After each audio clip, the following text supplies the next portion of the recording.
showing up. Oh, it's a bit later than I wanted to be, but sometimes things happen. It's okay, we're gonna get there now. Alright. Yes, we are live. Excellent. And I've changed things a little bit here. I took some of your recommendations, and yeah. So the screen, obviously, you can see is a little bit different at this point. Yeah, I had a poll on what way people want to see this the most, and this is what won out. So, what else? Oh, yeah. I also decided I wanted the chat on screen here. So if anybody is joining me for this, then yeah, we'll show up here too. That'd be good. Yeah, this is the first thing I'm doing after after Uro's getting banned. It's gonna be fun. So hopefully on Monday we'll find out about that, and so I don't know what's gonna happen next week, but we'll take it by then and see how it's gonna go. In the meantime, we have Zelda to finish, so hopefully anybody who's interested will see this going live shortly, and we will play more.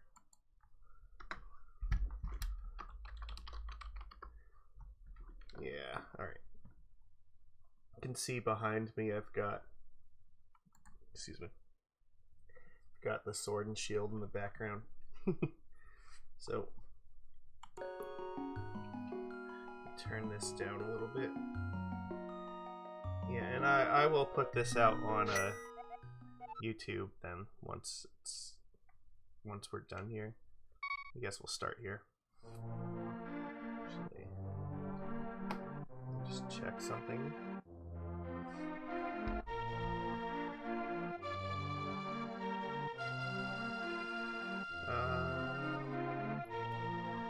I think this is okay.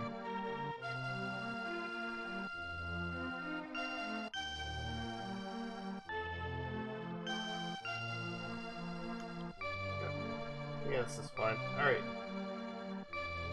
Alright, yeah, so last time we left off here, we finished the light world, and we did the first and the fourth dungeon in the dark world. So there's now some more stuff that we can do because we cheated. Well, I don't know, it's not really cheating, but we have the more powerful sword now way earlier than we would normally get it. Just kills these guys in one hit.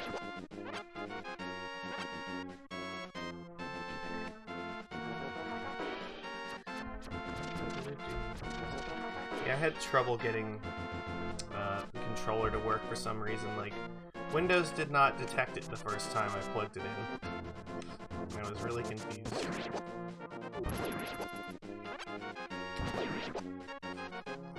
Isn't it so much better that the Tempered Master Sword just kills everything in one hit? That's great. Alright. So, we need to go back to the Dark World. We have more stuff to do in Thieves Town.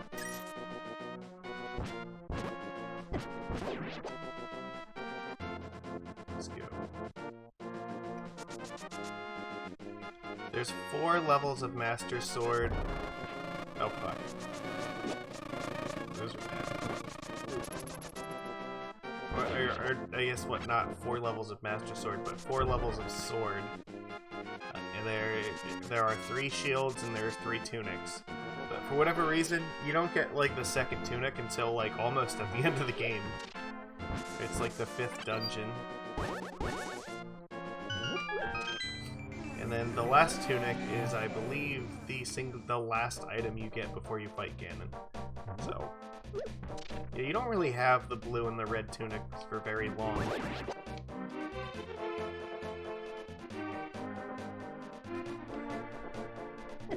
Ow, ow, ow.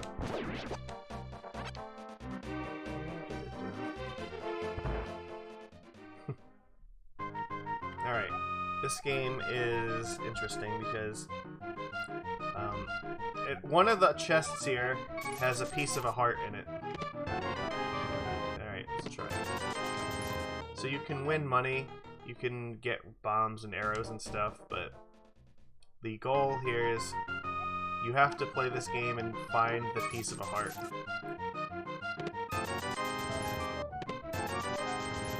So we just made more money. Damn it, I don't need to keep making rupees in this, I need to get my piece of a heart. I mean, I shouldn't be upset, you know, free rupees are free rupees. Ow. Oh, that was terrible. Eeh. Just bend me over the table, why don't you? Alright, how about... Oh, and it changes every time, so... You're just picking them at random.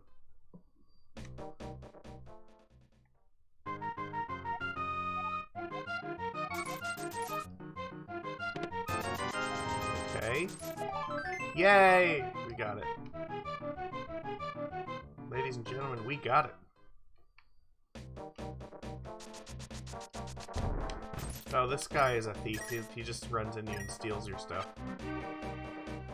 Don't dick around with him. There's no good reason to. I think there's another piece of a heart in here.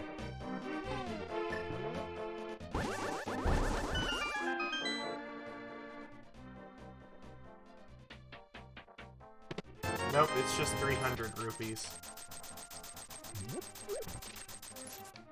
Damn it, I need to go and spend these before I accidentally collect any more.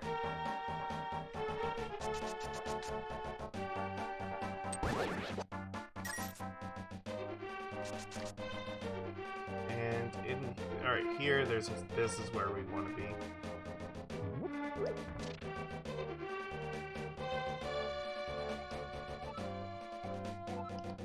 So, yeah, we have a chest that we can't actually unlock, so why the hell would this possibly be useful or interesting to us? Well, it turns out we happen to know a guy. You can't jump off ledges with this thing or it'll disappear, so you gotta walk slowly and carefully. You can't run with it either or it will stay behind you. It'll get lost.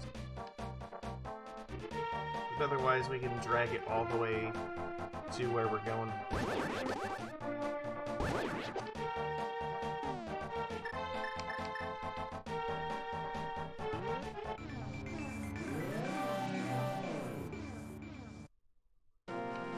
Actually, you know what? I don't want to do this here. I should wait and do this. Ooh, I don't have any fairies left, that's concerning.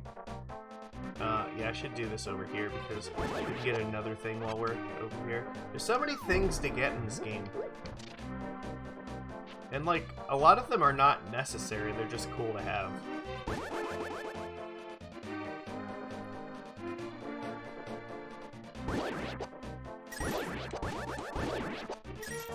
Here, this is where we want to do this. There we go. Yes, you did used to be a thief. I promise not to tell anyone. Now, because we're keeping the secret, he won't, yeah, even if we pick up his sign, he won't do anything.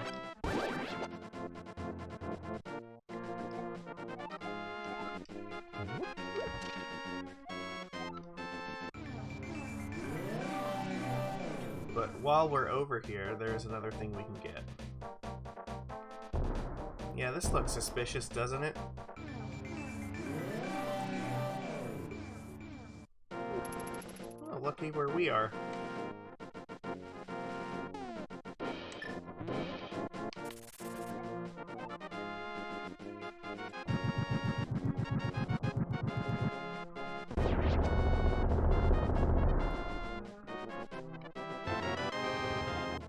So there's 3 magic medallions you can get that when you use them, they just do awesome magical spells. And that is Bombos. There is also Quake, and there is Ether, which we can go and get. I think both of them now, actually.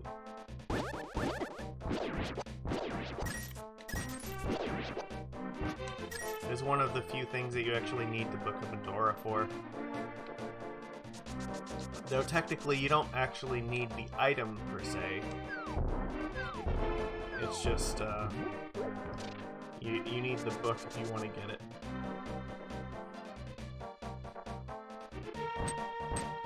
Oops.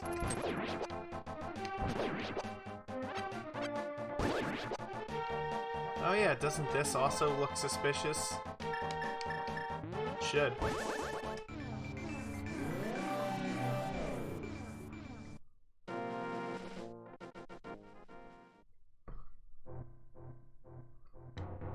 Oh look, it's another piece of heart. Making good progress on these.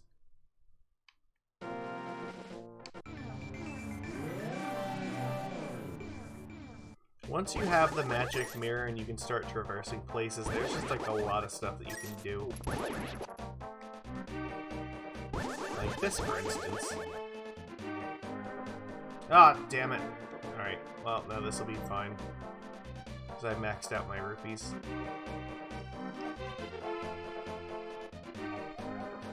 It's the deer guy.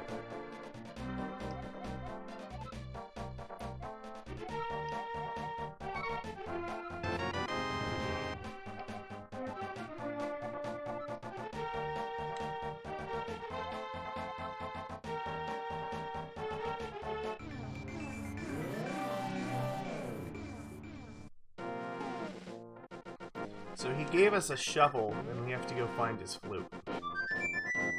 So it's really this guy. Where this is like a ghostly version of him.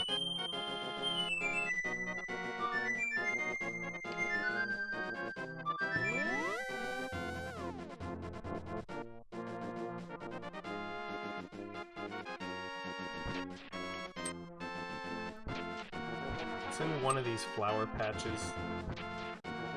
I forget which one, but it's either this one or the other one that's on the other side here.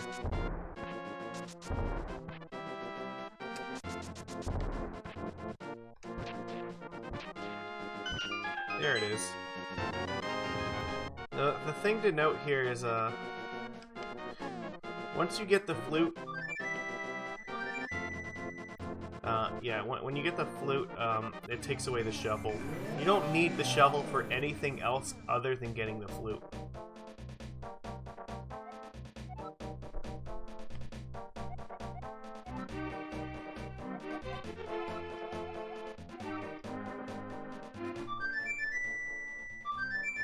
Hi, Pessimist Scientist. I got about halfway through this last time, so I'm going to try to finish this today. We did Dungeons 1 and 4 in the Dark World, so we have about half of the game left. Yeah, no, today is as good as any day. Also, because tomorrow I am going to be going on a podcast. I'm doing Bearded Ramblings. And Friday is Pikachu's patron stream day, so if I'm going to, this is probably the only day this week I'm gonna have.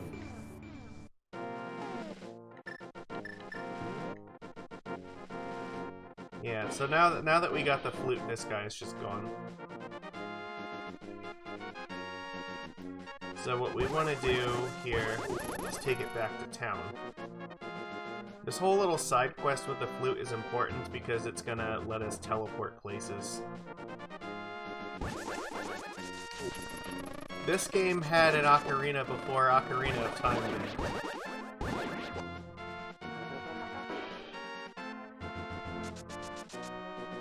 Is there a difference between, like, a flute and an ocarina? Because it looks exactly the same to me.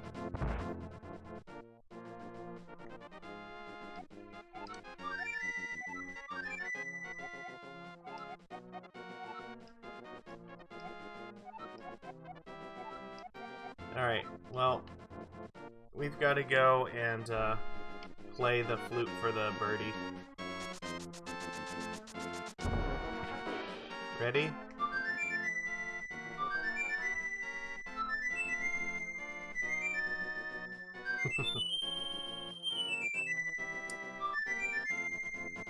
That's good. Oh, good. The chat thing's also working on the screen. That's excellent.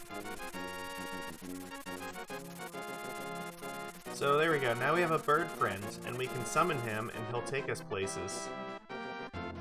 But before we do that, there's like one more fun thing we can do in town. It's Thief? No. The one you have to be Thief in is Link's Awakening.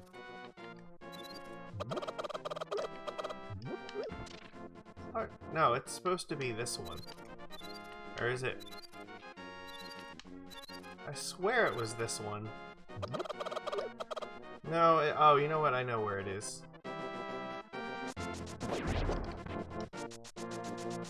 It's in the mean lady's house. Yeah. Link to the Past is like the best Zelda game. Alright, ready? There we go.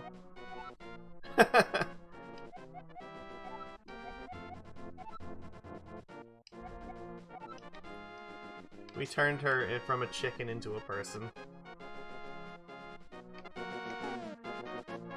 Alright. So, next stop, let's go get our Ether Medallion before we forget. Yeah, if you've never played Link to the Past, this is definitely like my favorite Zelda game. And also on 3DS, they created a Link Between Worlds, which is like I guess a sequel to this game. Ah, here it is. This is the apple tree. This tree drops apples, which are basically just like fancy versions of hearts. I knew there was an apple tree somewhere. I think there's a couple other ones. There's not many. Different trees drop different things. Some of them have bees in them. Oh yeah, this one, we can do this now.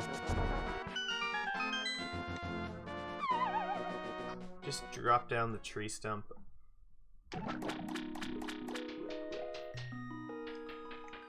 First things first, we have all 4 bottles now, so we need to go and catch these fairies so we don't die.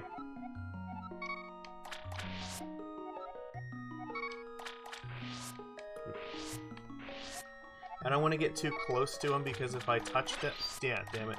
If you touch the fairy, you don't actually get to capture it for the bottle. Whoopsie. But we have another piece of a heart. All the pieces of a heart.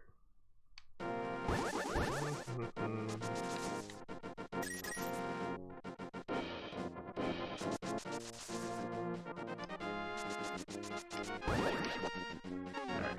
So here, let's use the flute. Birdie, come get me. I think 8 is the closest to where we want to go. Then we'll go to 1. So we need to go throw our money away in the fountain. Because we can't continue to get more money, it's not going to do us any good, so throw it away in the fountain so we can go and carry more stuff.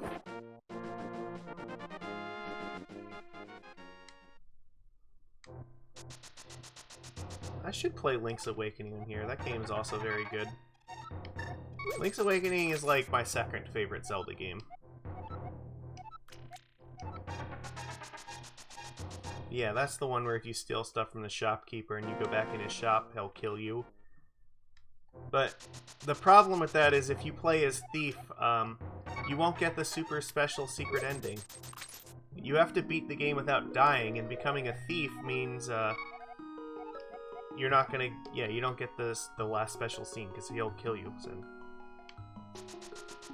What happens is, if you kill every enemy in the game without dying, you get to actually see Marin's wish become true, and she actually turns into a seagull.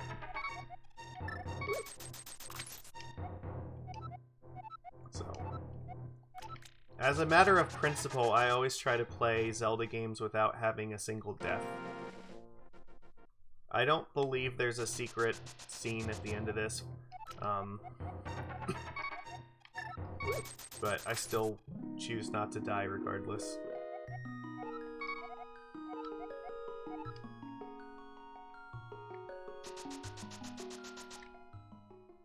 I wish I could just throw in 100 at a time. It would make my life so much better. At least we don't have to do it 20 at a time.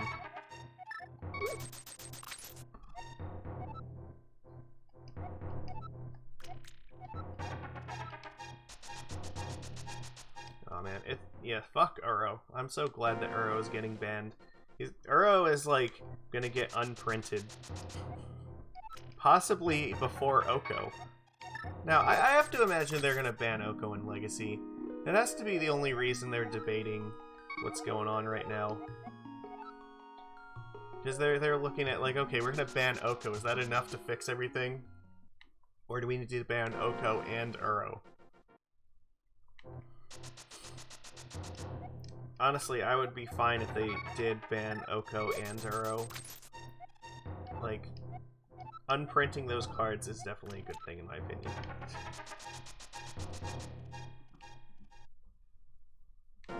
I would also like to see some other stuff happen, but we'll find out. Supposedly, like, I think they said something about more information on Monday, so we might actually see the ban announcement Monday.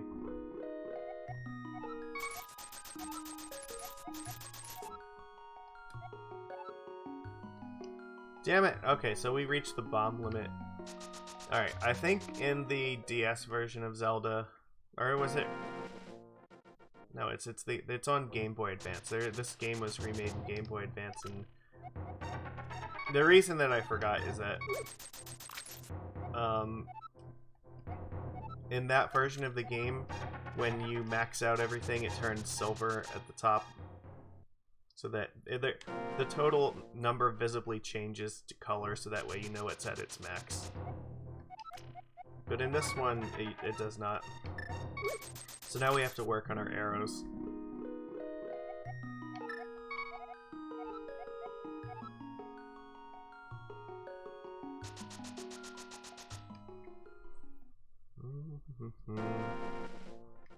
Come on, let's go. We still have like 600 rupees to throw in here.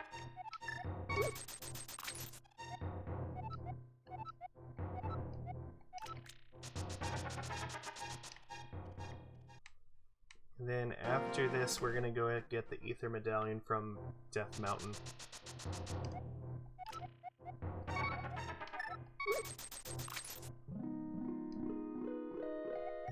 Take my money!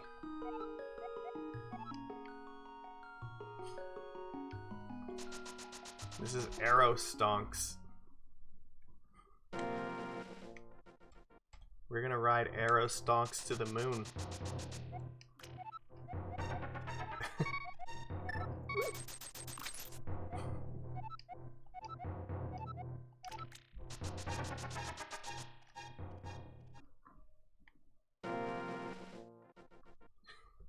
We're gonna clean out those fairy fountain funds.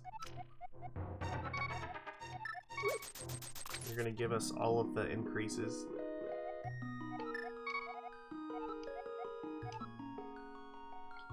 I'm trying to think what number the arrows max out at, because you start with more arrows, so I think you can get more than 50. Maybe not. Oh, we're gonna find out.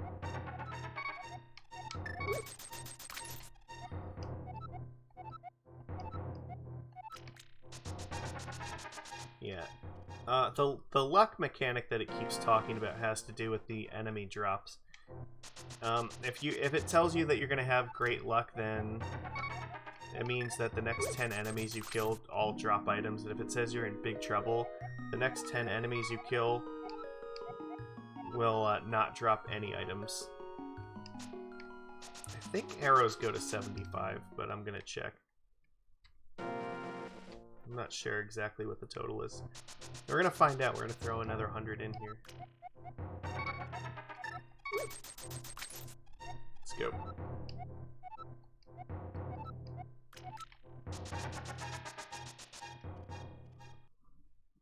I mean, the luck mechanic is, like, interesting, but they don't really use it enough. Oh, hi, Alec. Yeah. I keep a lot of really cool nerd stuff in my room. Like, you can see also right there, that's the Fallout Power Helmet that's sitting on the shelf. Yeah, and then I had on like the floor that's like just off camera. It's like over there. There's like a Hyperion loot chest. I like that kind of stuff. I also have an Oblivion Keyblade that is sitting over by my staircase.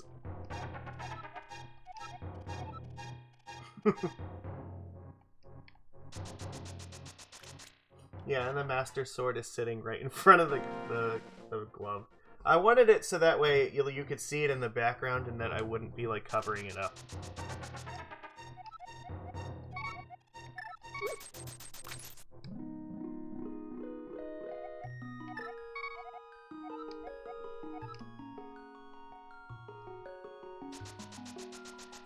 I was gonna wear...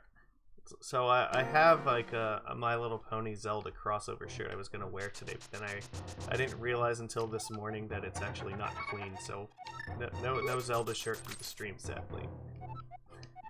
It's a My Little Epona shirt.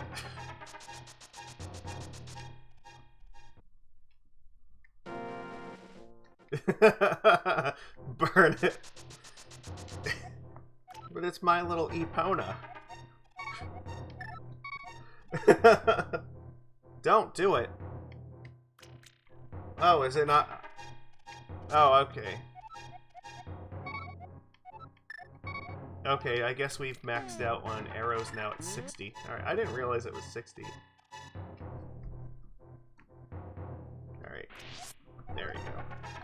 If you try to capture a fairy when you don't have a free bottle, it tells you, like, yeah, you have to just let it go.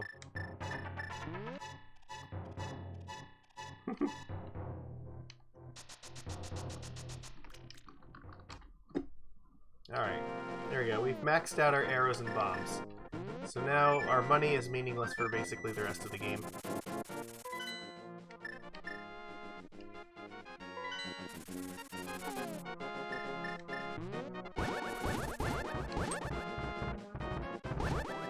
If we can just avoid these boulders, we'll be set.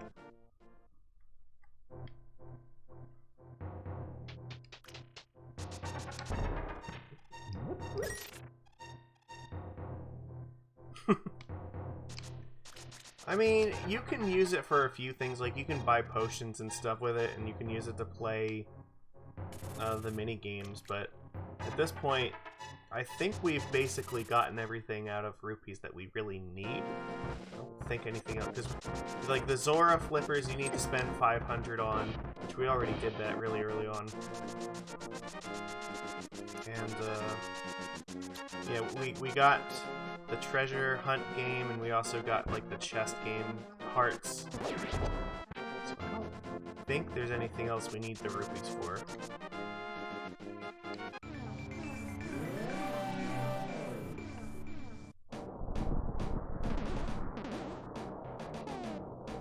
Yeah, now that I have the Moon Pearl, I can be in the Dark World here, and I don't change into a bunny.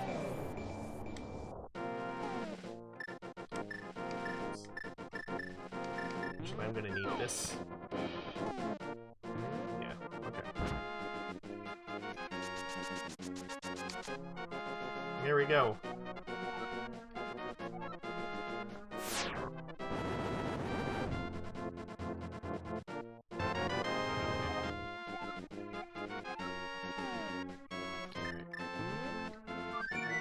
Bird friend, come save me. Man, I don't know if the bird friend has a name actually. I don't think the game ever tells you that. You can use your rupees to buy potions in here, I guess. Oh, you know what? There is one more thing we're gonna have to spend money on to progress the game, and that's the super bomb. But yeah. So yeah, this refills your magic meter. This only refills your hearts. This one refills both your magic and heart. So the blue potion is actually very useful. But the fairies are free and they're automatic. So you can never accidentally mismanage your health with a fairy. Like if you ever go down, it'll just automatically bring you back. Where if you die and you have a potion in your inventory, it doesn't matter. You have to manually use them. So there is that to be concerned with.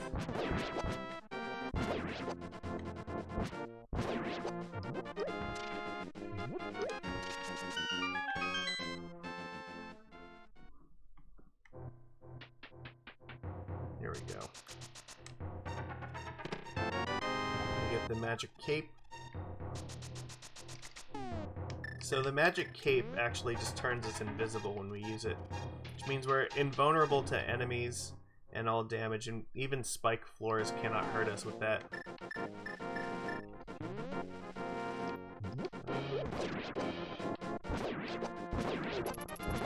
Actually, I think one of these graves...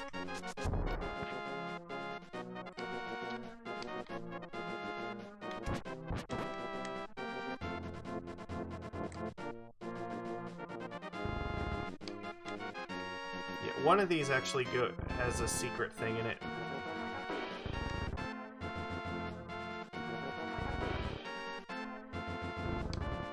I'm trying to remember which one it is.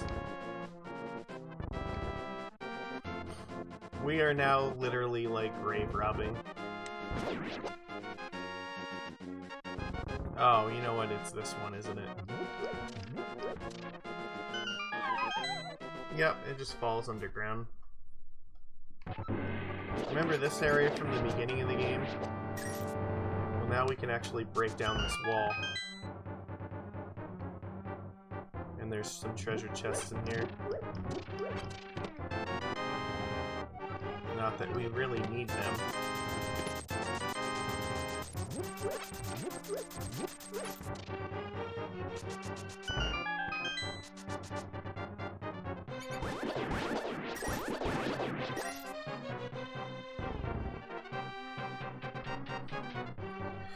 Yes, so I was hiding in the church the whole time. There's just those chests there.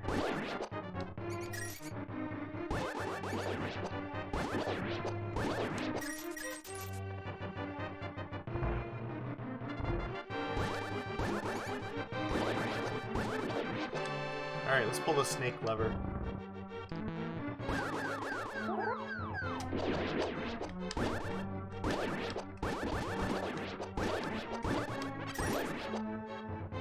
Again, I don't know why this has a fucking snake lever. Also, how did the snakes not just die? Like, I can't imagine people pull it too often. The old man is gone from here now. He's not even in the church. It's weird. Oh, you know what? I think that what happens is he actually dies. We didn't even like see that cutscene because I think I skipped it. But yeah, when Zelda's taken, I think the old man dies. So he's not in there anymore. But the next stop, we have to go back to the Dark World. Because there's more shit to get. By getting the Titan's Mitt to pick up these dark rocks, like, this has enabled us to get basically everything that we could possibly want to get that's not in a dungeon now.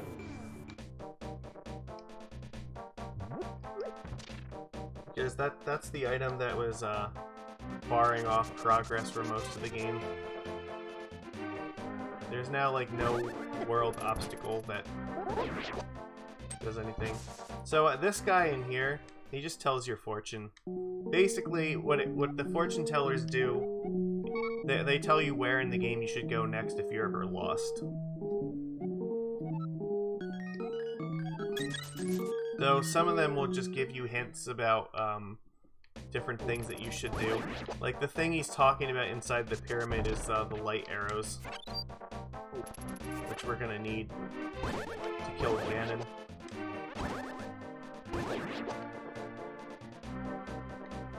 That's also where we get the level 4 sword. If you ever are crazy enough to throw your sword away, I don't know why there's like a thing here.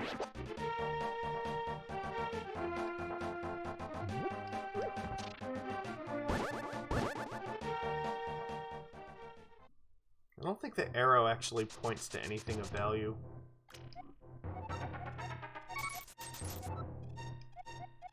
Yeah, this guy's talking about the same thing. You need the super bomb to open that up.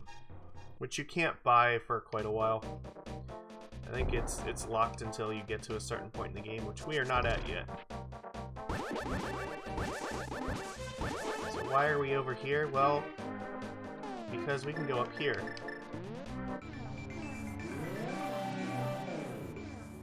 And now we can actually go in this cave. Let's see, we are going to need these.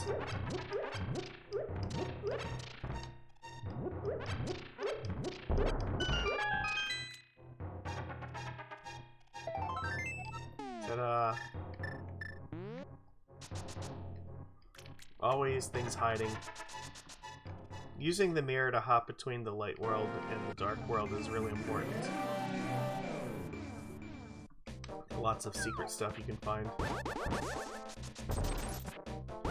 That one just gives you like 20 rupees.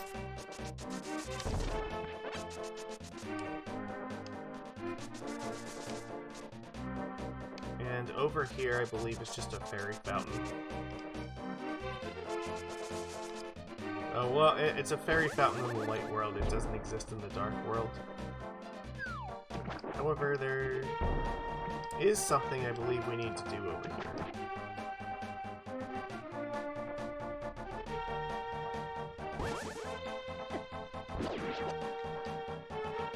I think this is a regular shop. Yeah, we don't need that stuff.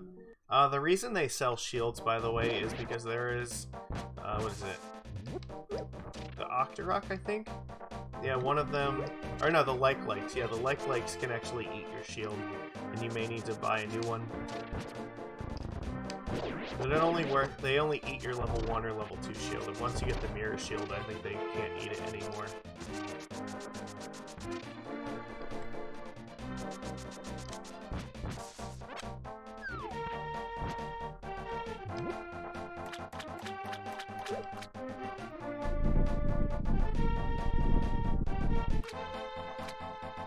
Ah, yeah, the angry fish. And this is the Quake medallion, so now we have all 3 medallions. Here, we'll do it so everybody can see it.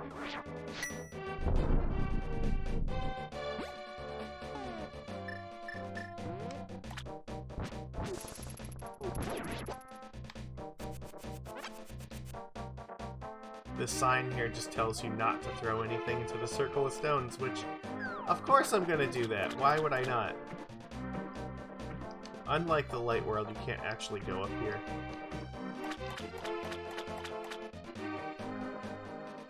And also of note, you cannot use the flute in the dark world. You can only use the flute in the light world. So if you want to fast travel somewhere, you have to go to the light world and then use the flute, and then you can come back. But there's another place nearby here where we're gonna go. Because I believe there's another piece of a heart we can get that's not too far away. There should only be... There's not that many pieces of a heart left. Because we are, what, halfway to getting one. And then there's 5 more dungeons to get, so I think there's only 6 pieces of a heart that we haven't gotten at this point.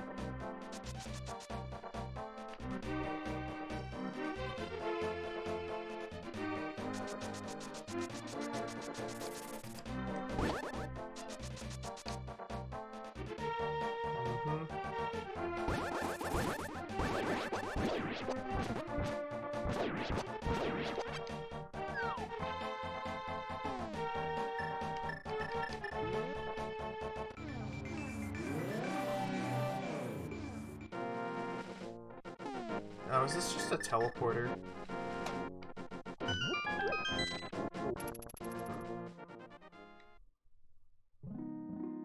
And this is a fairy fountain. Is there not one over here? I thought there was. I could be wrong.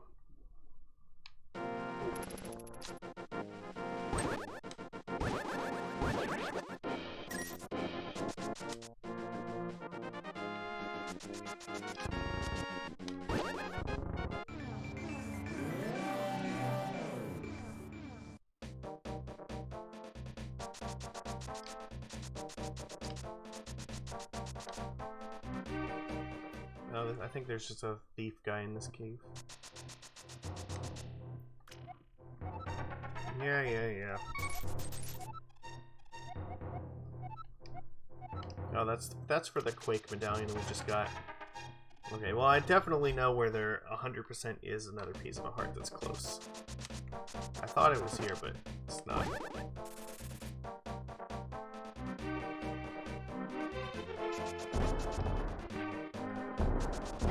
Ow.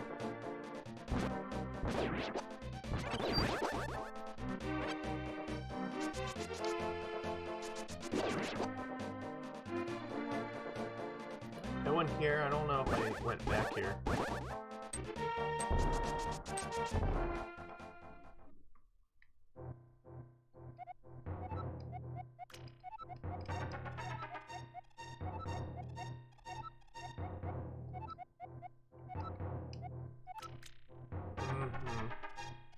No, I did. Okay. Alright.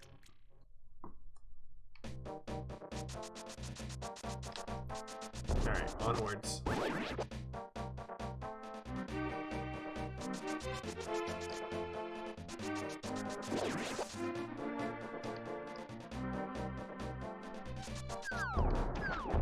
This is where the 5th dungeon is. And here, if you remember in the light world, there's a little island that you can't actually get to.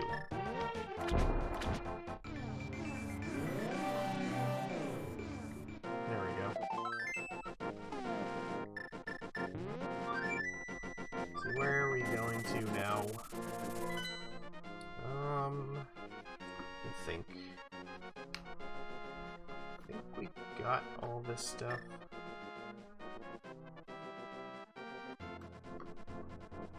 I'm just trying to think if there's anything else I want to go after at the moment.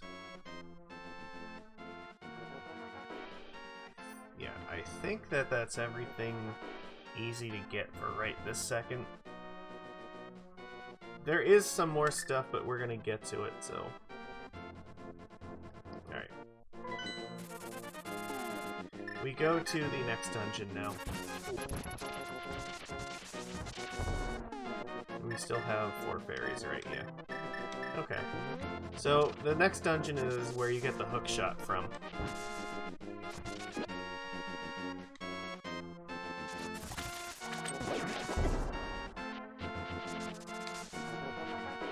Heal me.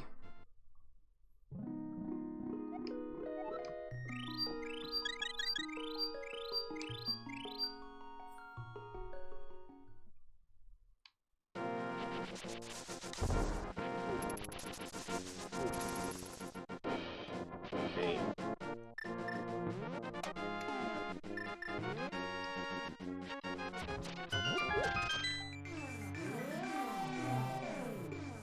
Oh, fuck. I need the hammer still.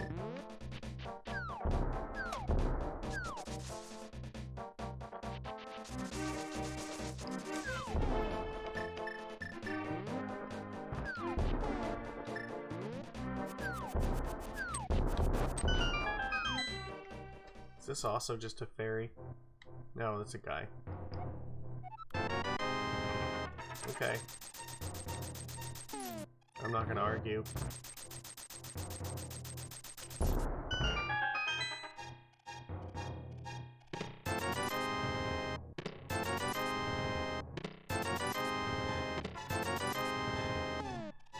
Yeah, we're at the basically money is irrelevant phase of this game.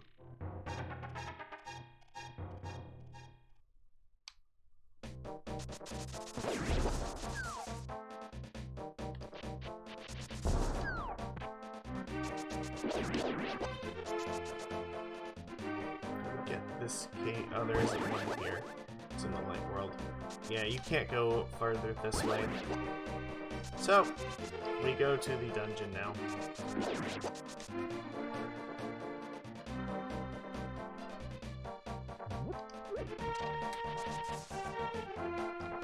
Which is here.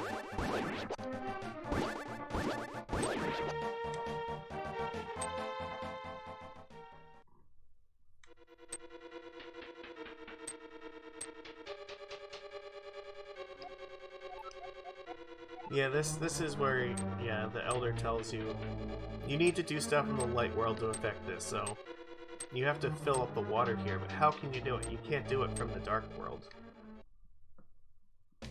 Because the worlds are connected, you can do it from the light world.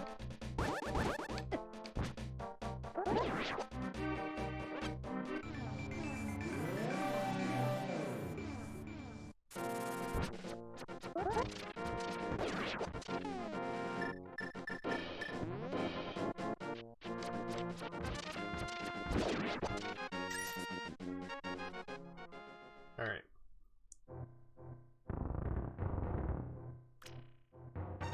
The left one is the wrong one.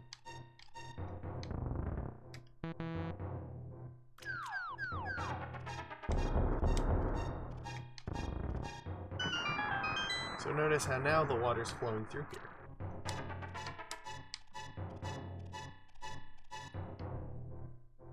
I think you can kill the red things, but I think you need to use magic powder on them at close range, and I'm not really interested in getting that close to them.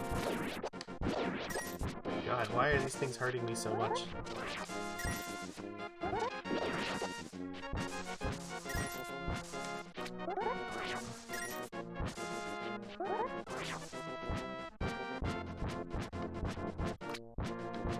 Eh, I can't kill the fishy.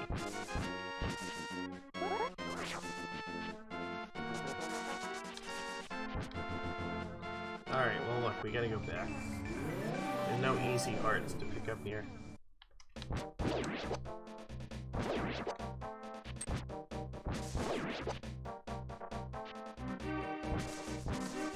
Oh, wait, that's an easy part. There we go. Now we can go in here and actually do this.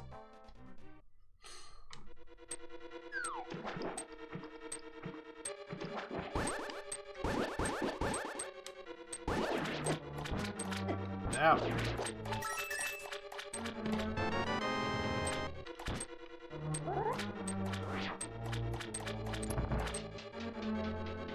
And so begins the journey into the depths. Ow.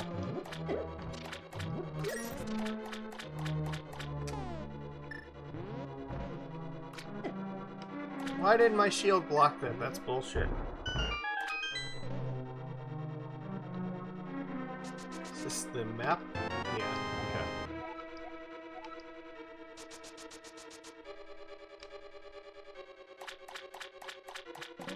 Theoretically, we should fly through the rest of this.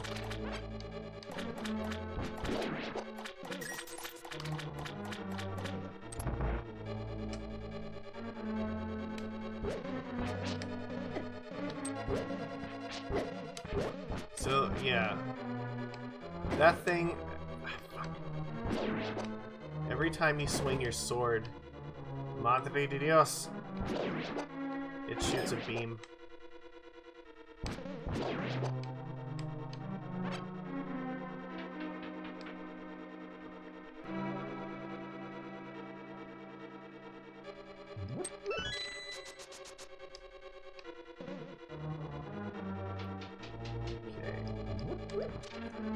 Open up the door.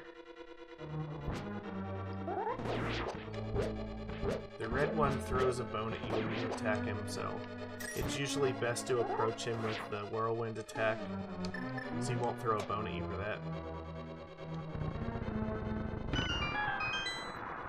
This will fill up the hallway, so we can swim to the next area.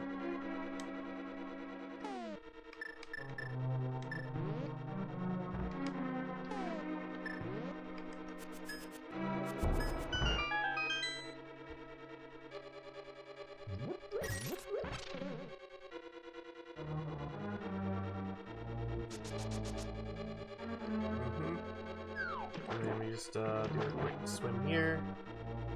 This is the main chamber. So we need the hook shot to really make progress through here. So the main treasure chest is here, which is the hook shot, but we need to actually get the big key for it.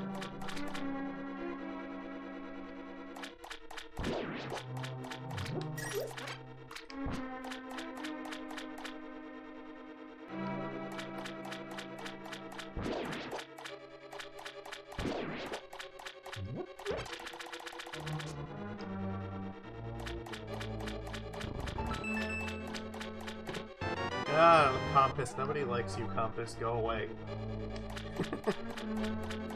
Alright. Next. Onwards.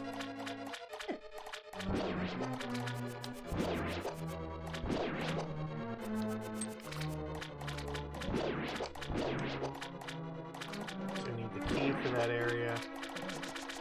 So the bottom door is where we go next. Alright, let's go.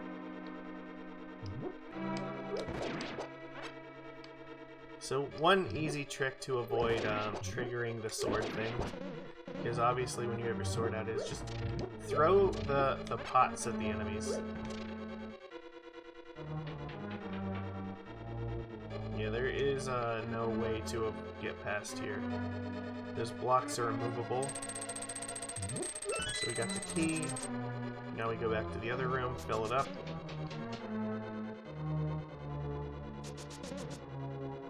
And we have to come back.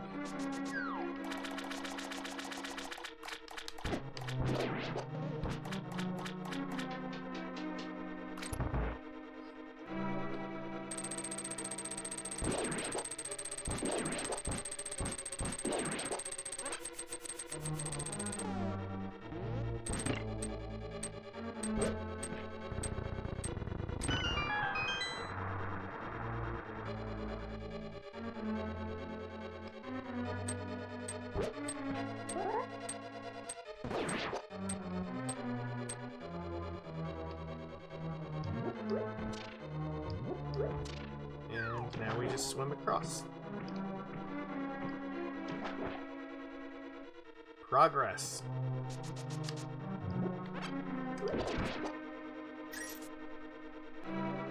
Okay. We're getting somewhere.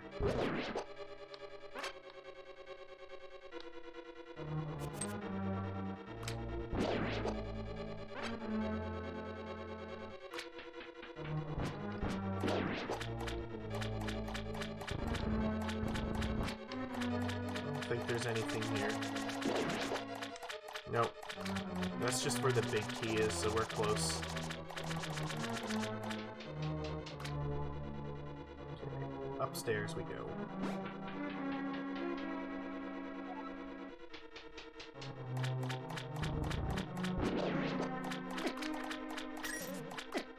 Ow.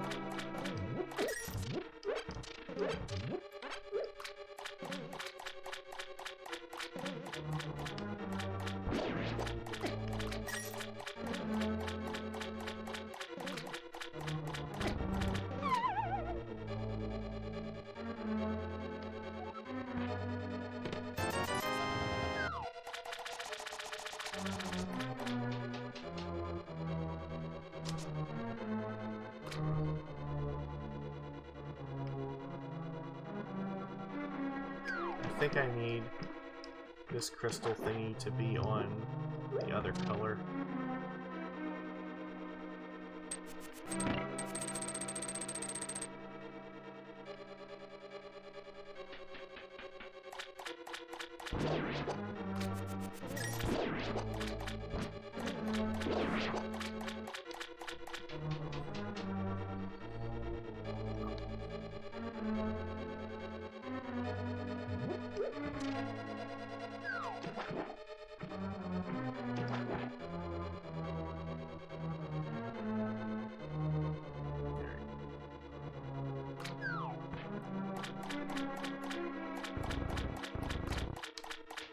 Back upstairs, and this time we fall down the other side.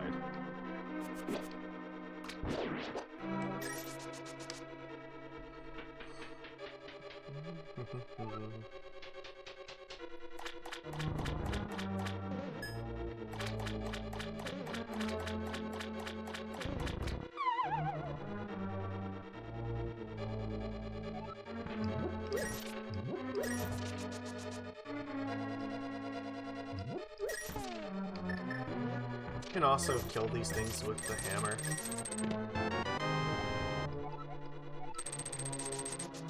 Alright, you know what time it is. It's hookshot time. Let's go get it.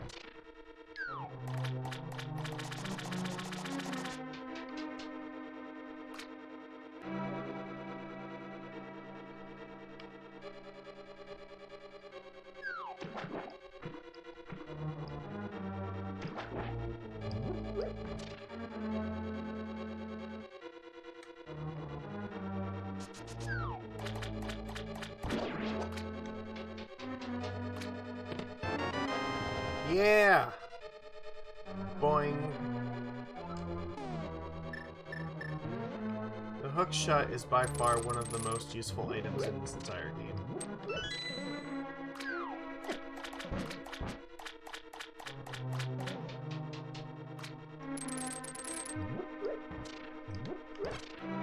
That heart matters a lot.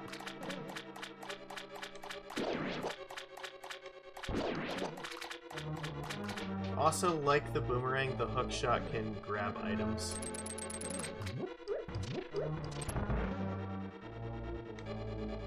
Okay.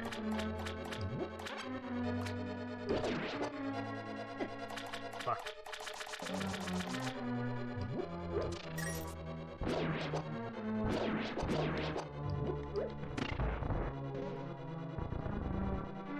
Alright, let's move the statue on top of the switch.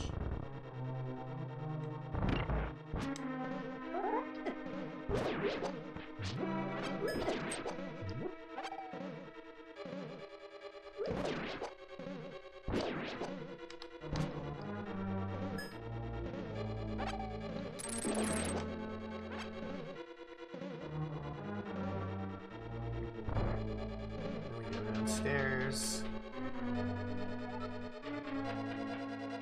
Fuck. I gotta go the other way.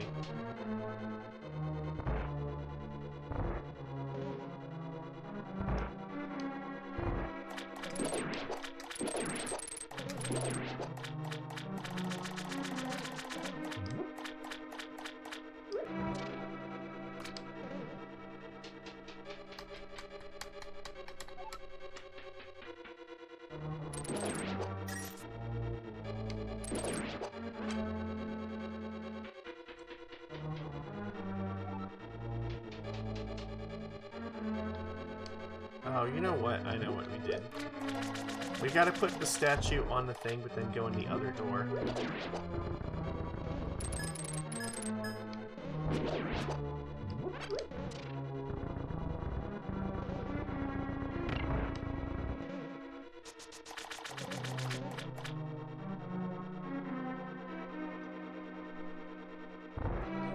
Big brain.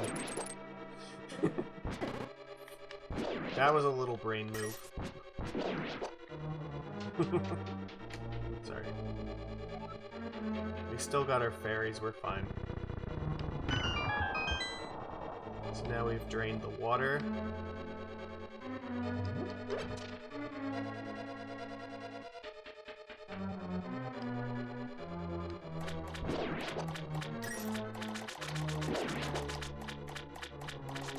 I think we go up and around.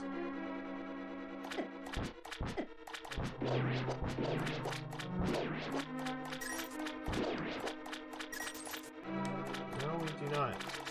So I know one of these is a secret room.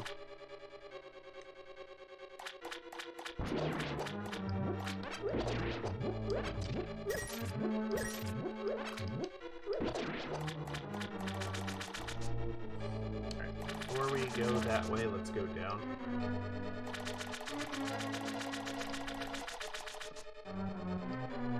Yeah, now we get our stuff from here.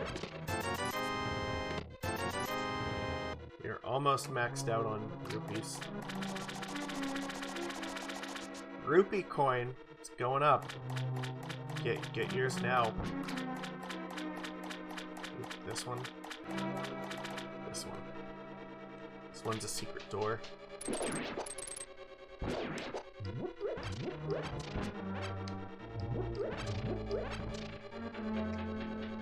Alright, we're almost at the boss.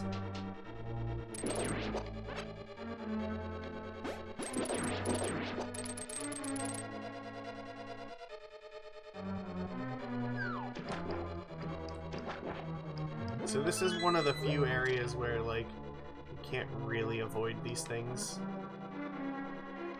You can't hit them. Yeah, the water is pushing you in a certain direction, so you just do what you gotta do. Swim to avoid them.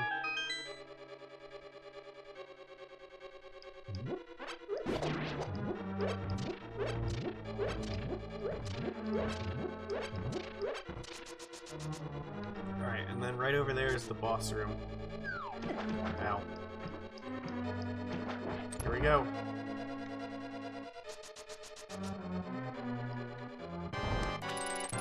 This guy is pretty easy, especially because we have the red sword now. It only takes one hit to kill these things.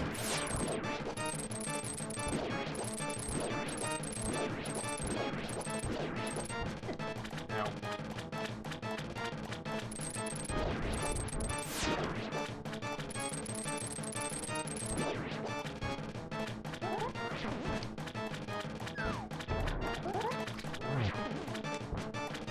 He does not take very many hits with this sword.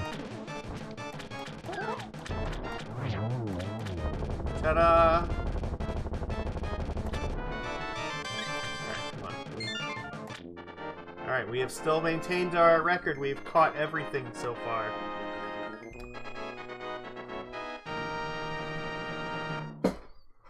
We've not missed one crystal or one pendant. Because if it hits the floor, it doesn't count. Yes, Thassa, because of you, we can escape the clutches of evil monsters.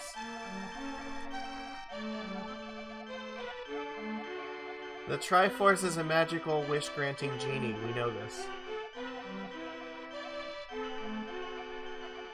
Ganondorf, the evil thief, found the Triforce, but he got stuck in the Dark World, so he ceased being Ganondorf, and the evil power of the Triforce, you know, from his corrupted heart, turned everything into an evil version of the Light World, including himself. That's why he's stuck here as Ganon instead of Ganondorf.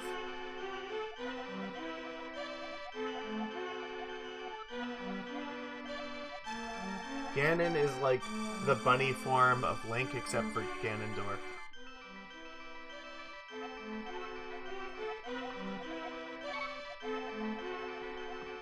Mm-hmm.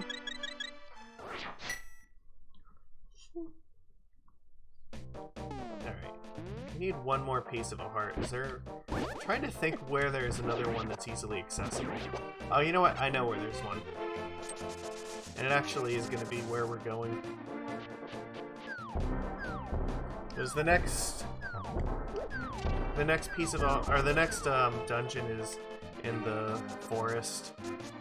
It's not a particularly long dungeon if you know where you're going. The thing is, half of the dungeon is, like, outside of the dungeon, which is weird to say, but that's actually the truth.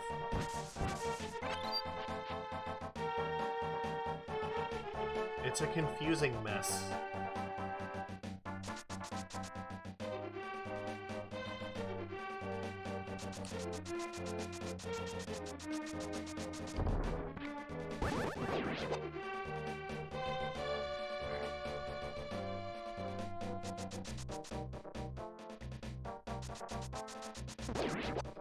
I forget what's even down here. I think it's just another shop that sells, like, shields.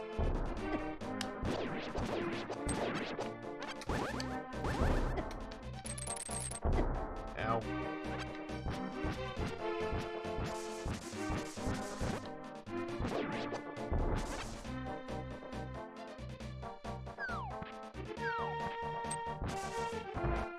Yeah, this is another store.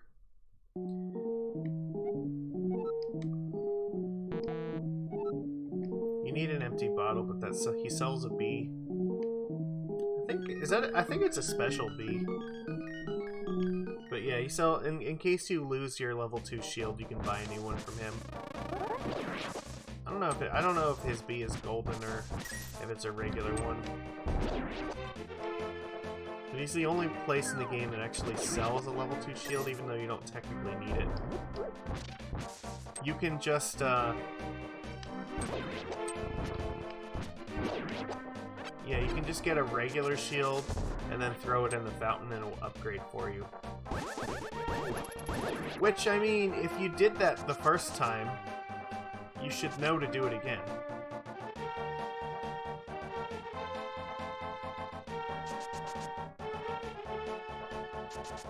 I guess there's a chance that maybe you just, like, find his shop before you realize there's a secret fountain. It's hard for me to imagine that happening, but I guess theoretically it's possible.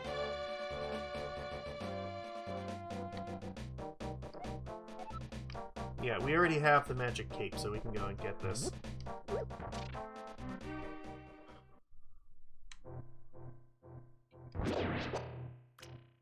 So these things, remember they make you bounce when you hit them.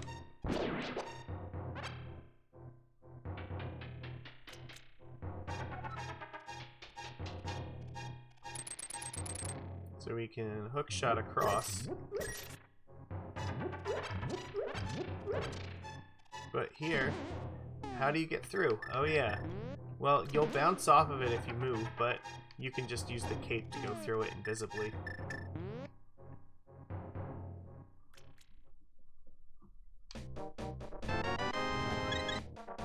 And there should be 4 more pieces of a heart that we haven't collected yet.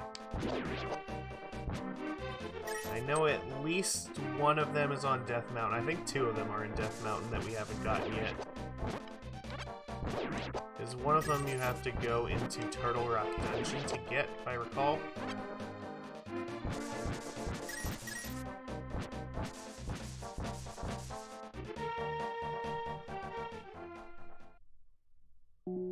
Yeah, I don't need anything from him. Okay, let's go. Next dungeon.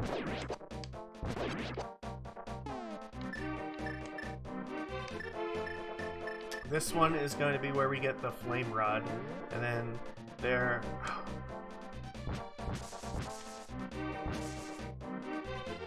didn't get the cane yet. Okay, I know where 2 more pieces of... I think I know where the last pieces of a heart are. I definitely know 3 of the 4.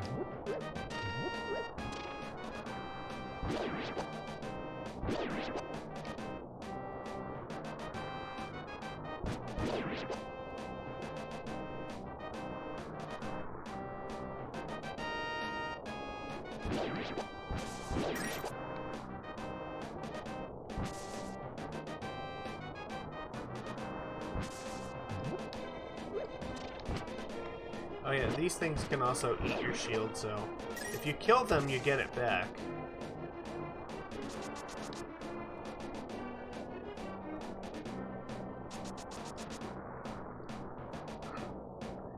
I gotta leave the woods and go back in from the other side.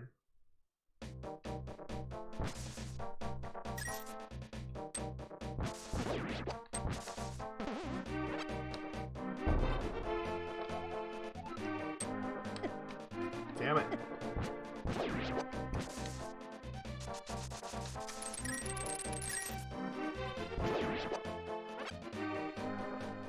Alright, we have maxed out our rupees officially.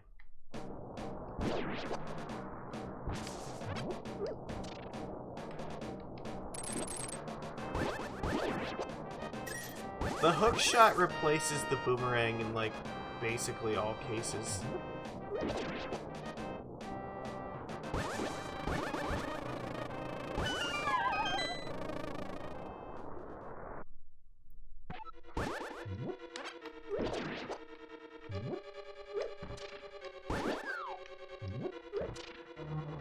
So here, if you bomb this wall, this is how you get to the flame rod, but we need the big key first.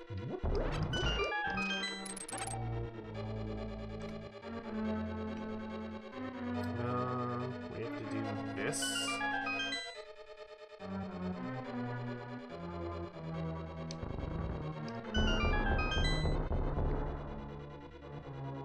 Yeah, there we go. So now you can see where it's at. But we don't actually have the key. Fuck.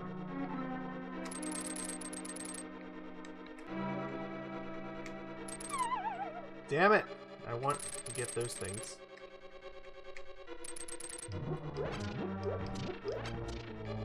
Well, that was totally not worth it at all. Alright. So I'm trying to remember where the key actually is. The map and the compass are like totally pointless for this. You don't need them in the slightest. I think you have to fall through a different place to get the key.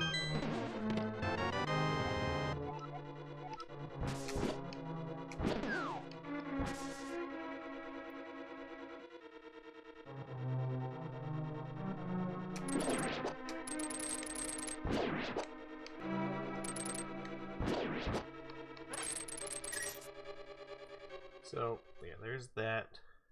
If I remember correctly, I think it's up here.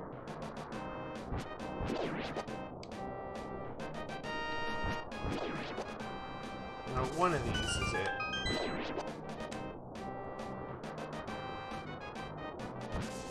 Well, we'll fall... Yeah, so the holes in here are actually holes into the dungeon. Is this it? Oh, you gotta watch out for those claws, too, because they will grab you and return you to the beginning of the dungeon. And they, even if you kill them, they will respawn.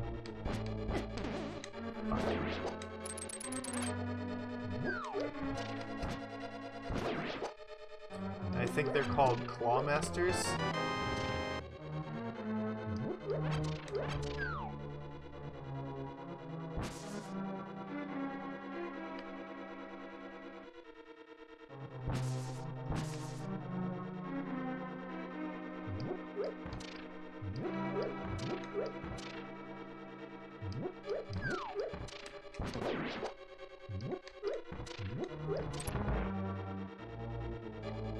So no, it's not that hole, which means we'll try the next one. You are a little bit... It's okay. We did the second dungeon. We're on the third one, so... We're trying to find the big key for this so we can get our flame rod. And I went around collecting a bunch of stuff from the overworld map now. So yeah, M5, you can see I took some time to improve the setup of this a little bit. I had a Twitter poll to vote on it and everything. People said that they wanted to see this layout. Well, this is the layout I used before as well, so... But it's just a little bit... Because I'm using a different emulator, it's slightly different than the original one I used. I had to move things around in OBS to get it to look halfway decent. Yeah, I know, pole and everything.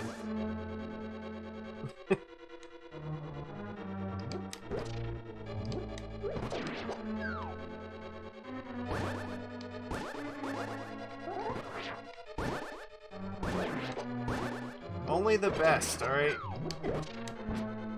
Look, if I'm gonna use Twitch, I don't use it very often, but if I'm gonna do it, I'm gonna learn how to do it right.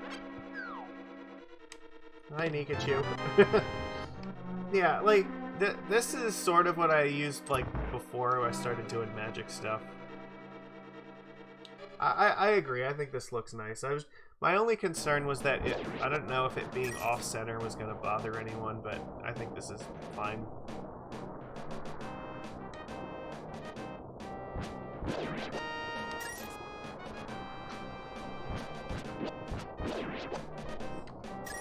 Right now, I have it full screen, but for whatever reason, the emulator, like, it centers it on the screen, so my window on OBS is not actually centered. But it's alright, I figured out how to get it the right size.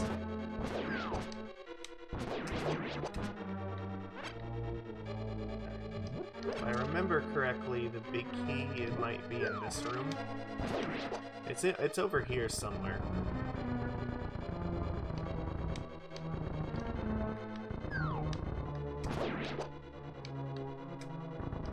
No, well, MTGO, I have a different setup that works for that specifically. Usually what I do is for different programs, I will create a different layout so that it works with that.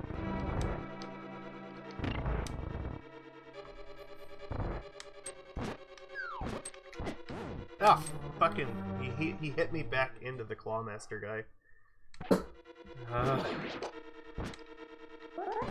At least I was, like, right at the start anyway.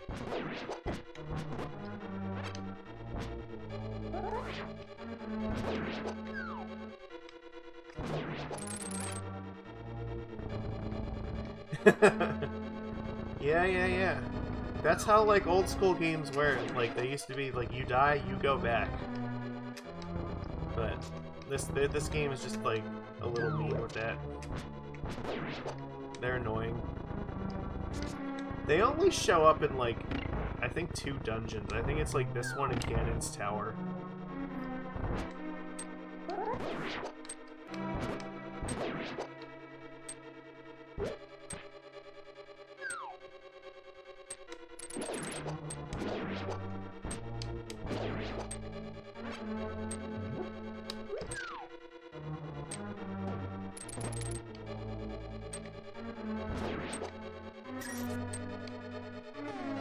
Yeah, it doesn't kill you, it just erases your progress through the dungeon, which is just annoying. I did not need to stand there and get hit in the face with that, but I did.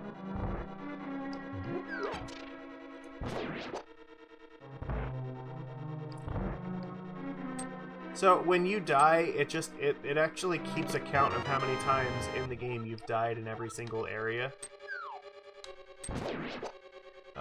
So there is an internal counter, so should be careful of that. It doesn't affect anything except for your own prestige, so I always play the game so I don't actually die once, and I want to keep my death counter at 0. If you die, you just... If Link, like, dies, he starts from, like, either the world map or from Link's house. Oops, I need to hit the star thingy. Like, this dungeon's not very long, it's just very confusing as to how you find everything. Because it's so disjointed and it exists in like 3 different parts. The fire rod is going to be super important for fighting the boss of this dungeon. It's a moth and it is very weak to the fire.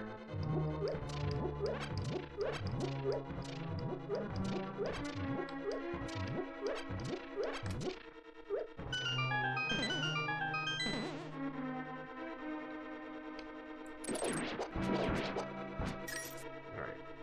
So now that we've got the big key, now we can actually go to the end of this.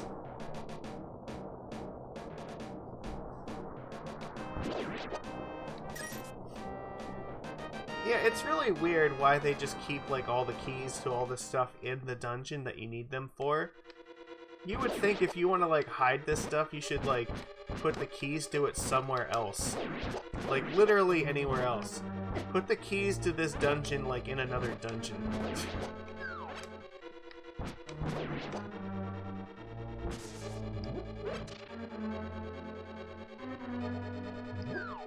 But I guess we wouldn't have much of a game then, unless, because I don't think Link is much of a lockpick.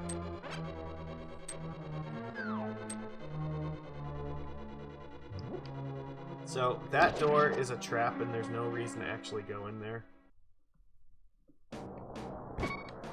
Ow, fuck.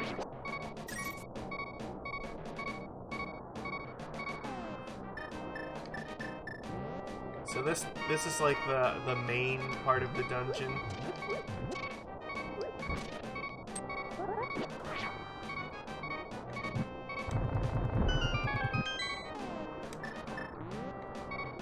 Yeah, just put all the keys in a chest and drop them at the bottom of the ocean. Yeah, exactly. Or inside a volcano.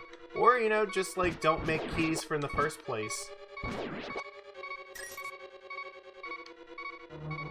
So we need a key to go forward. However, the key is in the bottom there, but you have to like walk all the way around to get it.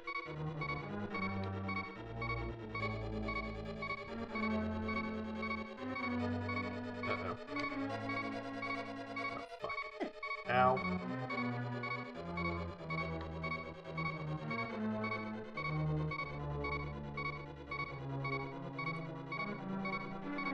It's okay, still have fairies, I'll be fine.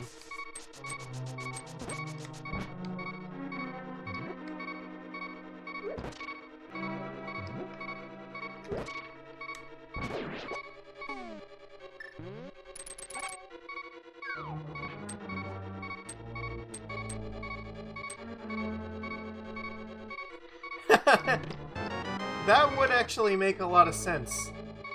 Just have a key ring with all the boss keys on it.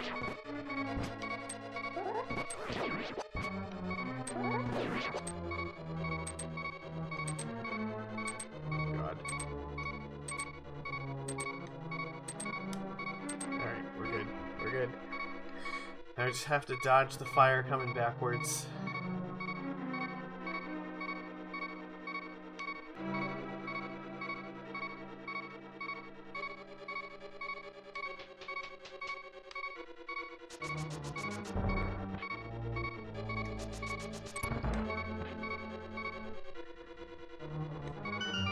This room looks really scary, but it's actually not that bad.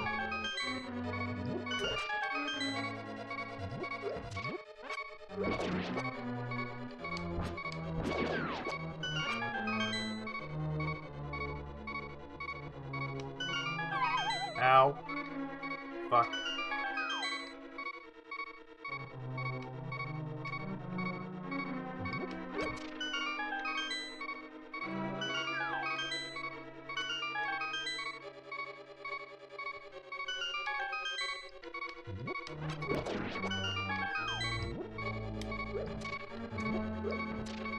Alright.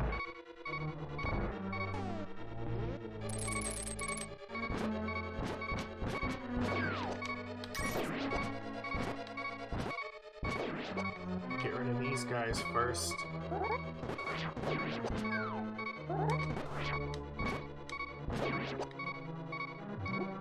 So the trick is you have to light all the torches at the same time.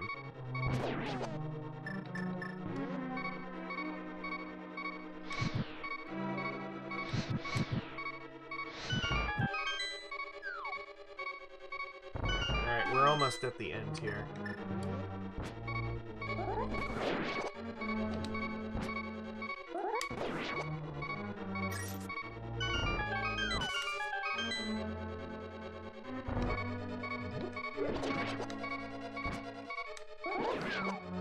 Oh god.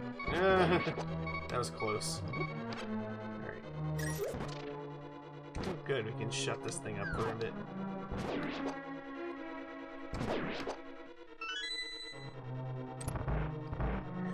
Yeah, they are nice dungeons, aren't they? You can tell a lot of love went into building them. Alright. This boss will die like a bitch. It's an angry Venomoth has appeared. Uh-oh.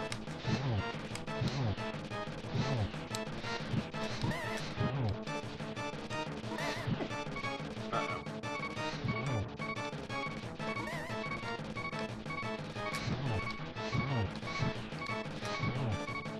Alright, well, we did that. Well, we have fairies, so this is not this doesn't count.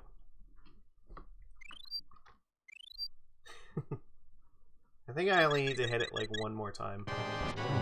Yeah, it was literally one more hit. It's okay, it didn't ruin our total. Come on, we have to catch this now. There we go, we've still caught all the crystals. So that was dungeon number 3. So now, we've already done 4, which is Thieves' Town, so we're actually on to number 5. Number 5 is... Fuck, where's number 5? Oh, 5 is the Ice Temple.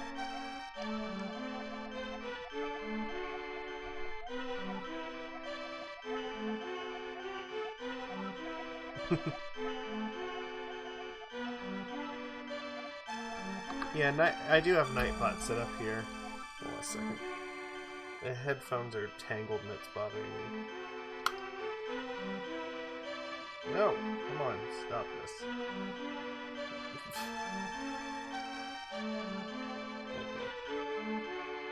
I guess that's better. Yeah. Yes, I understand. We're gonna go get that Triforce if it's the last thing we do.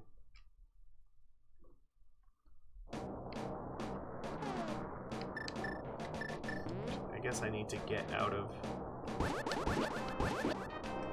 Using the magic mirror here is a little dangerous, but I guess we can.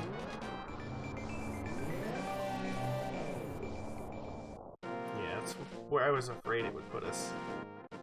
It's alright. It's okay.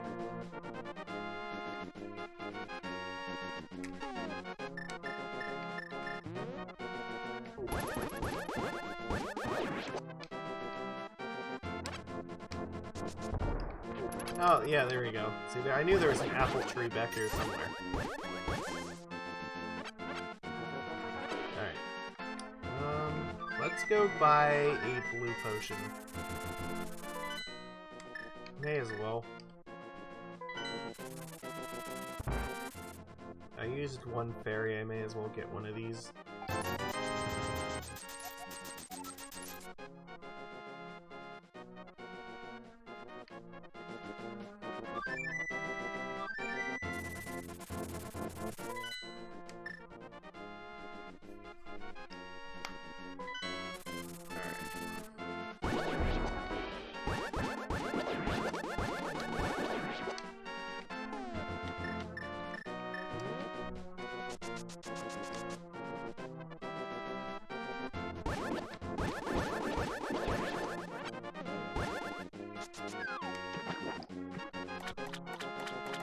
There we go. See, now the fairy fountain area, this is where the ice palace is.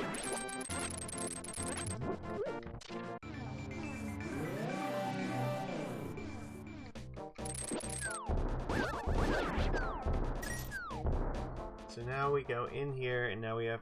This dungeon is kind of, irritating, to be honest. You have to be very conservative with how much you use your magic meter. Oh! Is that really true? Thank you for telling me, Elder. I didn't know that fire was gonna help me in a fucking ice dungeon. I would have never figured that out. Fire melts ice. Huh. How... That's so insightful. It's a good thing I've got his help.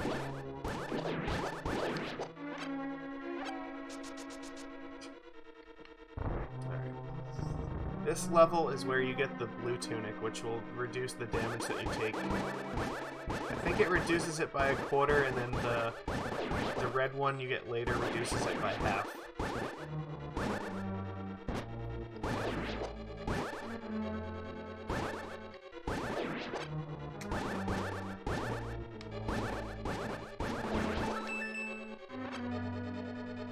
Alright. I think this is the map. No, it's the compass. Fuck the compass. The compass is useless.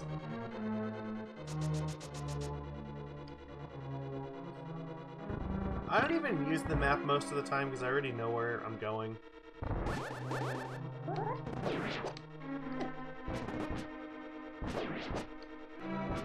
But, like, the compass is particularly useless.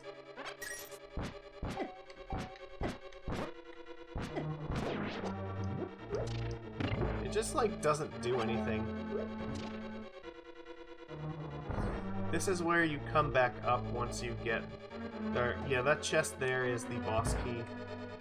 So we will be coming back for that later.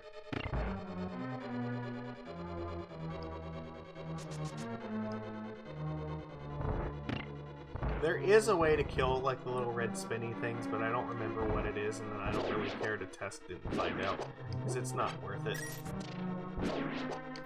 Whoa.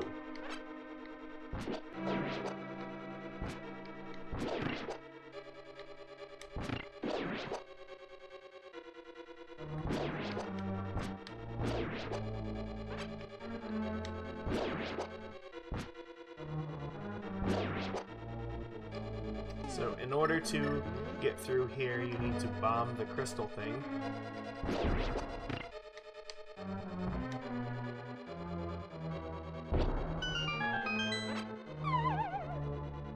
Bombs are actually very important in this level too, and you will see why in just a second. This is actually a very useful hint.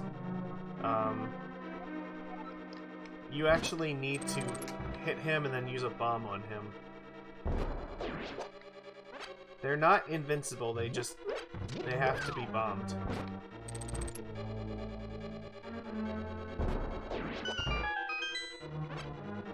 The game is usually pretty generous about giving you the item that you need when it's like a limited resource.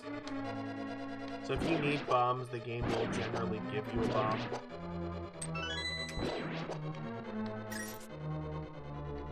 I don't remember if I need to change that or not. No. do not. Good. Fuck. I think it's just there in case for some reason you accidentally trigger the switch. So you shouldn't need to hit it when you go through there, but I think it's there as the crystal is just there as an emergency in case for some reason the orange block is up.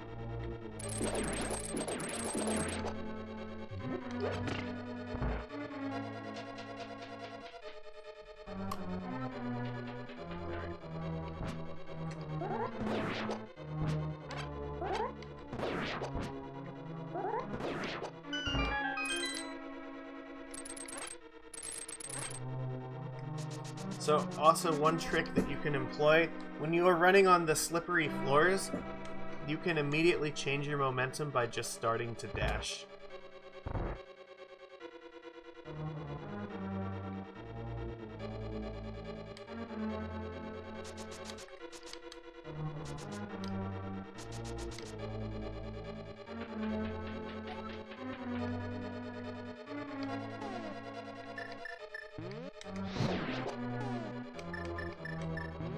So this is one of those areas where you actually need to use a bomb here. But we're not ready to get the item yet. So we will be coming back here. That's where the tunic is, but we need to get the key first.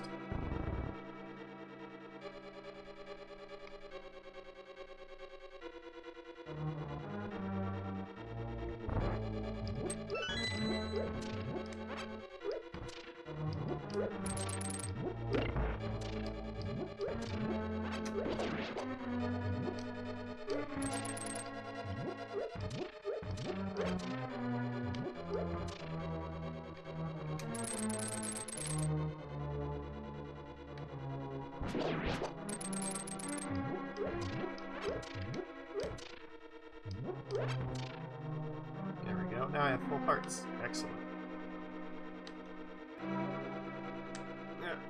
No, no, get in the door, damn it.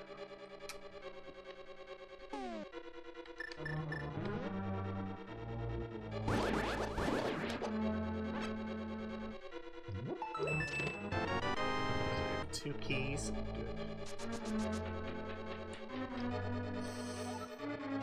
I think that guy's gonna come out and attack. Yep.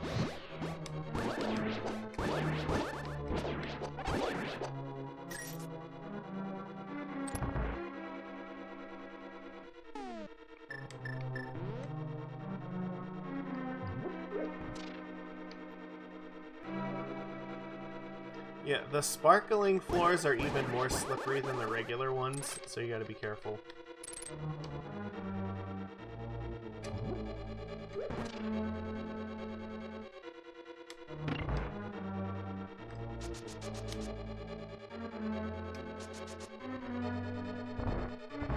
Well, we are not ready to go back down there yet. We need to go get the boss key first. Which I believe we have to go up for.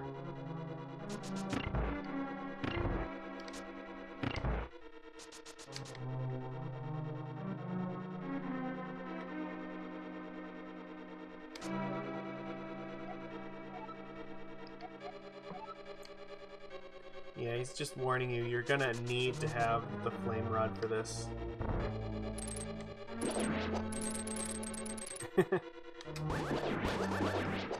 Water levels are the worst.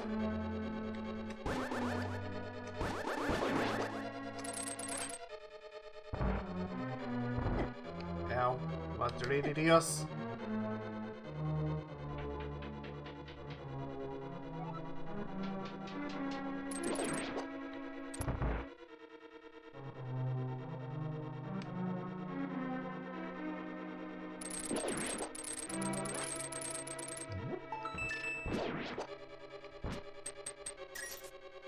That one is a trap. Or I mean, it's not a trap, it's just fake. So this is the 5th dungeon in the Dark World, so we only have dungeon 6, 7, and Ganon's Tower after this. So I'd say we're probably about 70% of the way through this. not going to take too long from here to finish this game.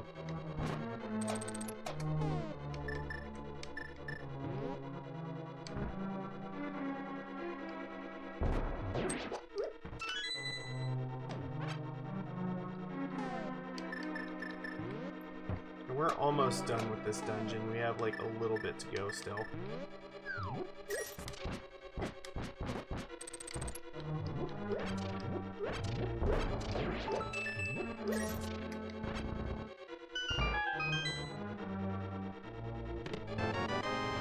Yeah, I don't understand what the point is of giving you the map there.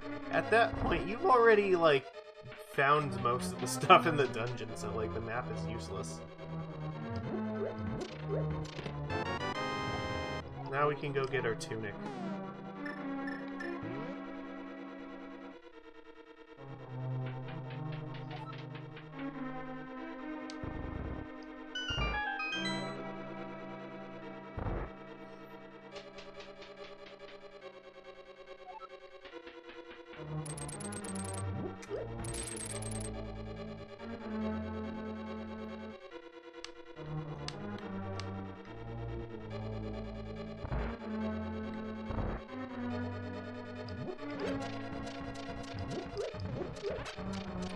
All this does is just throw you down into the room below. Which is where we want to be anyway.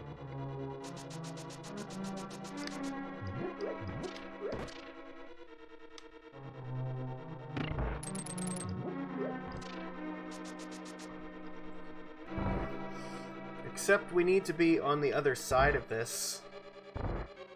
Which is annoying. I should have gone the other way. I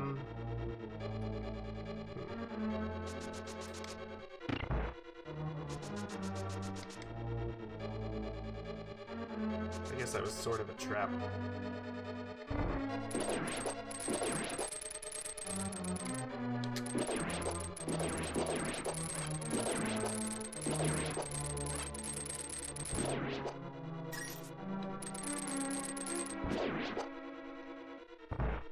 Yeah, it's the ice level.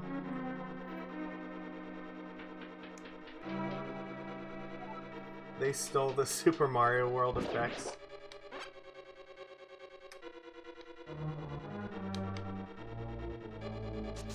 Which effect is it that they took?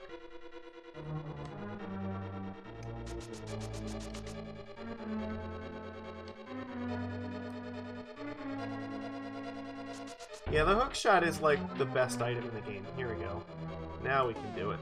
So this is another treasure that you don't actually need.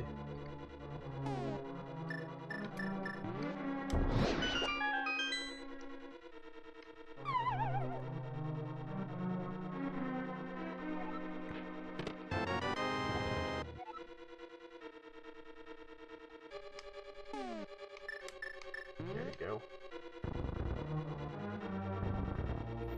So now we're at the end of this dungeon.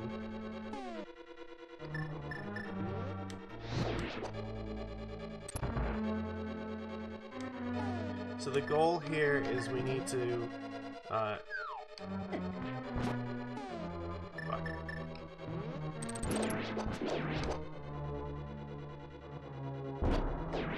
Yeah, I don't know if any of you have ever noticed this, but a lot of cash register sounds, they use the same sound effect as the collecting a ring from Sonic 2.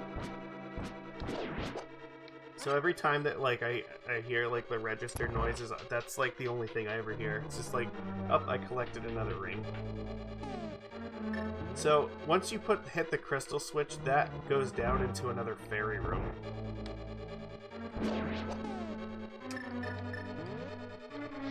Oh fuck. No, no, stop. Stop wasting my magic.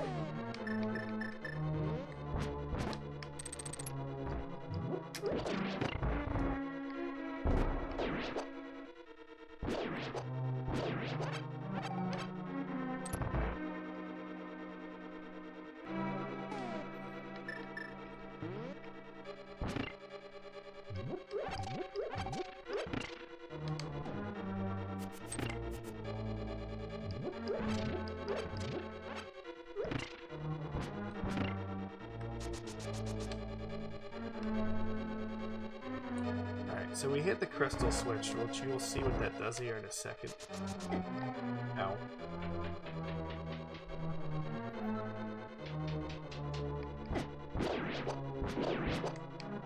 Ow.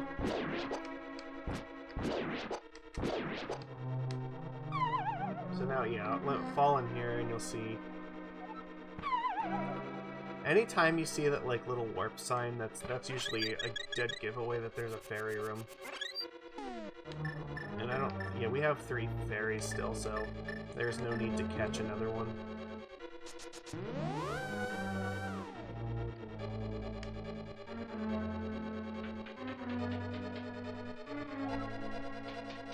Like I said, usually every dungeon has one fairy room somewhere, but it's not always immediately obvious where it is.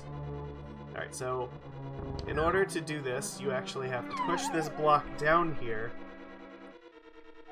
And now it's in this room below, so you push the block on top. Oh, fuck. No, what is it? So we're gonna have to, we have to loop around the other way, because we have to push down one of the blocks on the other side. Yeah, so the trick is you hit the crystal switch. Now the blue blocks are down. So we have to go from the other side to push a block down, which means we're going through here again.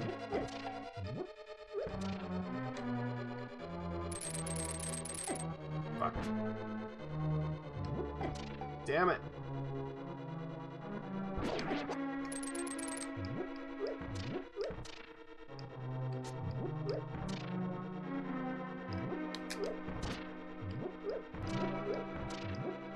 There it is.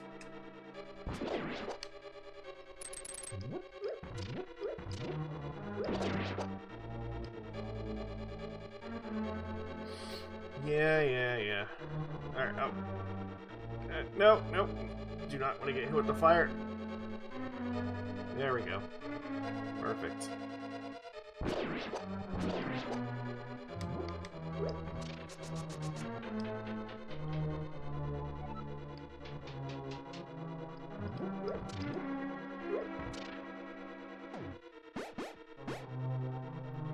Come on. There we go.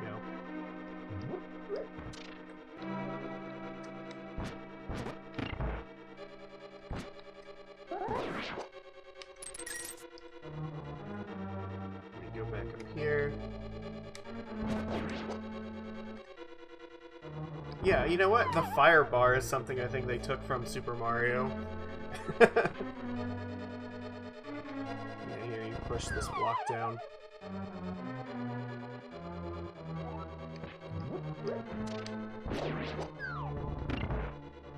Ta-da! Yeah, it seems like maybe a fire bar in an ice dungeon might be a somewhat questionable decision, but what do I know?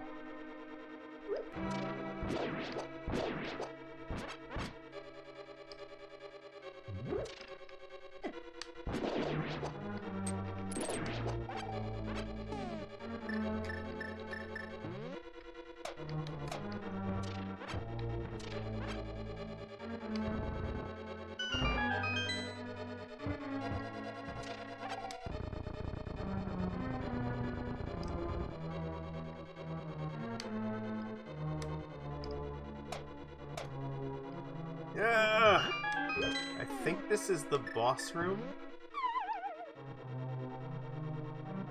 Yeah, okay, here we go.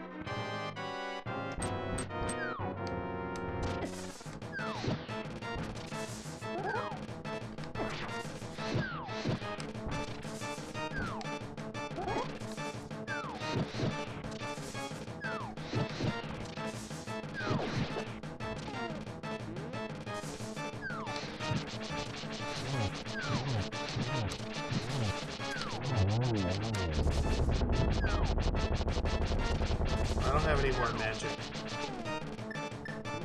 It's okay, I already did my job.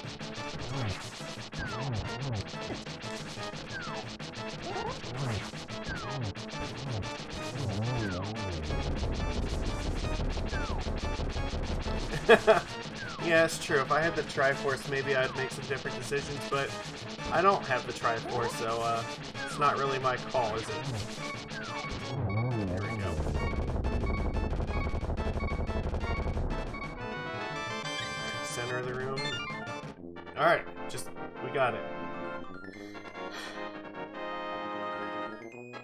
So that's dungeon number 5 down, so we have 6, 7, and Ganon's Tower to go.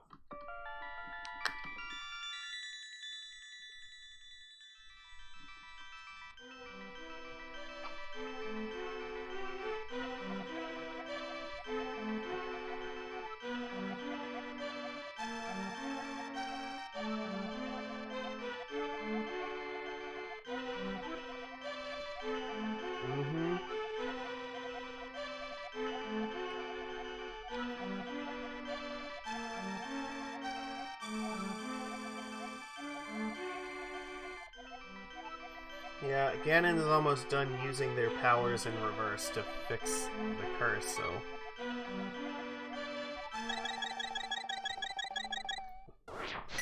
But what he doesn't know is that I have 5 of the sages. And I'm just carrying them around in my inventory right now. I mean, it's kind of a weird thing to do, isn't it?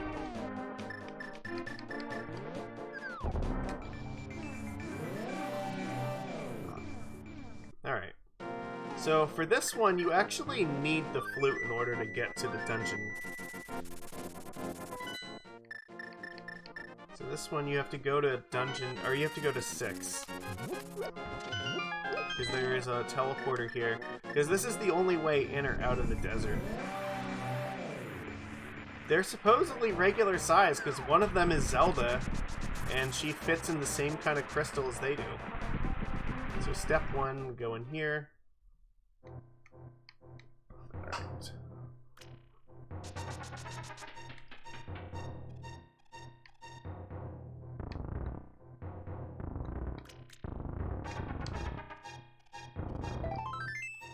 There's a piece of a heart. Yeah, Link has a bag of holding. Apparently. I don't think they've ever really addressed how it is that Link can just carry, like, all of this crap on him all the time. I think this one is just a fairy fountain, but I'll check it.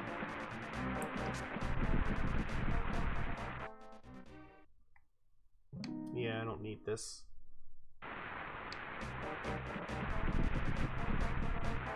His prison wall.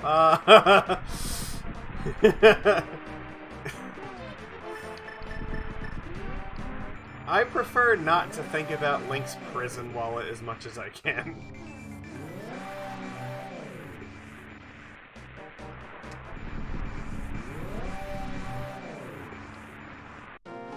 So we have one. So this should be number 2. Mm-hmm.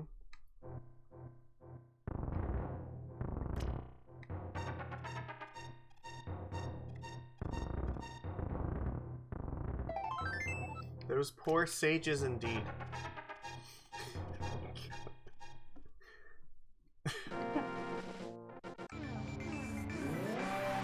So I definitely know where the 3rd one is, and I'm trying to think if I remember where the 4th. So there's one more piece of a heart that we need to, like, find.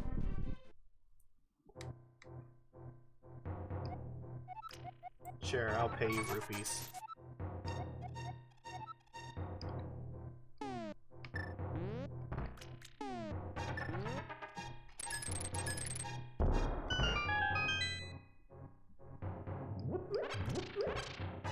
There's not really a point to blowing that up, but I just like to. Alright.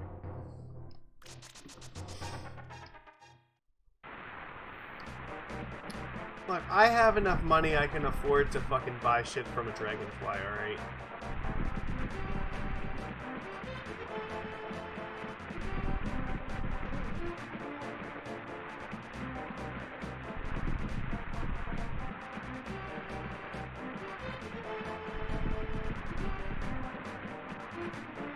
Up more.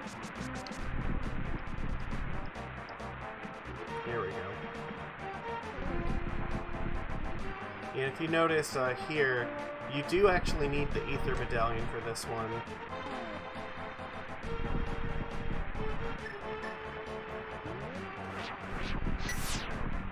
I believe Turtle Rock requires Quake, but I don't think anything requires Bombos.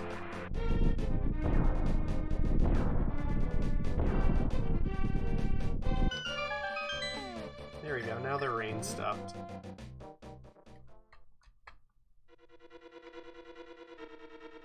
Here we go, this is the 6th dungeon.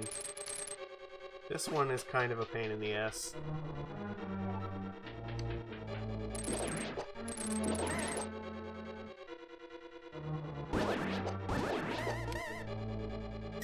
I mean, it's significantly longer than some of the other ones we've been in.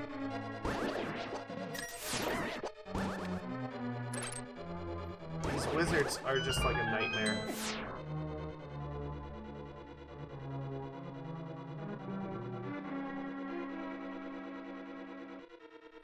I think this is where you go to get the treasure, or the cane? Yeah. So you need the big key, but then you come here and you can get the cane.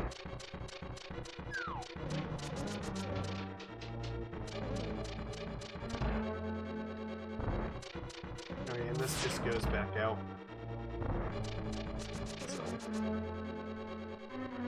So the treasure chest is nice and conveniently placed, but like everything else is like a bitch and a half to find.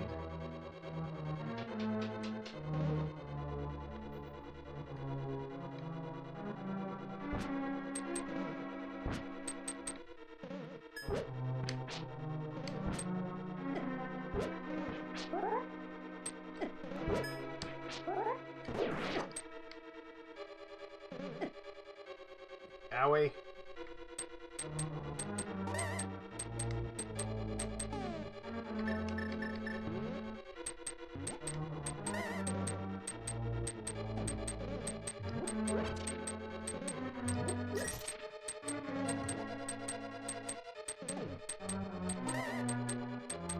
I forget what it is that triggers the treasure chest there.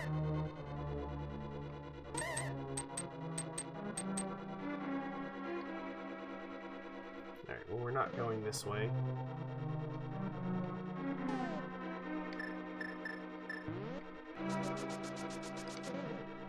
We need to get a key, but the keys are not conveniently placed. So I think there should only be one direction we can go here to start off with.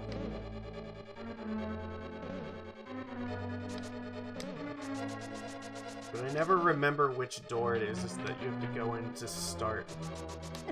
It has to be this one.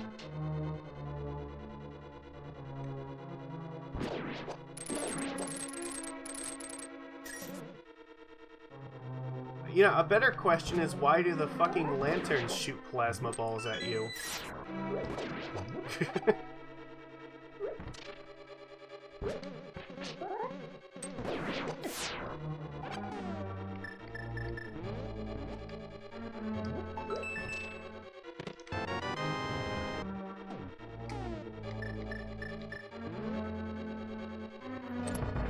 Oh, my hot take on Uro?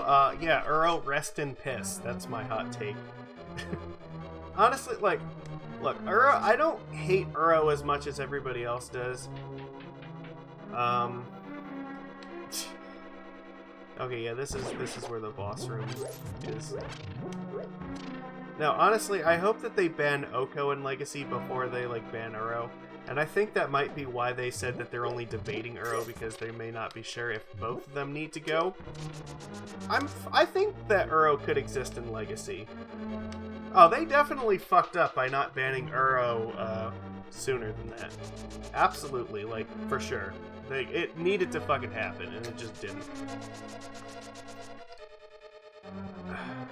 I think it's not that he's like a broken power level necessarily for modern, it's just that, I don't know, that it's pretty much the best thing that you can be doing.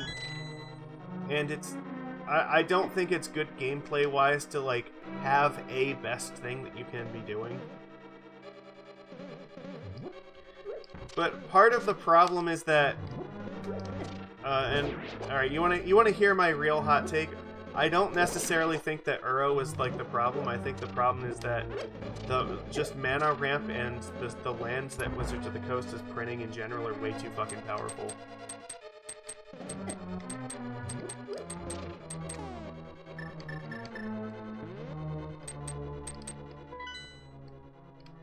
Well, when they keep printing lands like Field of the Dead and Mystic Sanctuary, like, and that just makes all of the cards like Primeval Titan and Uro and like Dryad of the Elysian Grove, it makes all of them way too powerful. So, I mean, what else are you gonna do? There isn't much you really can do. Like, the cards are absurdly pushed because like the lands that build them, like, just, yeah, there shouldn't be as much like rampy nonsense as there is right now. And I think that's really like a fundamental problem Modern has over Legacy in general, and one of the reasons I would rather see Astrolabe banned over Uro and Legacy. Legacy can weather strong lands existing because they have Wasteland, so as long as you know, allow Wasteland to do what it's supposed to do, Legacy can kind of regulate itself on this broken lands nonsense. But the problem is, Modern doesn't have Wasteland, so anytime that there are like ridiculously powerful lands, I mean, there's not really a profitable way to interact with those lands.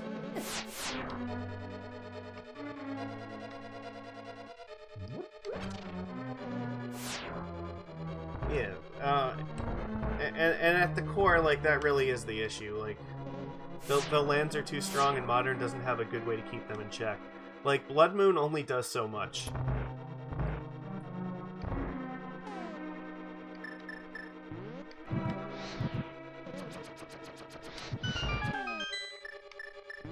Like, if Modern had something like Wasteland, then maybe it wouldn't be that bad. But that's not gonna happen, so eventually, like... yeah, eventually it's just inevitably going to continue breaking stuff like Uro and Primeval Titan. So I feel like in Modern they're gonna have to ban both Uro and Field of the Dead and or Mystic Sanctuary. Because, you know, like I said, the lands are just not gonna stop being a problem just because Uro's not there. Like, Cryptic Command and Mystic Sanctuary is just fucking broken. And it's not gonna stop being, like, ridiculously good.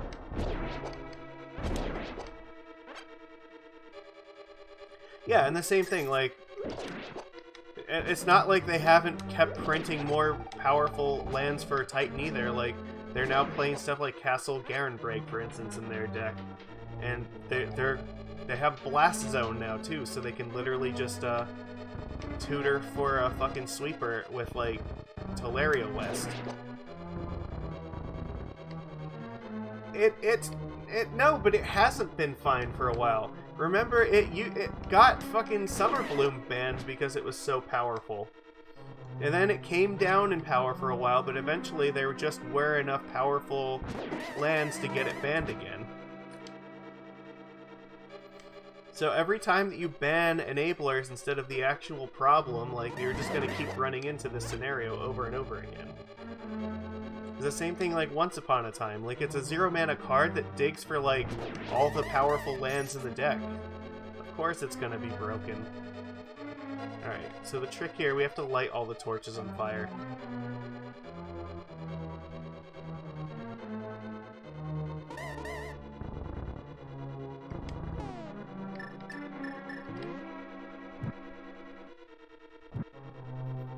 So, I don't think Simian Spirit Guide needs to be banned. I think that card is fine. It's just... it's a problem now because of a rules issue, not because Spirit Guide is an issue. I don't think that it's gonna last forever. I think that its time in Modern is probably limited, but that's again more of a function of the fact that, like, Legacy has Force of Will to deal with that stuff, and Modern does not have Force of Will. If Modern had Force of Will, then honestly Spirit Guide would probably be a lot safer than it is right now. It is very much like Opal, that eventually it's gonna wear out its welcome, and then it will see something, but I don't know if it's... I don't know if we're there yet. I think the problem right now is not Simian Spirit Guide specifically.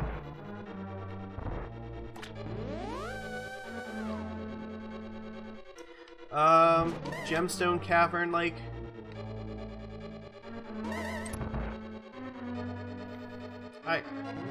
Yeah... I don't know. I don't really see, like, what value that keeping, like, Tybalt's Trickery is adding.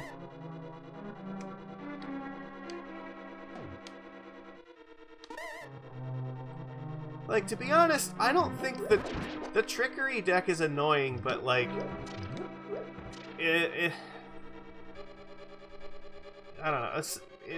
It can be beaten, I think, but okay. So again, the problem with like the Trickery deck, it's the lands, right? It's the fact that you have stuff like Field of the Dead and Mystic Sanctuary in that deck. Are we seeing a common theme here?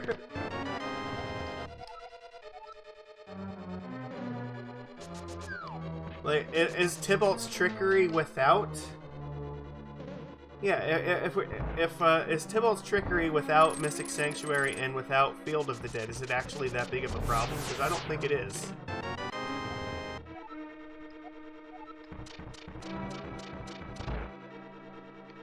I could be wrong about that, for sure.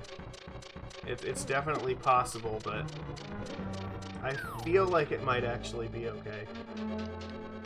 No, Mystic Sanctuary has to fucking go. Like, we've already seen how, like, it got banned in Pauper for, you know, the shenanigans it's up to. I don't like it in Legacy at all, but, like, there's far worse problems in Legacy right now before we can go after Sanctuary. Like, its interaction with Miracle spells is just absurd, where they can just, like, brainstorm a Terminus and then fucking Mystic Sanctuary it back in Terminus again. It's like, that's ridiculous.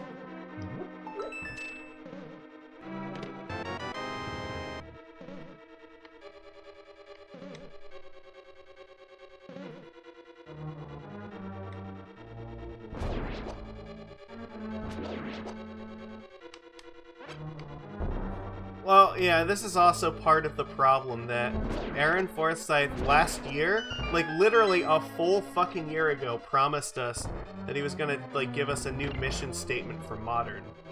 And that hasn't happened yet. And I don't know why that hasn't happened yet, because I think it's actually really important that we have an updated mission statement for Modern. So without that, like, a lot of people just are arguing over what should and shouldn't be banned because they're not even arguing on the same criteria. Like, there are some people who want Modern to be, like, degenerately powerful, and there are some people who want it to be kind of, like, between Standard and Legacy power level. But the problem is that Wizards of the Coast has not balanced it in either direction right now. They put, like, some of the Legacy stuff in there, but then stuff that isn't actually, like, good enough to quite answer it. Like, I like Force of Negation as a card, but it's not gonna adequately answer stuff like, you know, Tybalt's Trickery on your upkeep.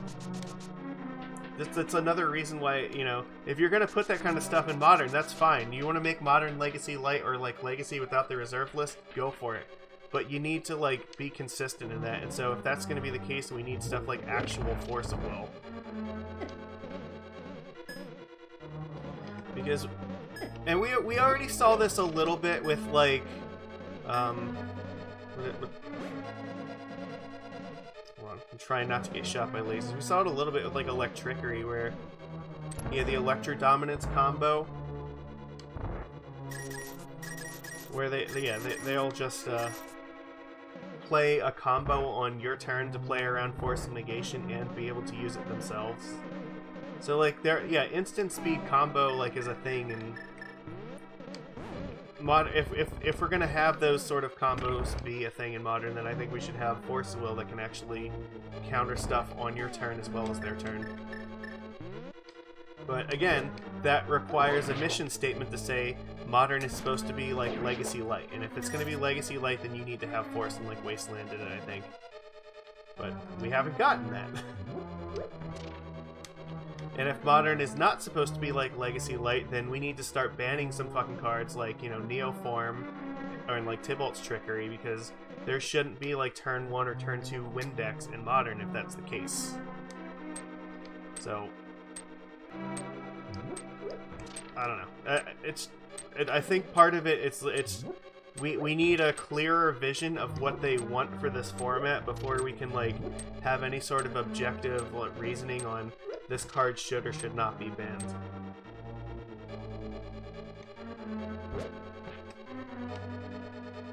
Well, this is what I'm saying though, M5. Like, if they're saying that those kind of decks are allowed the same way like Legacy's allowed to have those kind of decks, that's okay.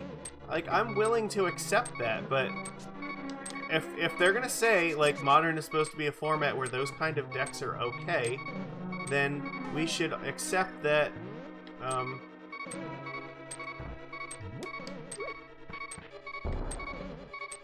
Yeah, then we should be like, yeah, we should do something to fix it so that they can exist. There's nothing inherently wrong with degenerate decks as long as like they're not like destroying the format. Like, for a very long time, Legacy like had tons of degenerate decks in there, but it wasn't a problem. Oh, fuck me. Okay, I didn't die.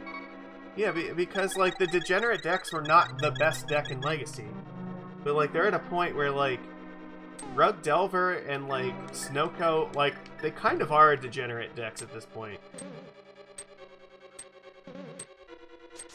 Yeah, we have that card M5. It's called Force of Will. That's why I'm saying like Modern needs that. And there's another important fact to, or part of this. It's that Force of Will also counters creature combo, so like it would keep stuff like Heliod Company in check as well. Because we see that's what happened. Yeah, like, yeah, but we want it to counter creatures because again, creature combos are like a thing that will definitely happen and definitely get out of control. Like Heliod Company is like a turn 3 creature combo deck. And it's actually hard to beat a lot of times because like Heliod can't die to removal, and when they play like the Ballista or the Spike Feeder, it's too late to really interact with removal. But if we had like Force of Will, we could actually do something about those decks. So that's what I'm saying. Just I personally am fine with it going in either direction, but I just want to see consistency, that's all. If we're gonna have degenerate decks, then we should have, you know, Force of Will in the format to deal with them. If those kind of if we're gonna say that like Modern is not supposed to be a Force of Will format, well, then start banning like the degenerate like turn 1, turn 2 win decks, that's all. I think that's fair.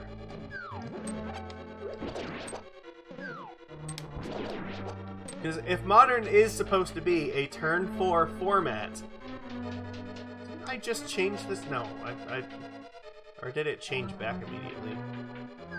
Yeah, if Modern is supposed to be a turn 4 format, then yeah, then we shouldn't have fucking decks like, you know, Neobrand or Tybalt's Trickery. Ghost Quarter is not close. Like, the amount of advantage that you lose by giving them the basic lands is just terrible.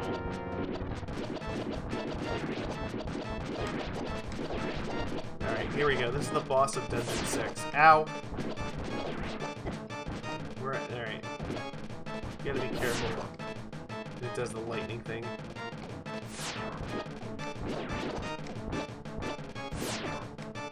Fuck! Mother...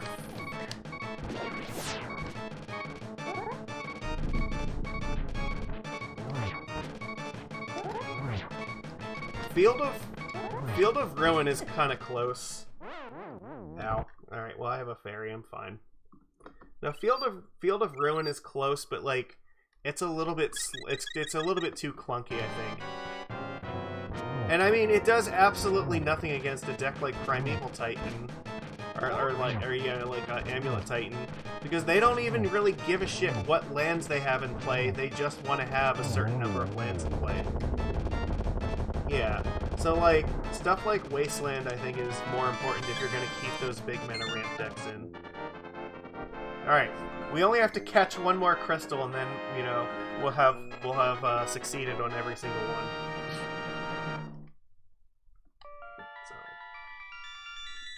Yeah, I love the music from this game. It's very epic, and I think that everything about this game still stands up to today's standards.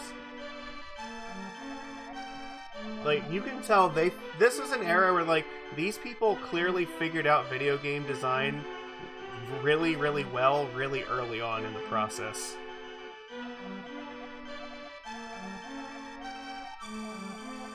So we have to go do Turtle Rock next, which is the dungeon where Zelda's at, and then Ganon's Tower.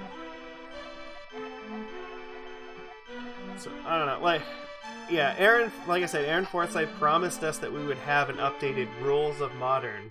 So like, we were supposed to know: is Modern a turn 3 format? Is it a turn 4 format? Who knows?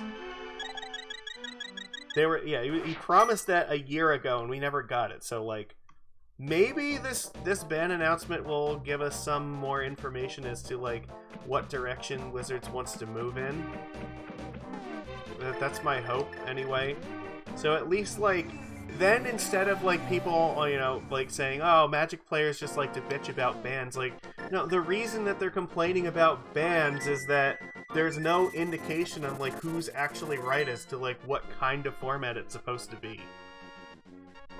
Like, yeah, that's really what's missing from this equation right now.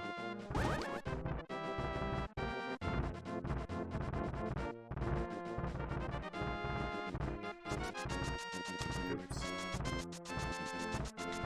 And I mean, so they did say this is a larger ban announcement, so that makes me hopeful that whatever they end up deciding, at least they're gonna make a decision and stick to it. I'm hoping. Now, you know what? There is one thing up at the top that I want to get while I'm over here.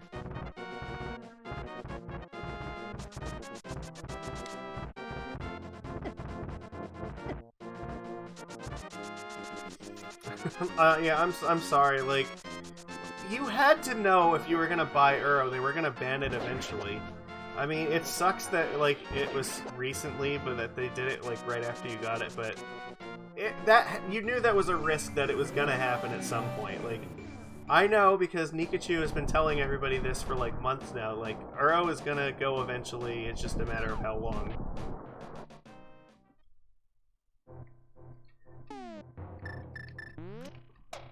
So I'm thinking that they're probably not going to ban it in Legacy, because they seem to like this idea of cards existing in one format.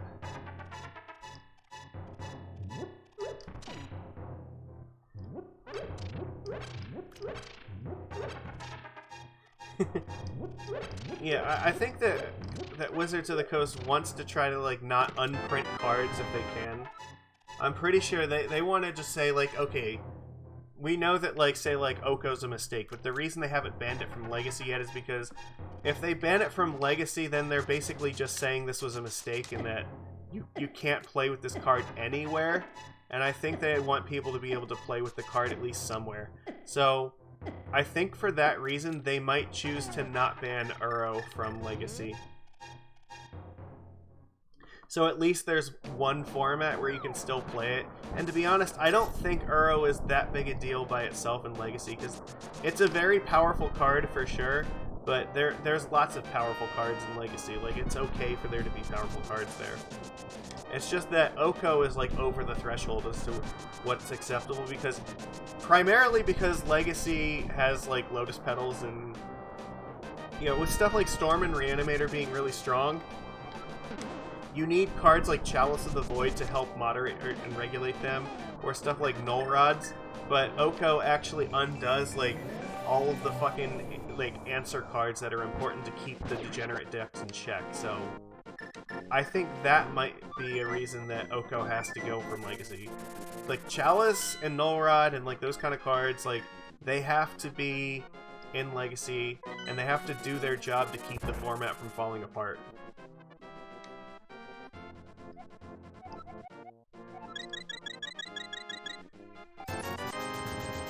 Well, the thing is, like, Oko is, like, one of the single most powerful Magic cards that's ever been fucking printed.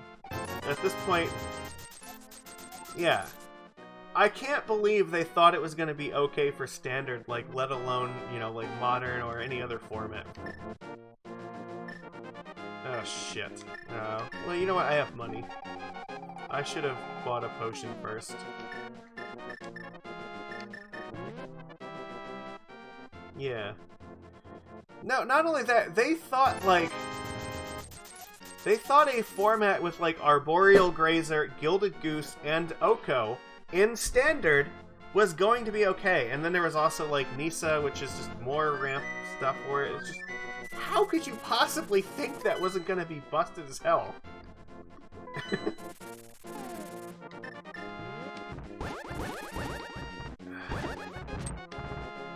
I think my favorite thing, though, was, like, what, Saffron Olive, I think at one point made a deck that was just called, like, Banned Tribal, where it was, like, an entire deck of cards that was just, like, that have, like, seen bans in Standard at one point.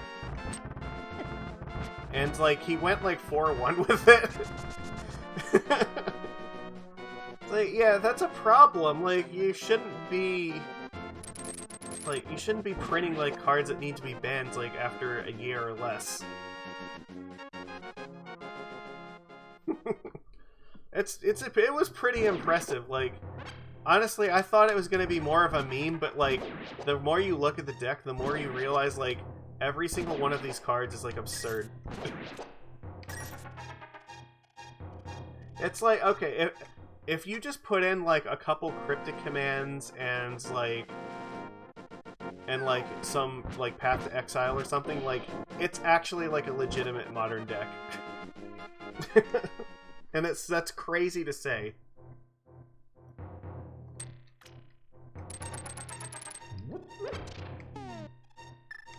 Oh, I think I already have. Hey Russ, what's going on? We're finishing up this, so we are on Turtle Rock Dungeon. That's where we're headed to right now. Yeah, and the mana base. No, like, seriously, like, the Banned Tribal deck was hilarious, but, like, it was also, like, a perfect fucking example of, like, everything that Wizards has done wrong in the last, like, 5 years. Yes, we are going after the second last dungeon, Turtle Rock, and then right next to it is Ganon's Tower.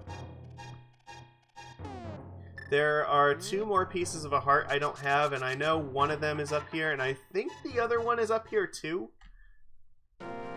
I might have to look at the list and just make sure I got everything from off of the mountain, but I know where one of them is because it's actually in the dungeon,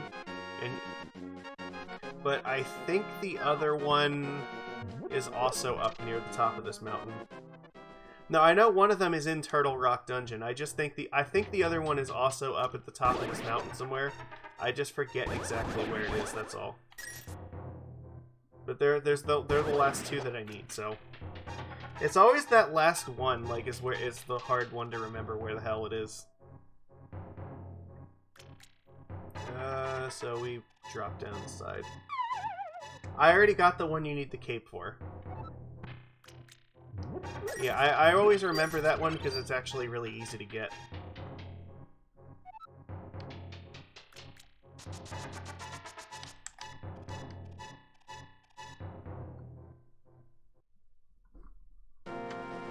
Oh shit.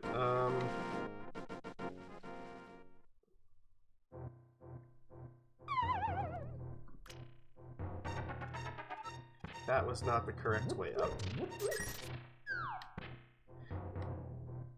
Yeah, I know. There are a lot. I think there's like, what, 20 of them? Something like that.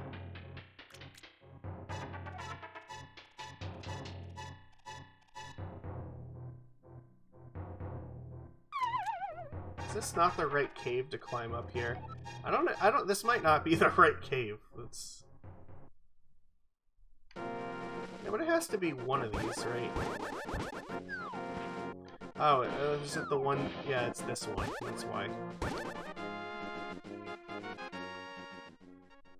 Yeah, if I can't find it, then I may just, like, look at the list quick.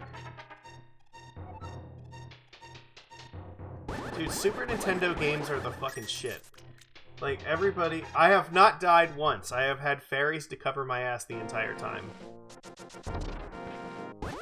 Yeah. Yeah, the piece of a heart that's over there, that's the one that you get from Turtle Rock Dungeon. But I think there's one that I get from one of these caves.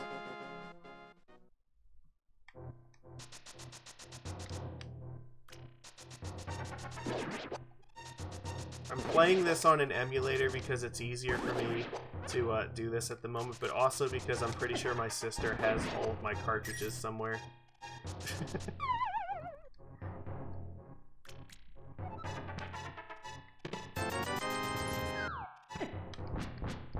Fuck.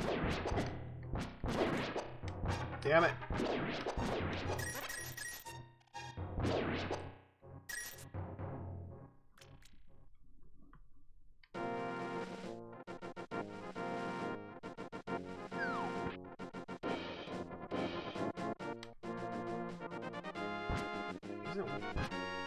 This is a teleporter down here. Yeah, the one that's at the top of the mountain, you get it from Turtle Rock Dungeon, because you have to go into Turtle Rock, and then it's something you have to go outside and use the magic mirror in order to get it. But I'm trying to think, there should be one more, and I'm not sure exactly where it is. I may just bring the list up here and just look at it quick, just so I know. I wanted to look at these caves while it was down here. Wait, what's in the other one? Yeah, so you actually can't get the last piece of a heart until you are in the last, or I guess the last regular dungeon, and then there's Ganon's Tower.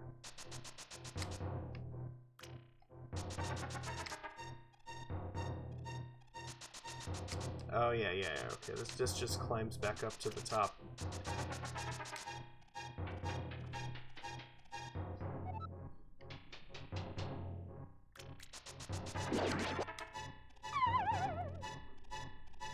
Yeah, Death Mountain is a confusing mess of caves. Incorrect? No, I know that's how you do it. Oh, you know what? No. Okay, no.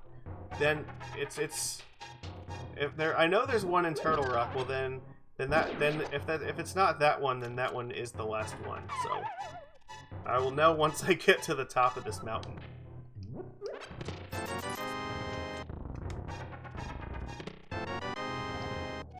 Okay, well then no. Okay, then that is the last piece of the heart. That's why, you know, you're right, because if that's not the Turtle Rock one, then I know where the last two are. Because then it should be in this cave that's up here at the top of the mountain.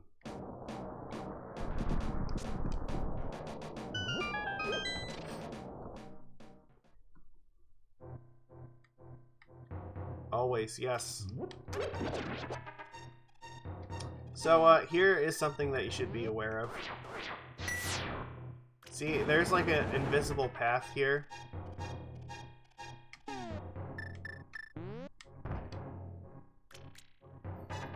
What other SNES games? Final Fantasy IV, which is 2 on the Super Nintendo, Contra 3, Super Mario World, Super Mario Kart, F-Zero, Super Castlevania. Oh, that's a fake one. Let's see, what are the other ones? Oh, Chrono Trigger, of course. I've played a lot of the games on my channel at some point or another. Oh, Mega Man X. Yeah, Contra 3 is actually really hard. It's not a very long game, but it's a very difficult game on hard mode. I think this is it, right? Okay, yeah, okay, there we go. This is the other piece of a heart that I need.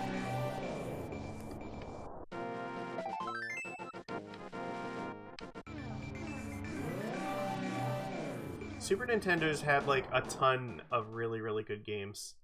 Actually, I think this is a shortcut.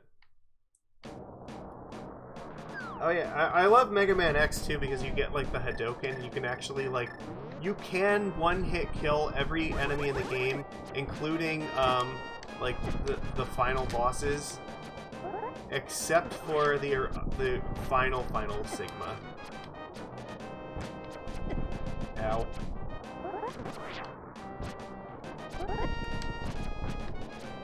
These centaurs are like the hardest enemy in the game to kill. I don't even know why I'm fucking with them because like they are super difficult. Come here, fairy, I need you. No, come back. Don't float away in the clouds. No. Oh fuck. You can block their shots, but only with the mirror shield. Madre de Dios! Alright, so what's gonna happen is... They are like the strongest, like, regular enemies in the game. Because, I mean, this is like an end of the game area. I'll just go and heal up with the fairy. Thoughts on the magic announcement? Rest in piss, Uro. I hope that they ban like 20 cards. I would be really happy with that. If I had to pick like my top ones, I'm gonna say Pioneer, or no, let's start Historic, ban Uro, ban Claim the Firstborn, maybe ban Muxus. I think that it's okay, but I still would probably prefer it did not exist in Historic. But the big two for me are Claim the Firstborn and Uro, and we do know that Uro is getting banned in there. For Pioneer, I would say probably Wilderness Reclamation, Teferi, and Uro.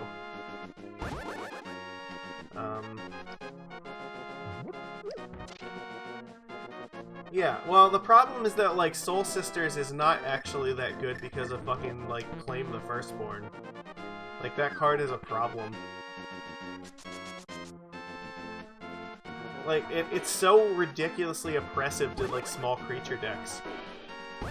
Like, they designed Claim the Firstborn to be, like, a very good card for, like, limited. Fuck, it's not, it's always, like, the last one.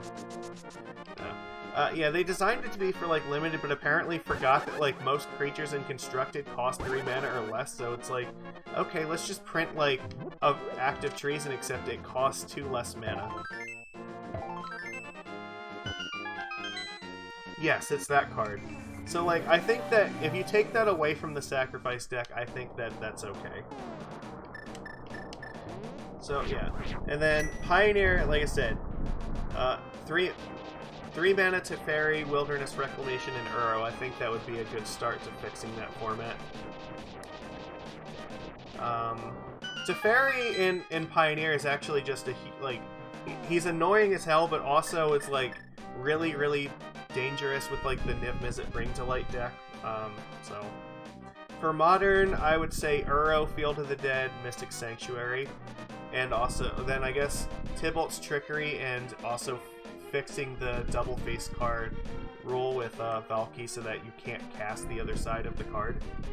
So those are the ones I would go with there. Alright. Turtle Rock, here we go. And we were just having this conversation earlier. I think the biggest problem Modern has is that the lands are just fucking absurdly overpowered.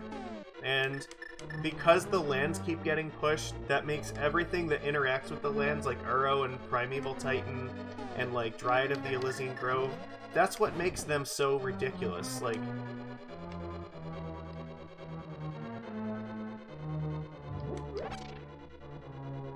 actually, I should check because there could be like keys hiding. Nope, okay. Yeah, and Modern doesn't have like Wasteland or anything that like keeps the lands in check whenever they get out of control either, so that's kind of a problem. The ice dungeon, yeah, it's easy to get lost there. Oh, this room is a fucking pain in the ass, because you have to light all 4 torches to open the door, and it is not really easy to do that.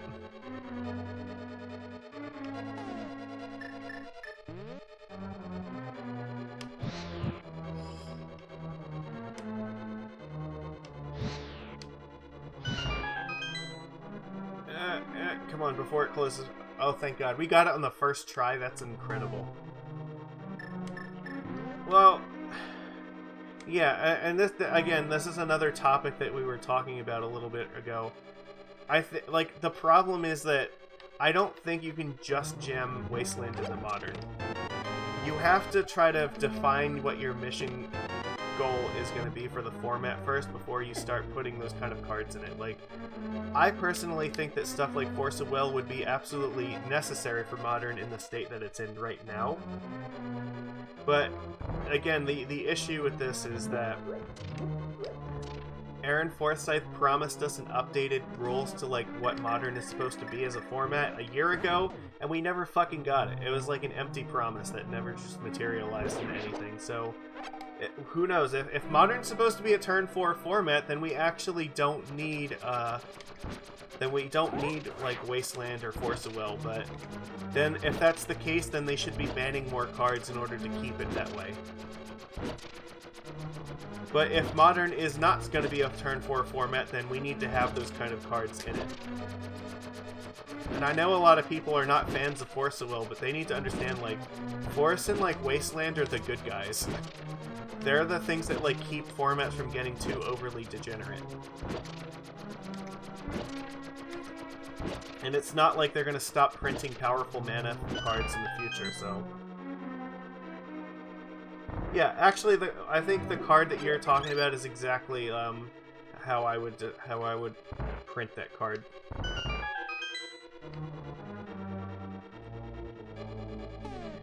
Well, again, I don't think that the problem is, like, it's not Force of Negation. Like, I think Force of Negation is a very necessary card to keep stuff in check. It's just... Yeah, the issue isn't Force. The issue is that we even need Force in the first place. Like, if Modern wasn't degenerate as hell in the first place, then, like, Force of Negation would not be a playable card.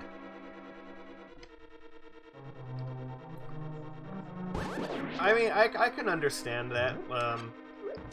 That could be frustrating. But there are other ways, like, and again, in Legacy, like, they have stuff like Rishid Import, which really helps decks like Death and Taxes to keep that stuff in check, so...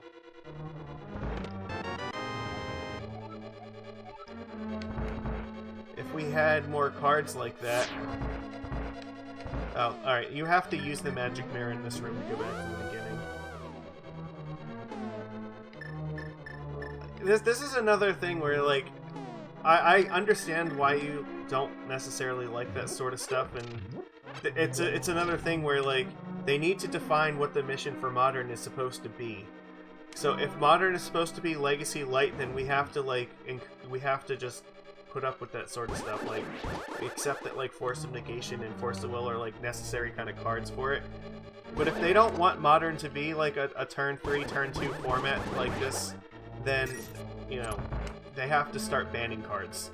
That's the only solution. Because, yeah, there are going to be people that have, like, a wildly different opinion about what cards do and do not belong in Modern because we don't have any objective standard to point to and say, this is what Modern is supposed to have, this is what Modern is not supposed to have.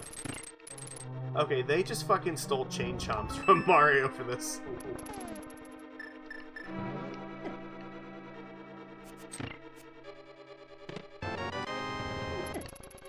Yeah, and this is another problem. Like, first of all, they should not be ignoring formats for, like, a year at a time. Like, you can't just do one banned and restricted announcement for the entire fucking year. It does not work like that. The formats will degenerate long before that point because they keep putting ridiculously overpowered fire design cards into all of them. However, we're also, like, in an era because of Corona where online play is, like, the most important thing to Magic right now. And the online metagame moves much, much faster than paper does. So I know that they're used to like using paper Magic events like, you know, GPs and stuff to actually determine their banned and restricted announcements, but you can't fucking do that in the middle of a pandemic where online play is like how it goes, because online moves way, way too fast for that. Like, they need to be more proactive about what they're doing. Oh shit, this is a nightmare. Oh god. Oh god.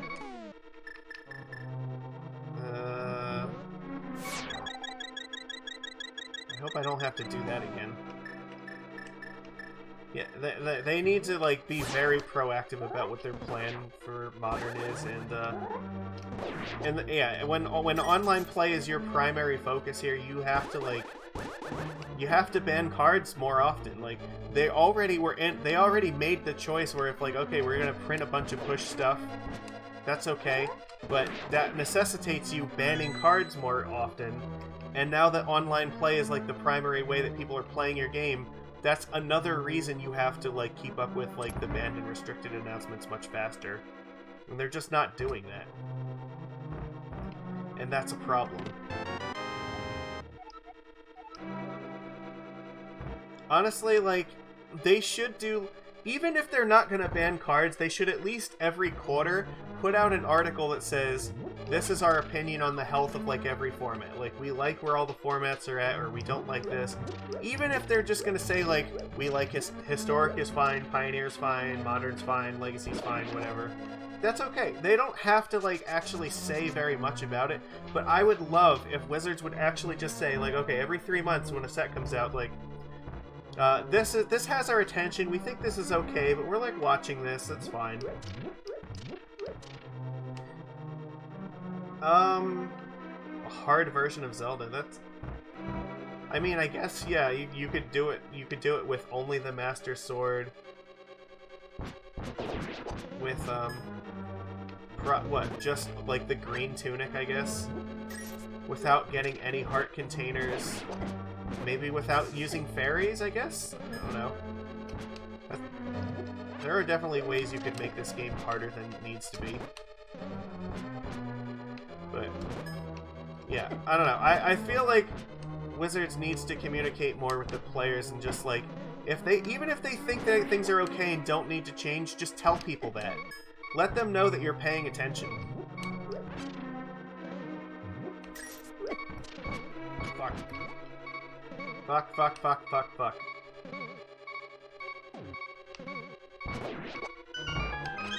Oh, that was so critical. Alright, let's go this way. Okay, well, we don't have that key. Oh, no, we do have that key. So going down, going out is okay.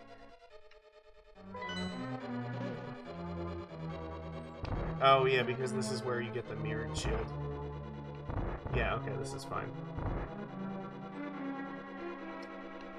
Yeah, I know you can use the magic powder on it. I just am lazy and I never do.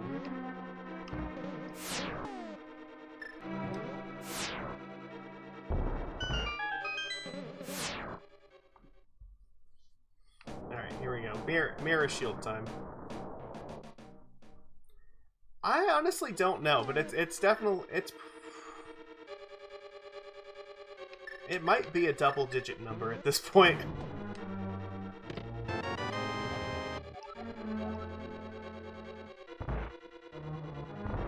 It is the Nikachu, yeah. I'm a popular guy. I get like the big guys to come in to watch me play video games.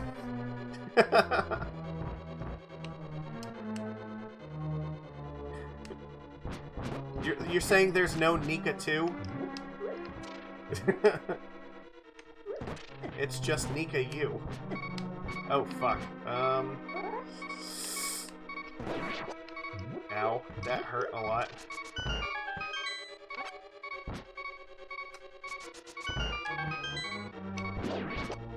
Coffee and MTG every day. Alright, I think I'm hoping that there's gonna be like a fairy room over here. No, there's not. I think we already went past it.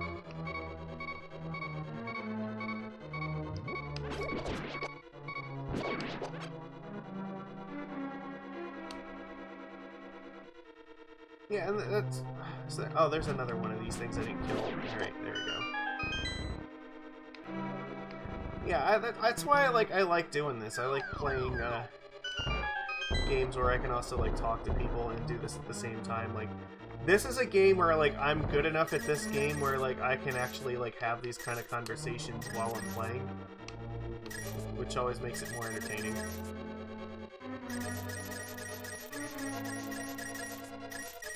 Like, it's more difficult to do this when you're playing, like, actual Magic or something, because, like, there's a lot more unknowns and more, like, things that can go wrong and require closer attention, but, like, a lot of this stuff is just muscle memory at this point, so it's easier. I will get all these rupees on principle, because even it doesn't matter if I need them or not, I want them. Alright, there we go.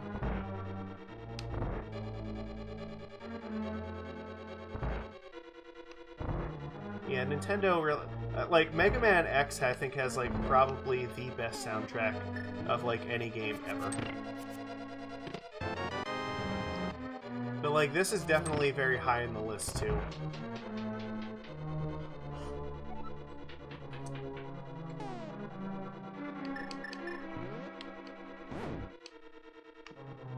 Oh, God. I'm gonna get hit by this fucking fire bar at some point, I know it.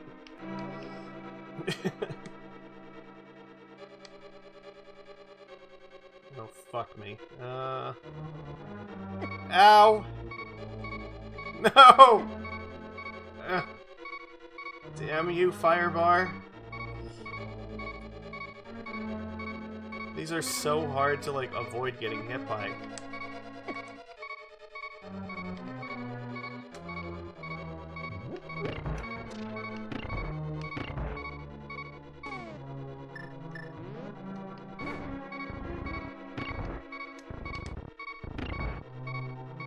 I don't think I need to put a block on that. Ah, damn it. I have not watched that. Though, I will say, Ego Raptor has, like, a really cool video. It's on Sequelitis about Mega Man to Mega Man X. Which, that's actually one of my favorite, like, game design videos to watch, because he, like, fucking nails everything that goes right with it.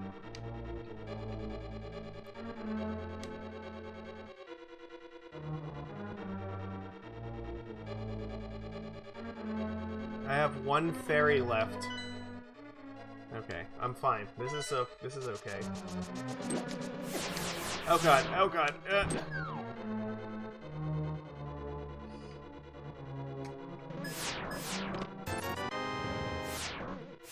Ow. Okay, I know what I'm supposed to do here. I'm actually supposed to run out here if you want to get all the chests.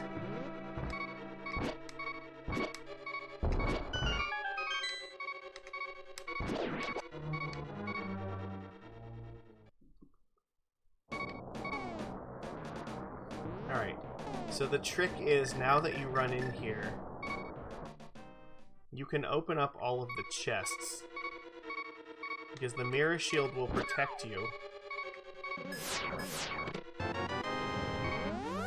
But you can do this now.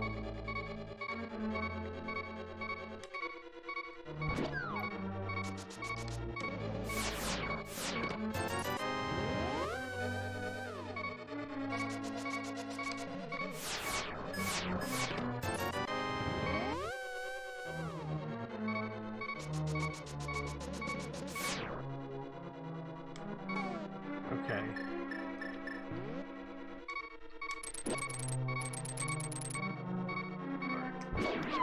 Fuck!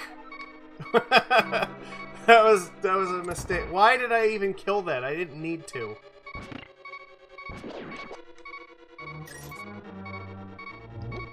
Please be hearts under some of these.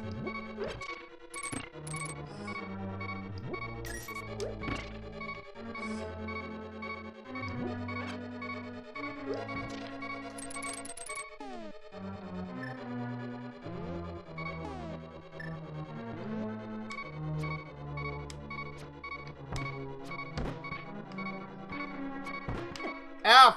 Fuck me.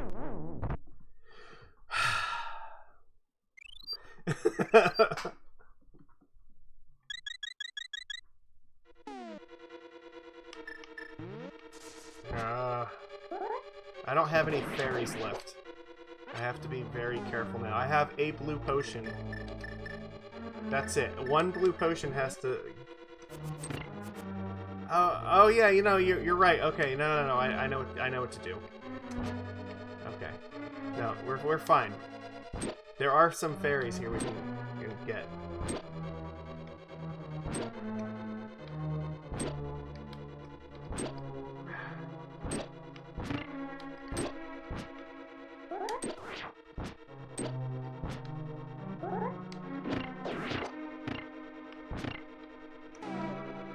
It's this guy, right? You have to use the powder in this thing.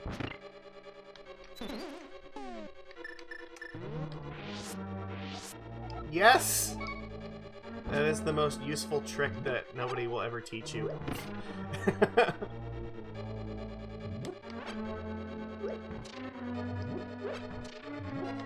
Alright, so I have one fairy and a potion. I should be okay.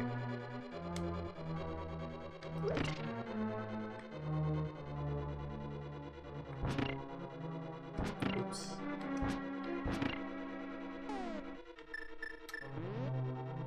Yeah, no, I love Mega Man X. I am really bad at X2 and X3, but, like, I'm really, really good at Mega Man X1, and I...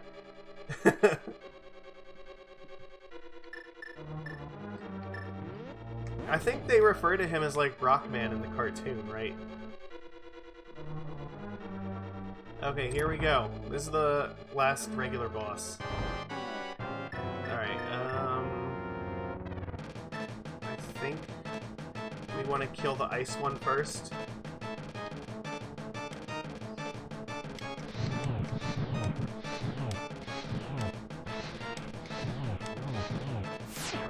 Ow.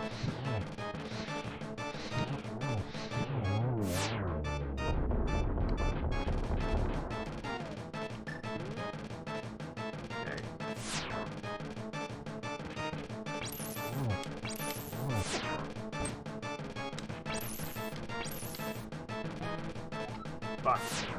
Alright, we're gonna use my potion.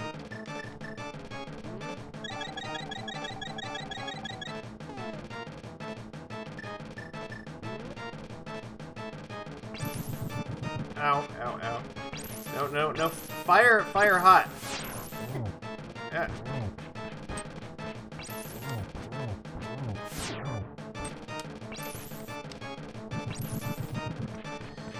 Come on, come on. Nope.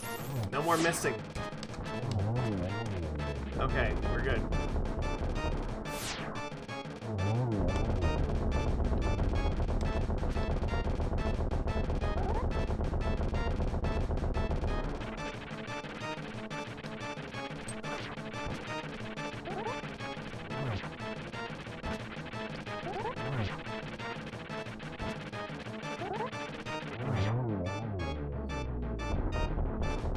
Got him! There we go. We didn't even need the extra fairy. We're good. Alright, now we have to just catch Zelda. Yes! We've caught everything! But I think before I go fight Ganon, I'm gonna go refill my potions.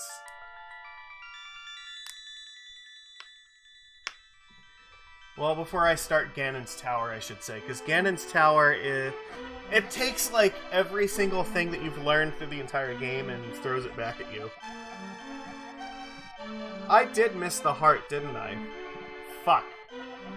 I know exactly where it is. I am gonna have to go back.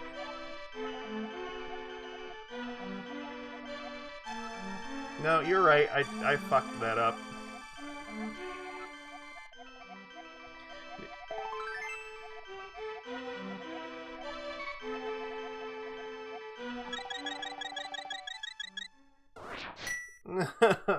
Oh, it sucks.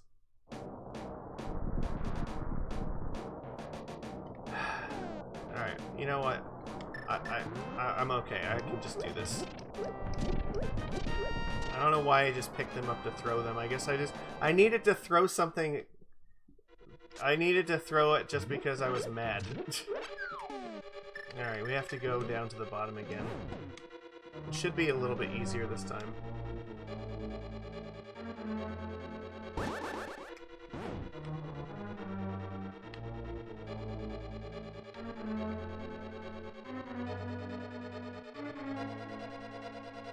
Nope, not this way.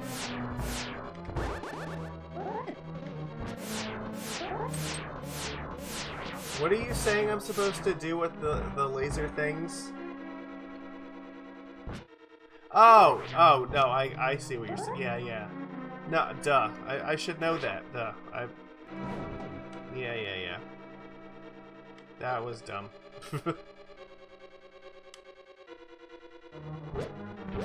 Come on, I've played this game before. I should know these things. No, it's important. The last piece of a heart we need is in this dungeon, and I totally forgot to get it. Because you have to, like, use the magic mirror when you're outside to, like, go get it from the light world. That was a whoopsie. Well, I mean, I'm not trying to speedrun the game. I'm just playing at the pace where, like, I remember where everything is, so... Oh, what am I doing? I can... Oh, I fucking accidentally got it already. Oops. But no, you are right. I should have just pulled the sword out, and I totally forgot to do it. No, it's in the where the mirror room is, right? That's the one.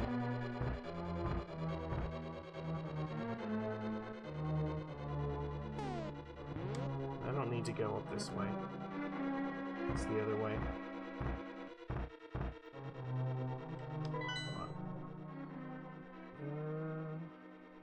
No, that is the correct direction. Never mind. The other way is where it goes to get the key.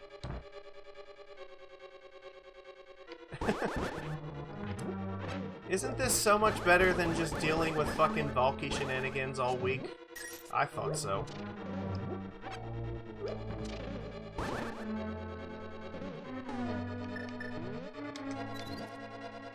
Fuck. I appreciate that. I'm always happy when I'm doing this and there are people to actually talk to, because it makes it feel like I'm actually like entertaining people and accomplishing something, which is all the only purpose of me even streaming at all.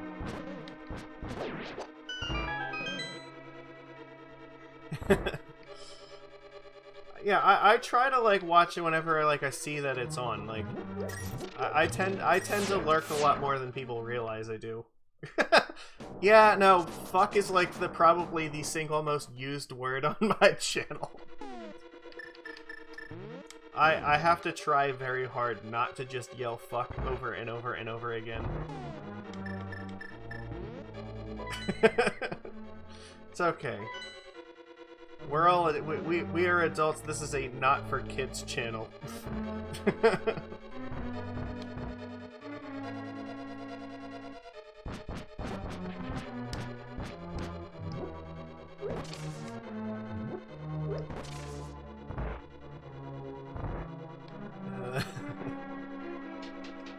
Just like, alright, I just need him not to like draw this exact one thing and then I can win the game. And then it's like they draw that exact one thing. Fuck! Yeah, I mean, what are you gonna do?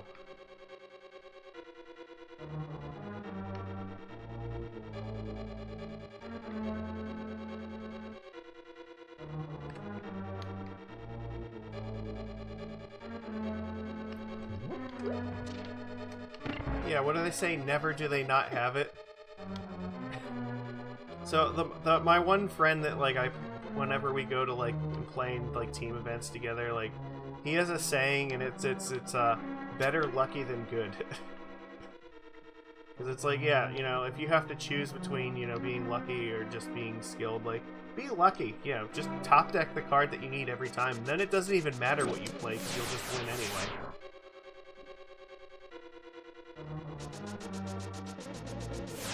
Yeah. Once cards get banned, then I'll start streaming Magic again. Though normally I record stuff on Sundays and I upload it so throughout the week. It just happens that, like, here we go. This is what I needed. Right. Please tell me this is the right one. I play both. Oh my god, there's just fairies here. Now, where is... No, one of these... It's not this one. Where is the fucking path that goes out to this heart? No, it's up... Oh, fuck, it's up by where the shield is. Okay, I know.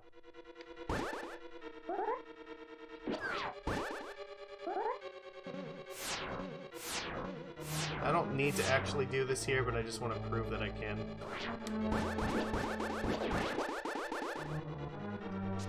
I gotta go backwards.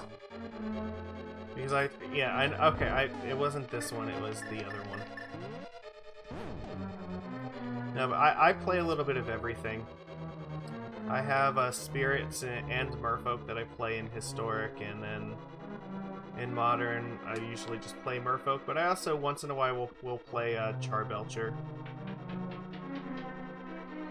For Pioneer, I've been playing Mono Blue Devotion, but like I gotta be honest, that deck really feels hard to stay excited about while Teferi is a thing, because Teferi just like nukes that deck from orbit so hard. And it's like every fucking match, like, they have Teferi. Like, never do they not draw Teferi in, like, turn 3 or turn 4. If they don't play it on turn 3, it's because they're gonna play it on, like, turn 4 with Mystical Dispute backup. Every time.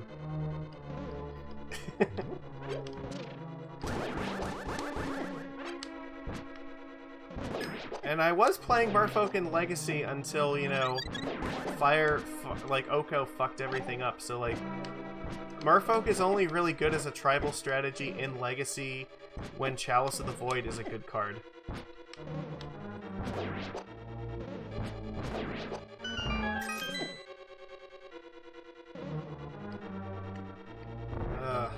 There we go.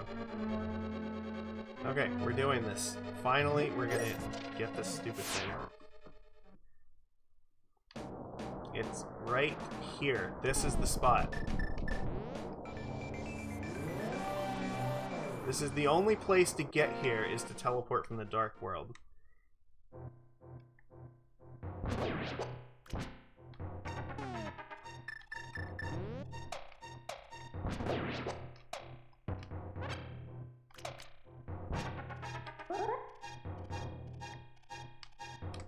Oh, I have to use the bow and arrow.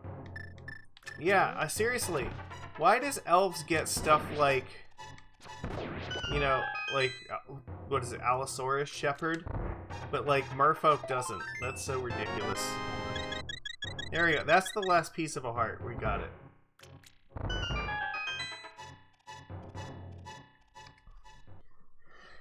Yeah.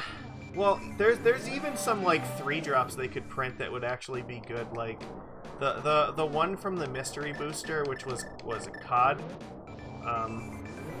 If, you know, turning everything into islands and giving you Island Walk while also being a Lord, like, that would be very playable in the deck.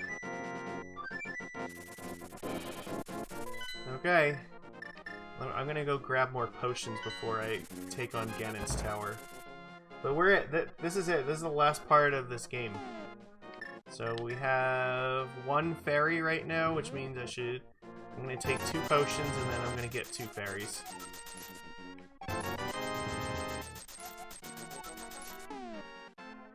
That is so fucking irritating. I hate when, like, they're not in order, but that's okay. Where is the nearest fairy thing? I think it's actually by Link's house, which means I can use the flute to go there. Nope, this one.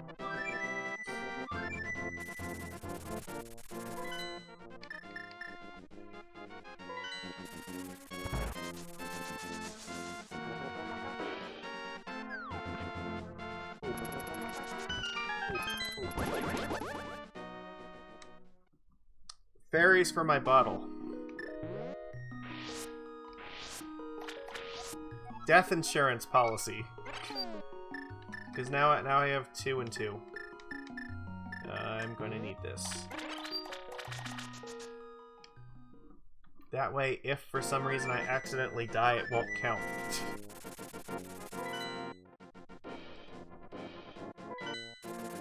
So if we have all the items at this point, everything is leveled up, except for the sword, which I don't believe I can... Can I do that yet? It's a good question. You know what? I should actually test this to see if I can. Because if I can buy the super bomb, I absolutely should just do that. Yeah, this is the quickest way to do it. I don't remember if he sells it before Ganon's Tower or after it. But it will let me power up my sword if I can, and if I can power up my sword, I'm going to do that.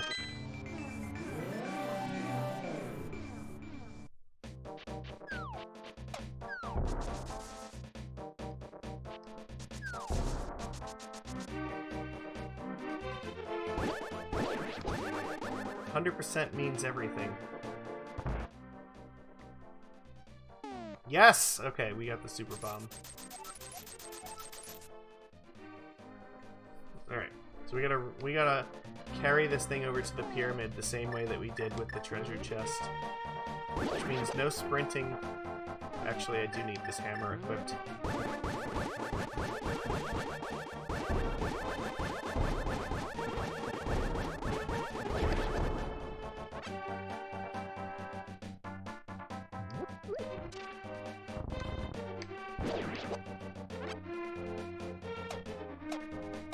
Yep.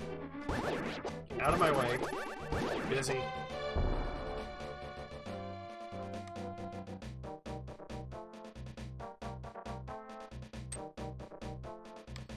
we go.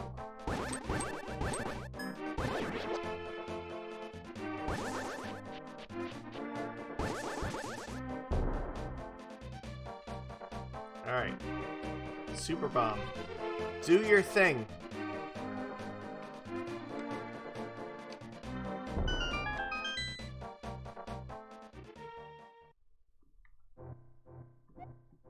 Mysterious pond. I would love to throw something in. Let's try this sword.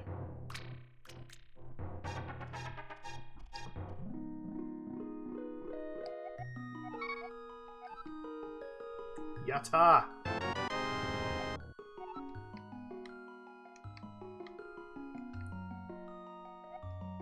Alright, and since we're here, let's just get this over with, because we're gonna need to do this anyway.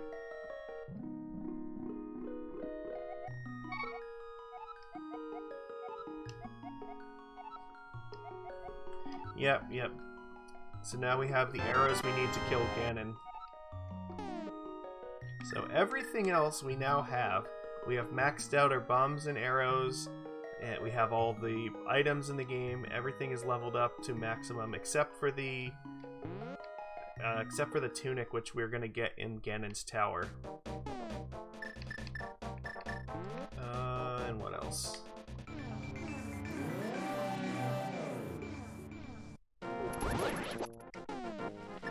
Oh yeah, we have all the pieces of a heart, so... There is only one thing left to do, and that is to go and end Ganon's sad existence.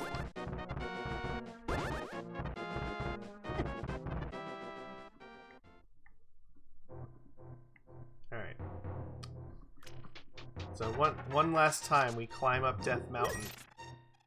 We are not leaving until Ganon is gone. And hopefully by the time we finish Ganon's Tower, I will have maxed out my rupees once again. Because I'm not going to end this game until I have 999 rupees. I want him to know that when he died, I was rich as fuck.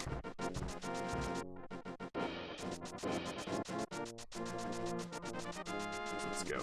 But we're close. We can feel it.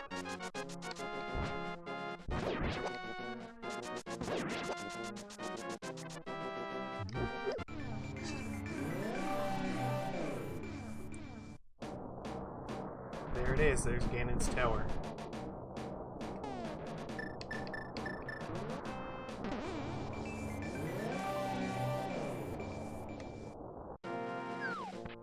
And this time we can just take the shortcut.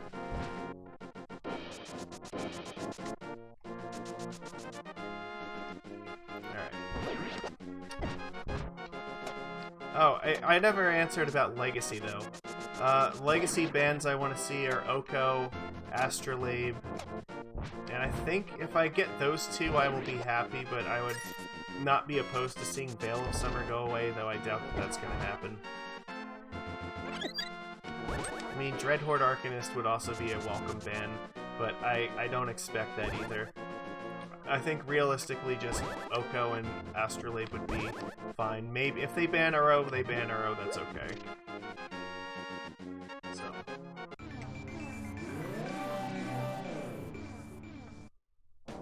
Yeah, exactly. Oko is fucking Broko. Who would have guessed? I still have a foil pre-release set of Okos, and I don't care if they get banned.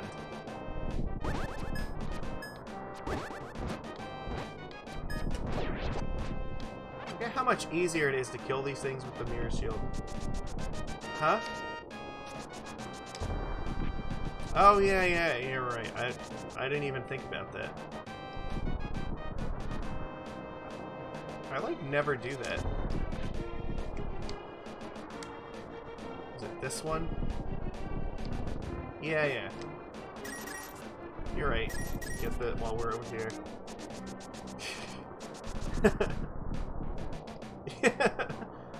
Yeah, it's...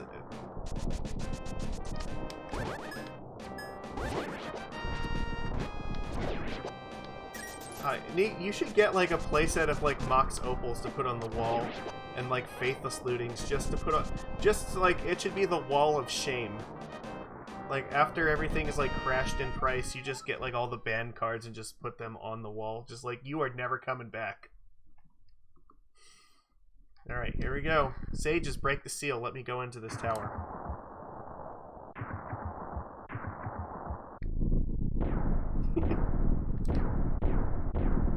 Maybe once Uro, like, you know, goes down in price, then you can, like, get a set of that to put on there, too.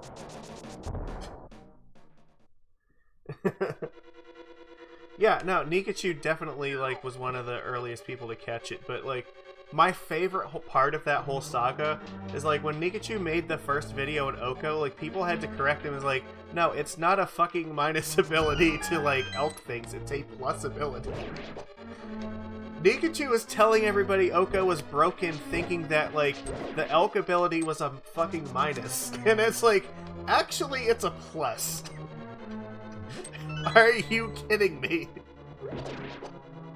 That's how broken it is. Like, you just immediately just internalize that it's like a fucking minus ability. It's like, no, it's actually not.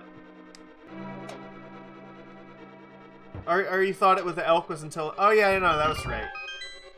Yeah, no, yeah, that's right. You thought it was until end of turn, but it's like, no, it's actually permanent. Yeah, that was the thing. Yeah, that's why it was, like, even better. It's like, however broken you think Oko is, it's actually worse than that, and that was what was hilarious. It's like, okay, this is already going to be, like, an amazingly powerful card, even if it was, like, only a temporary elking. But, like, no, you just, do it permanently, it'll be fine. Sorry.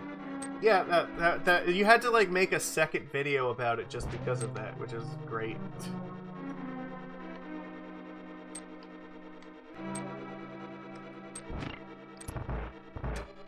Like, I think a lot of the Merfolk players, like, are better at recognizing how good cards are just because we're so desperate for stuff all the time that, like, we're used to having to, like, sift through cards to find out what's actually going to be good and what's not.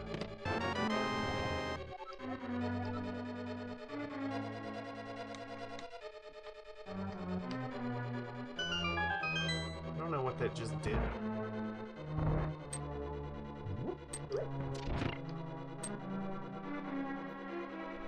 Yeah.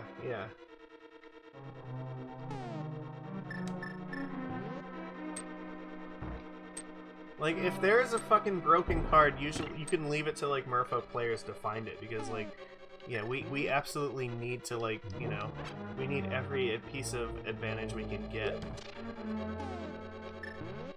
Alright, the trick is the bomb has to be far enough away from the second one so that it doesn't trigger that one. That's why there's two of them there.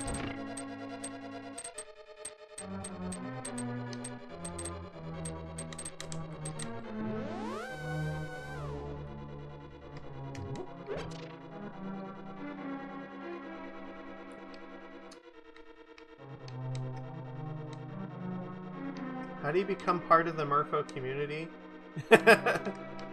Well, you know, we still have like a lot of players that, in Merfolk that like they play other decks too. It's just like we like Merfolk and other stuff. Like I know Stoneheart plays a lot of Prowess, and so does M. Hayashi. And also Stoneheart plays like Pyro Prism as well. Tuxdev is really, really knowledgeable about Legacy, probably more so than myself. Because, like, he focuses on Legacy almost exclusively, whereas I play, like, a little bit of everything.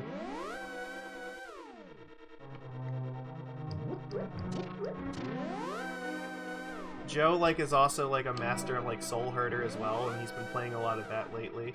So it's, yeah, as a Merfolk creators and like players and stuff, we are obsessed with Fish, but like if you play something else besides Fish, we're not gonna hold it against you.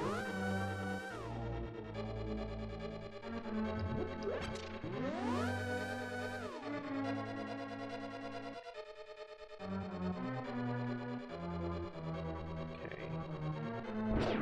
Oh, this is the fucking annoying part.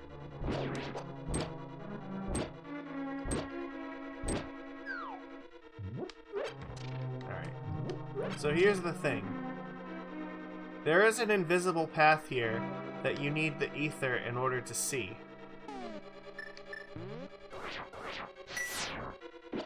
There's a shortcut right here if you're willing to, you know, take a chance on a ledge here. Alright.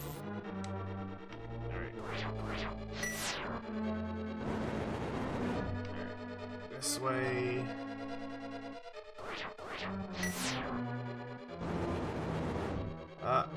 I think that if you light the torch, I believe it does show this. Yeah, when you light the torch, it does, but you can't really light the torch easily from the other side of the room. So you have to use the ether in order to, like, temporarily show it.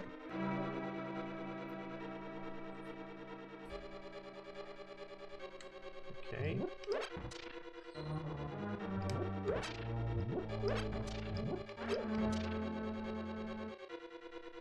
Yeah, like, I really want Mono Blue Devotion to work in Pioneer because I like that deck so much, but it's just so hard with Teferi being a thing. Oh, come on.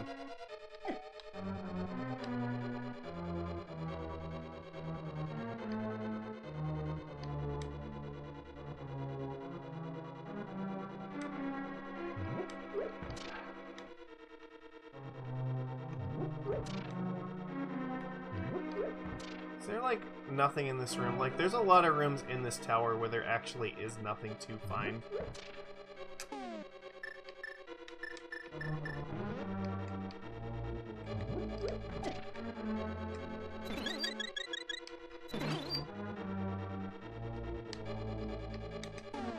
I don't think there is anything in this room. No, oh, fuck.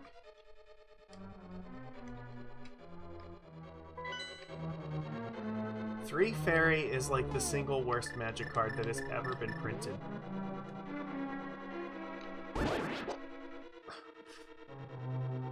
Like, I don't know. I would rather have, like, Hogak back than fucking Three Fairy. Damn it! This torch is gonna go out halfway through this, I know this.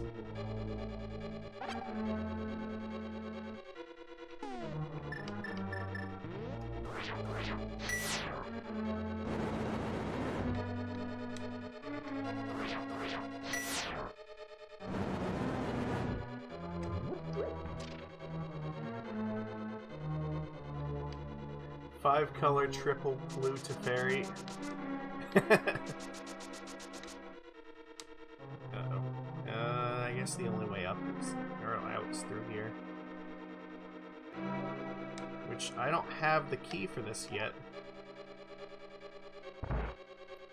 But I do have the key for this door now.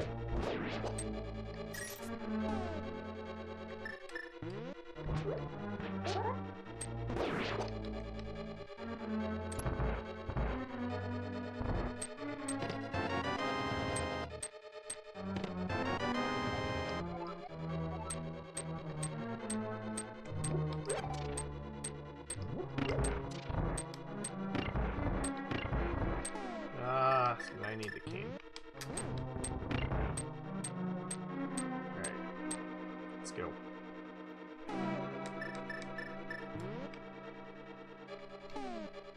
Can I just save myself the hassle and just...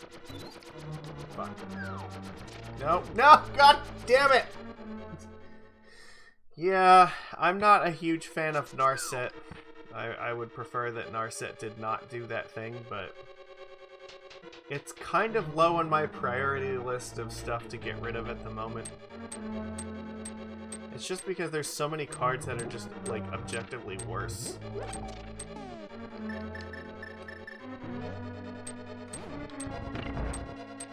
Like, I'm not a fan of stuff like Narset and, like, Hull Breacher existing in, like, Legacy, for instance.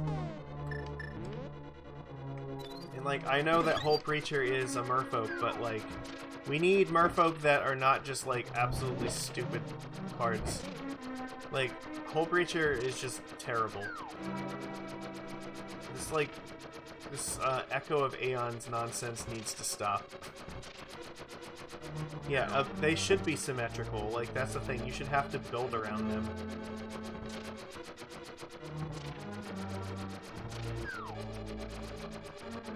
This better give me a key to open this door. I'm gonna be so upset if it doesn't. Alright.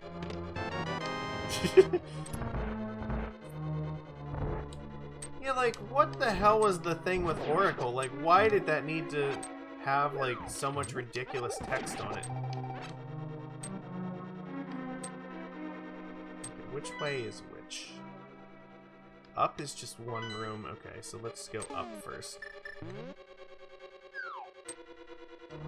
Yeah, symmetry is good design, so, like, why would we want that? I don't think killing these things actually does anything. Fuck.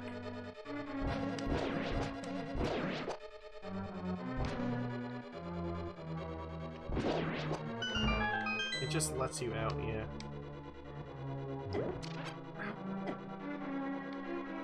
Damn fire snake. Yeah, this was a trap room.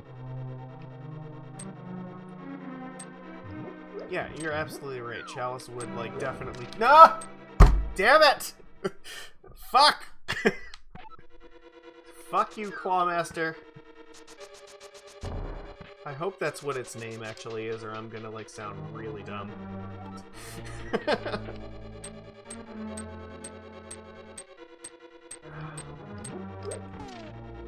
Yeah, like, for as much as I don't like Ensnaring Bridge, like, I recognize, like, at least, you know, it affects both players, so, like, it's an annoying card, but, you know, it's not necessarily an unfair card.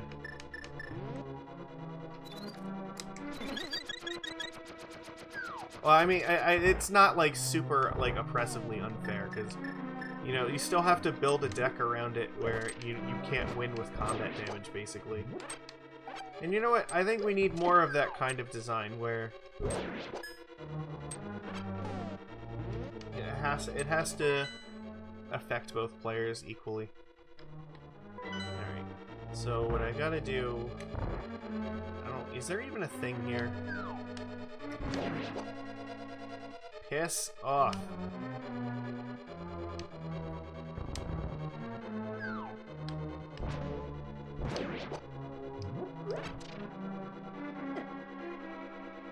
I have no idea if there's even anything in this room.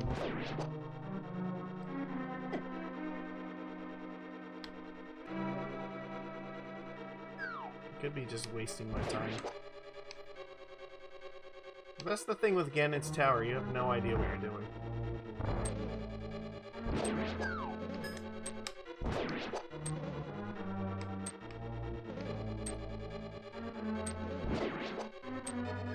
Okay. So what I need to do here is get the flame rod.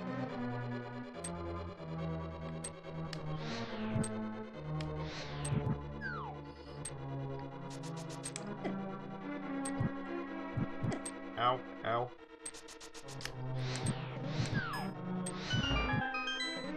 Alright.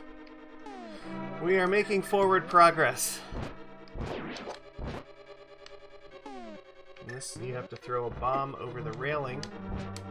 Or just, you know, these guys are gonna walk past these blocks. That's fair.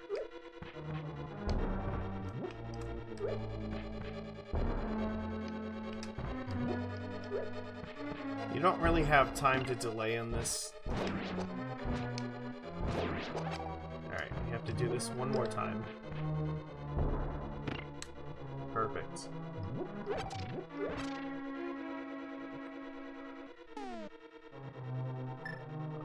Yeah, you're... Well, yes and no. Technically, Tron doesn't need Walking Ballista in order to, like, win the game with Ensnaring Bridge. Because they still have effects like Karn, like restarting the game while they have, like, Infinity stuff in play.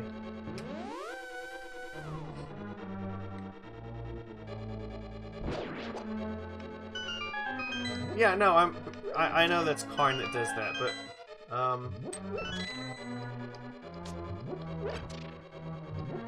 yeah, Karn the Great Creator, on the other hand, I have some words for him.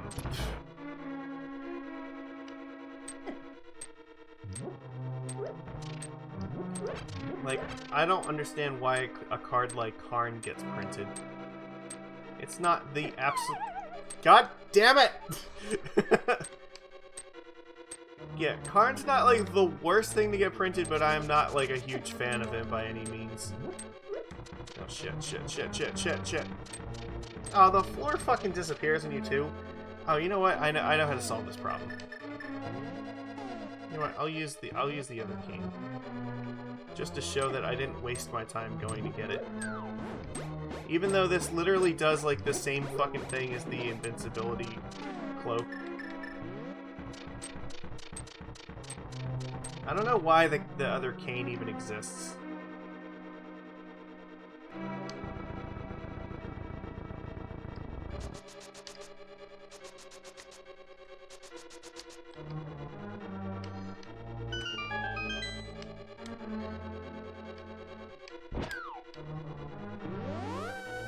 Ugh. This dungeon is a fucking marathon. Alright.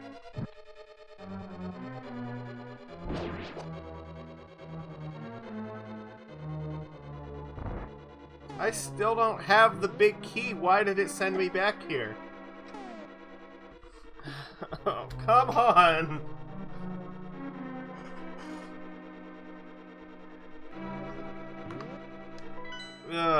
Which... I feel like I missed a room somewhere.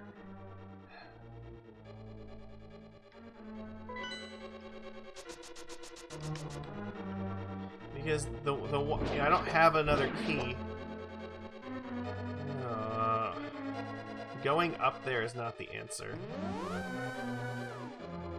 No, this is the basement level. Yeah, no, so like, the basement is like the longest part of this entire tower. Yeah, I guess it is the first floor. Like, look, the rest of this is not actually that big. It's just like, this is a confusing mess here.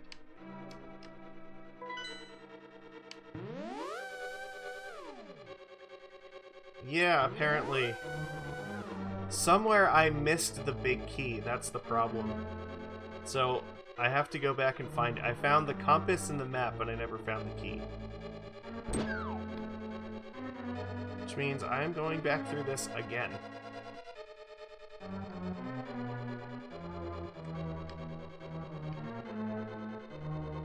There should be stairs that take me down through here, and I just did not get to them. Because I know you have to fight like the original bosses again. So, but I guess that's just a room I didn't go in, or a teleporter I didn't take. It's so aggravating. Alright. Once more with feeling. Is it this one? I didn't go in here. No, this is just a chest room.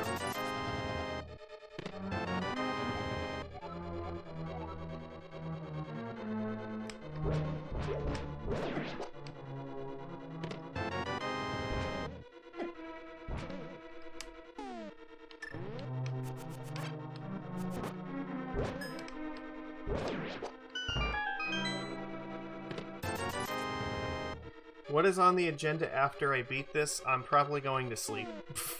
But, I will play more games eventually. I'm not sure what I'm going to do after this. Maybe Super Mario World, because I don't think I ever played that one on my stream. I have played Contra 3, actually. If you check on my YouTube channel, I have a playthrough of that game there.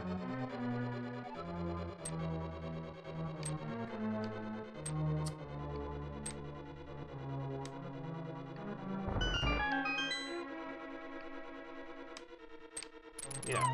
So like, yeah, there was already a while ago. Contra 3 was like one of the first games that I actually did a stream of, but it's not on Twitch. It was on my YouTube channel, so like you can still find the replay of it there. Okay. So yeah, okay, so there was a room up there I missed going to the left somehow. How the hell do I get over? It's gonna be a long way, isn't it?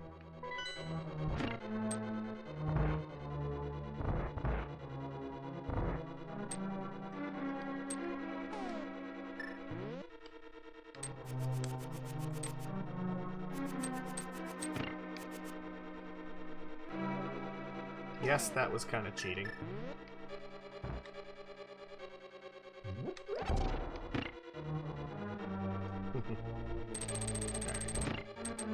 So I think it was here. Alright. I have to take this teleporter.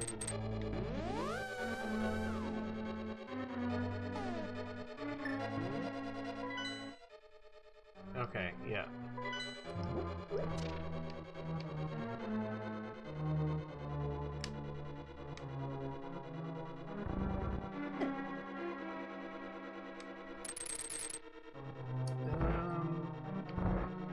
Alright. You know what? This has to be where I fucked up, because that cracked wall there, I think, is where I needed to go. So I have to destroy that and then go. Yeah. Okay. This is where I missed it.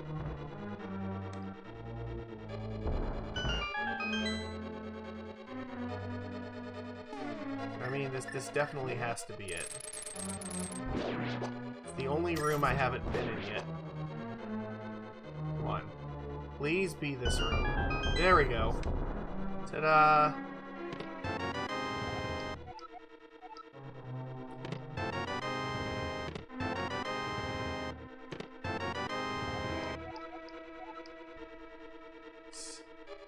Okay, that did not go where I thought it was gonna go. Damn it! If it's not this room, then where is it?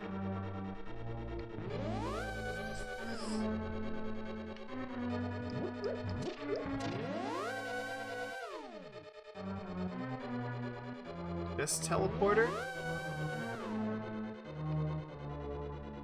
Please? I don't know which one it is. Is it the bottom left one or this one?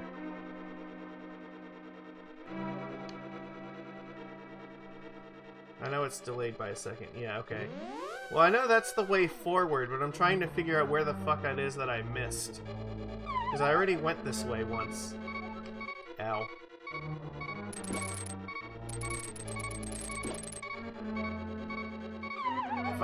I really thought I had enough space to go up that way.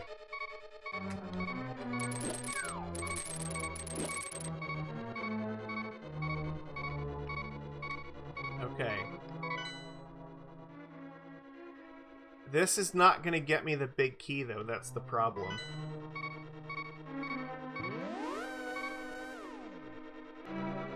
I was already in this room, and this did not take me where I needed to go.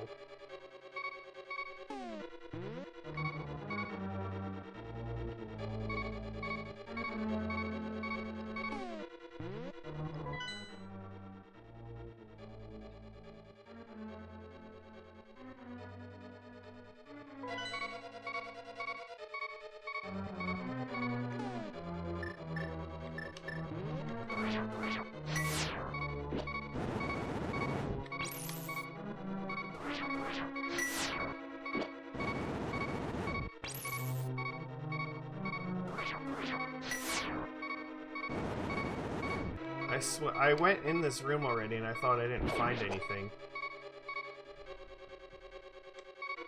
Oh, fuck. I know. I was supposed to bomb the floor, that's why. This is one of those rooms where, like, it doesn't look like you're supposed... Yeah, like this is supposed to work, but this does.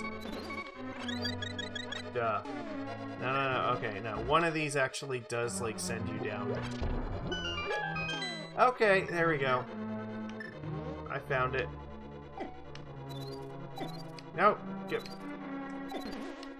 Barry, I need you. Because now... Alright. The big key is down here, because this is where you fight all the bosses in the basement. We got it! Alright, look, I'm learning.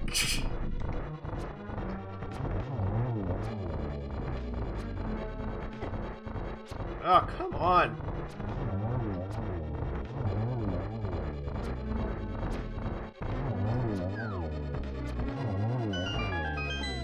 Okay, one of these rooms is forward and one of them is not.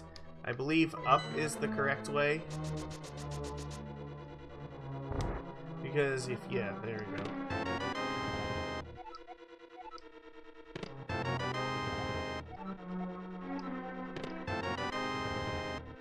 Now we have the big key. Now when we go back upstairs, we will get to the treasure chest, which will have the armor in it. And then we can finally move forward. And this is a fairy room.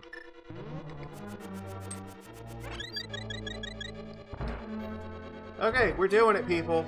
We're almost there. This is the home stretch.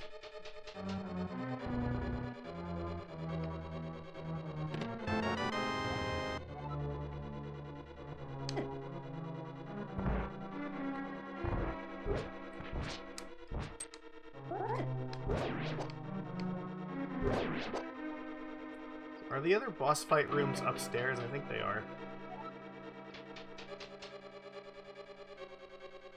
So you have to fight the worms and I think like the giant, the snake thing again.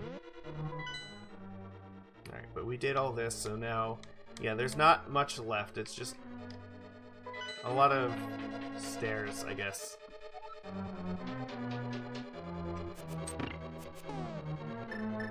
I do not feel like dealing with your nonsense.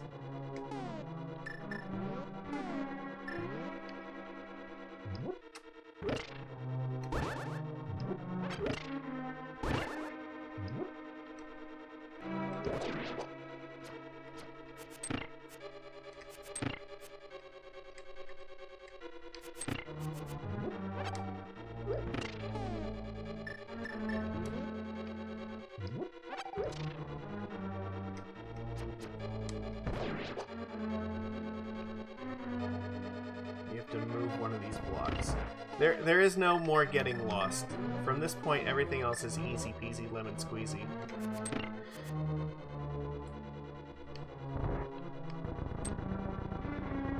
Alright, for my next trick, you pull the statue down in order to guard against the spike things.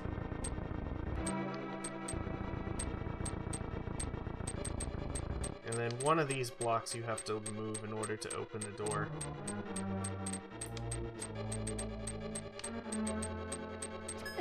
Ow. Or at least... Or do I have to kill these things? Never mind. I lied.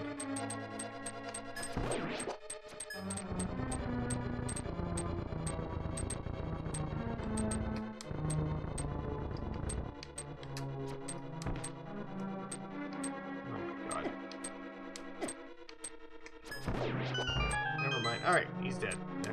Next room, let's go.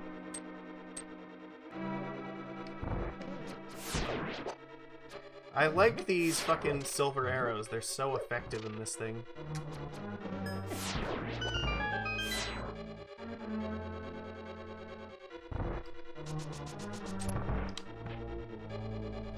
It is not the boss, it is just the... like, a lot of these doors are just randomly locked with the boss key for some stupid reason. They don't particularly need to be. Uh-oh. Ow, ow, ow, ow. We're so close. We're getting there. Ow, fuck. Alright.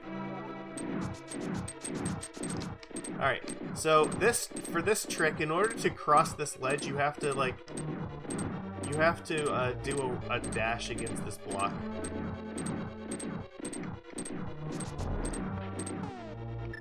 I remember, like, that one particular, like, jump, actually, it took me forever to figure out how to actually do that. But there's just, like, another fairy room in here.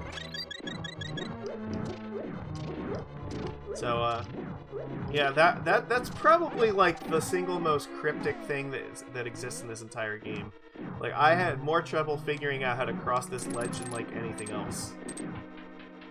But yeah, you dash into those blocks, and then the shock sends you backwards.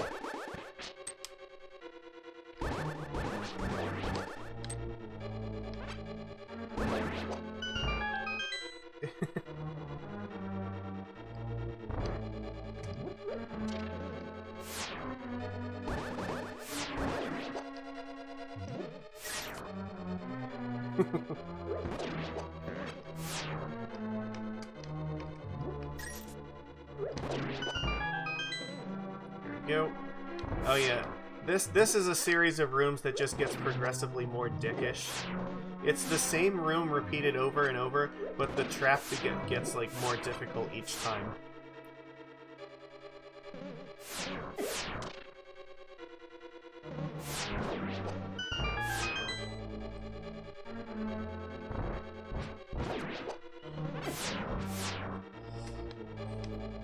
Come on, guy.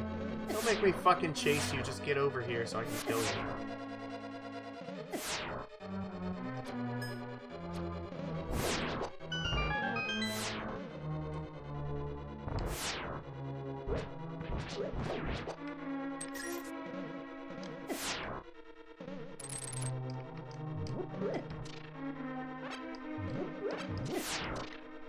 No, come on. I want my heart.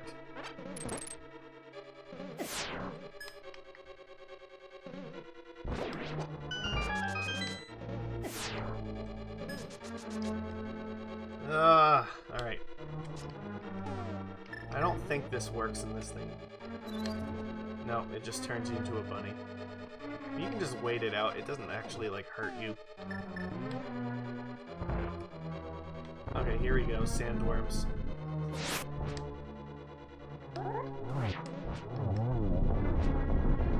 They're so much easier to kill once you have this level 4 sword, for sure.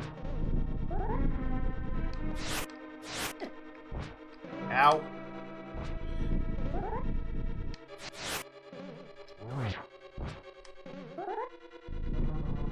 Oh, okay, yeah. Owie, owie, owie. Oh man, that barely even surfaced.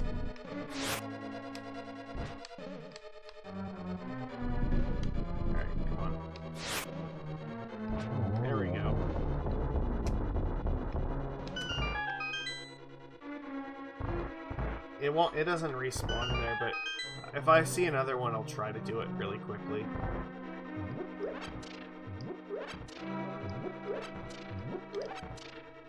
Alright. We are climbing the ranks. Oh, fuck, one of these rooms.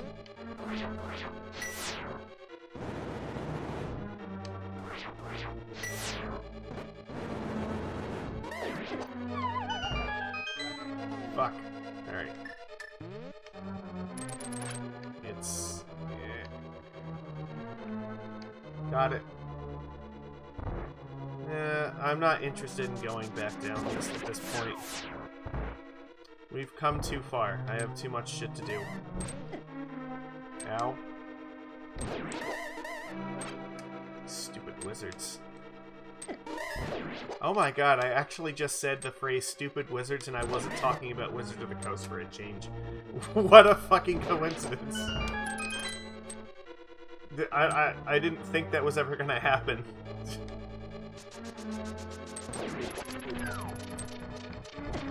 Ow.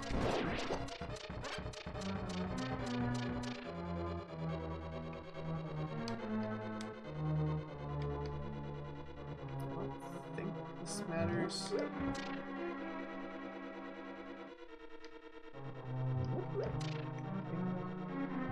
I believe these are just for show. No, I do have to light them. Damn it. Okay.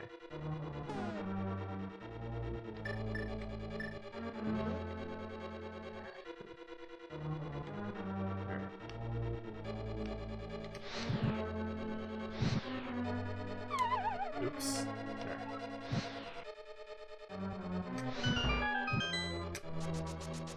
There we go.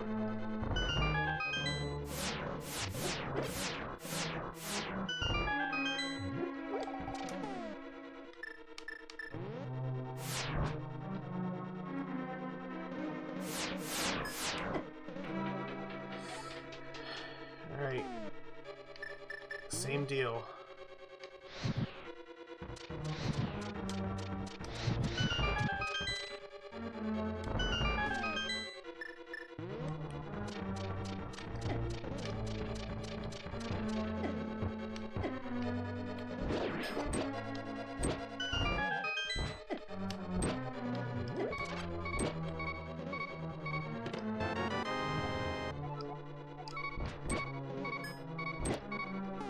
I think this is as good a time as any to use one of these.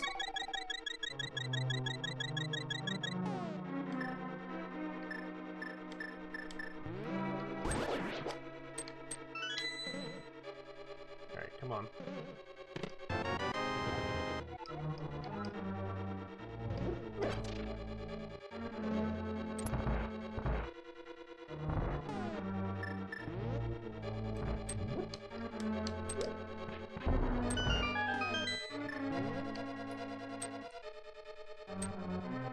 The big spike. Alright. Shit, I couldn't get that one. Oh, it's okay.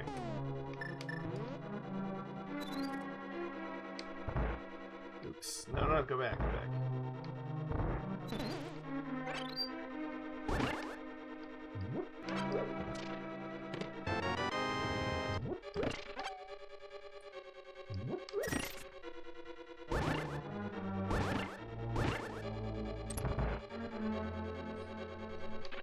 Oh yeah, this guy. Hopefully I can kill this guy in like one attack. This is like one of the most irritating enemies in the whole game to fight. No, but it's actually okay because I powered up the sword this time, he didn't actually go into his crazy state. So that was a plus.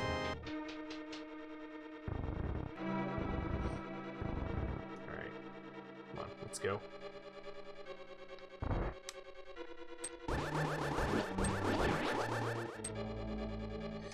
This is just a dick thing to do to people. Oh, come on! No! So many spikes. Oh! Gimme, gimme, gimme. Okay, we're doing it. I think this is it. I think we're on, like, the top level now. There, alright, here we go. Gotcha, bitch! No, we are gonna have a third meeting, whether you like it or not. So the real one is the one with the dark space. But you can't hit him with your sword, you have to deflect his attacks.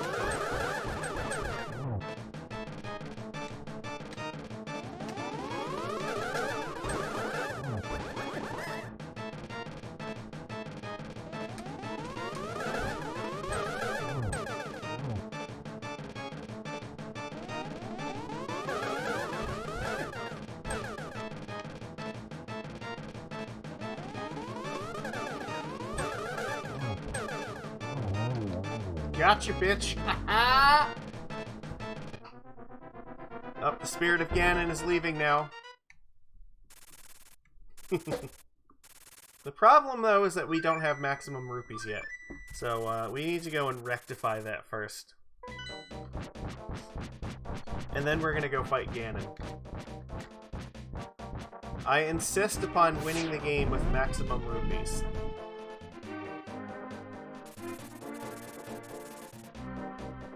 Rupees first, then Ganon, alright?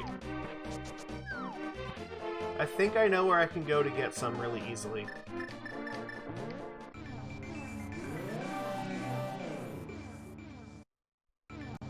Okay, it would help if I did not, like, teleport right there. Here, this should be good enough.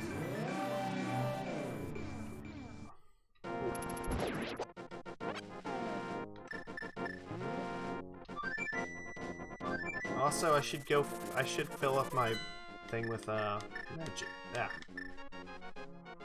magic, I can just get the green potion because it's actually free.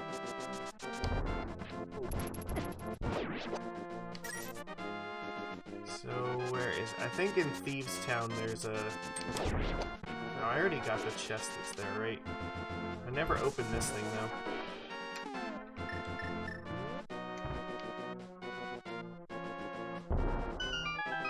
There we go.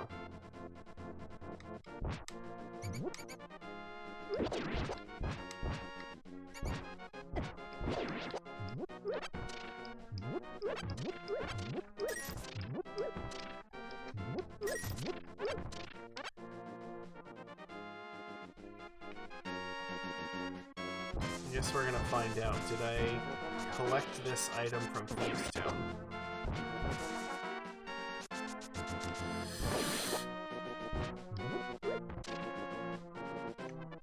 We still have not died.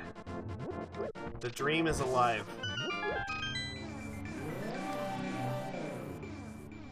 Alright. We're gonna build the suspense here. We have to go become fabulously wealthy, and then we're gonna kill him.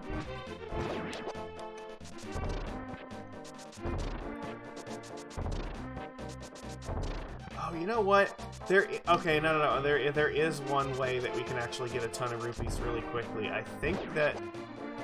Does it work in this game? That's a good question. Yeah, you know what? That's what I was just thinking about, doing the secret room trick. Which means I have to go to the light world and I start from Link's house. Yeah, that'll work. Alright, so... I think what I said, you have to, like... leave Link's house, right? And then you dash all the way to the castle in 15 seconds or less. And then it works.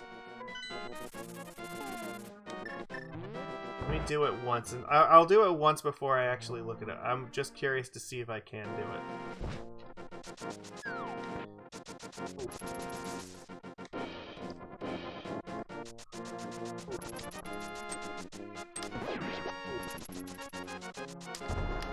No. No. No, I need to dash. You fucked me.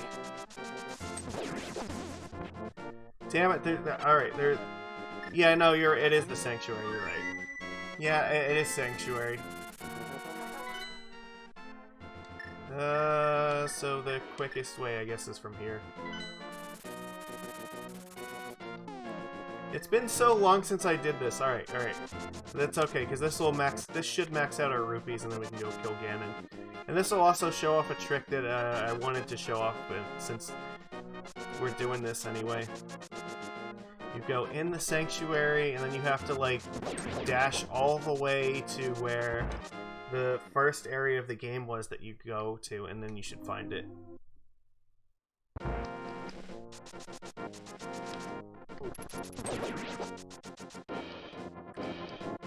Yeah, it's a timed thing. You have to get there, like, really quickly. Fuck. Alright, well, I've already fucked it up because I didn't go down at the right spot.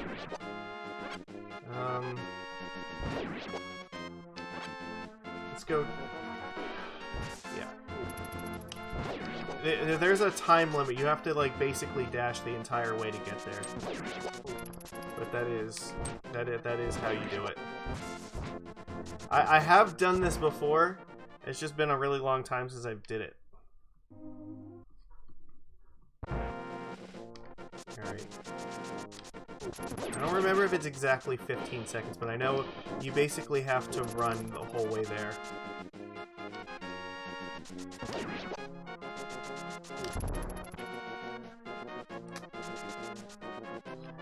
Alright, I think we're good. No! Damn it! He's gonna fuck me again. This is easier before all these enemies are here.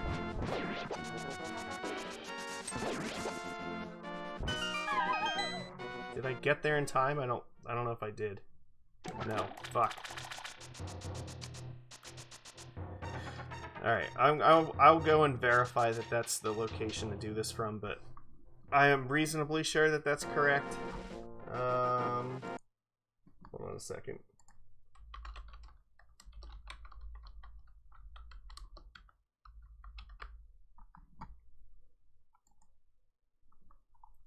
Yeah, okay. Sanctuary, yeah.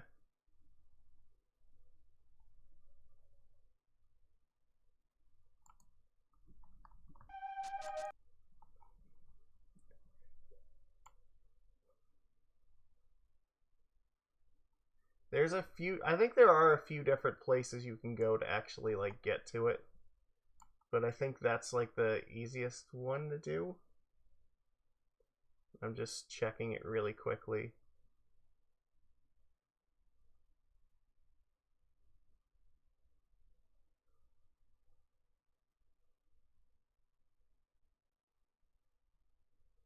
Yeah, I think you have to, like, you do have to, like, run within a certain amount of time to get to it.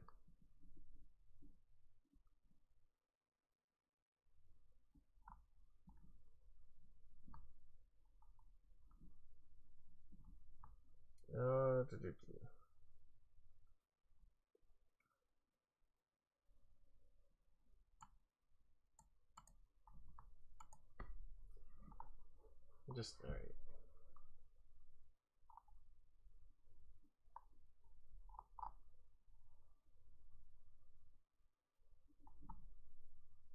Yeah, okay, that works. Yeah, I think it is right that we have to go to the sanctuary to do it. You have to basically dash the whole way there. Oops, not here, not here, not here, not here, not here.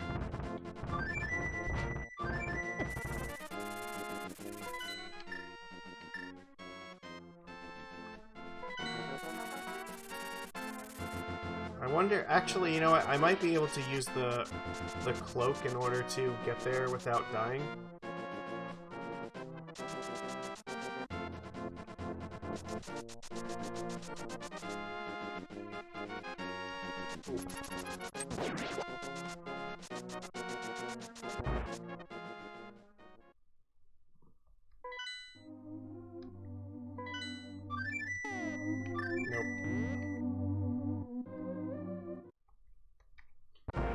Actually, can I use it inside and then come out with it on?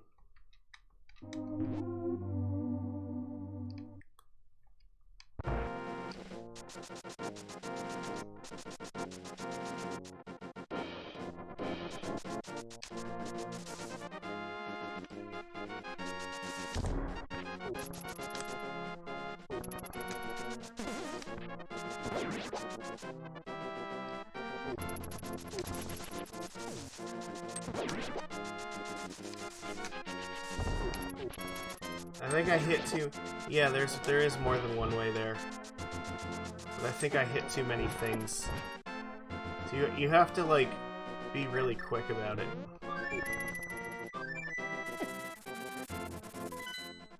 Let's go to the potion guy. I'm gonna do it.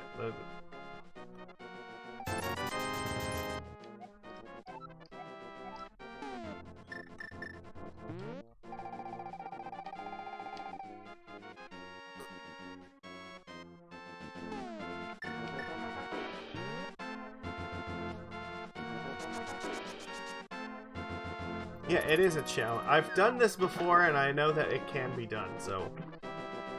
But I have... Yeah, like, you have to be really quick. There's no dicking around with this.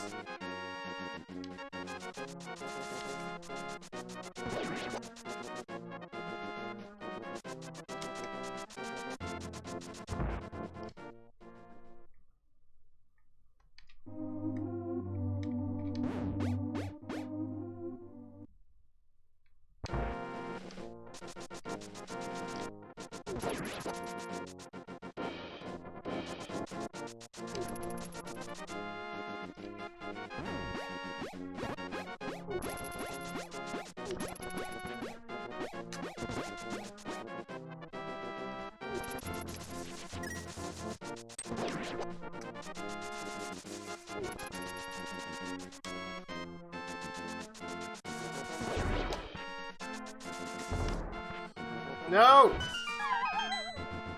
I think I was close. No, I got it! Alright, we did it. Here we go. Chris Julian, alright. So he like won a contest with Nintendo. And he got to have like his own secret room in the game.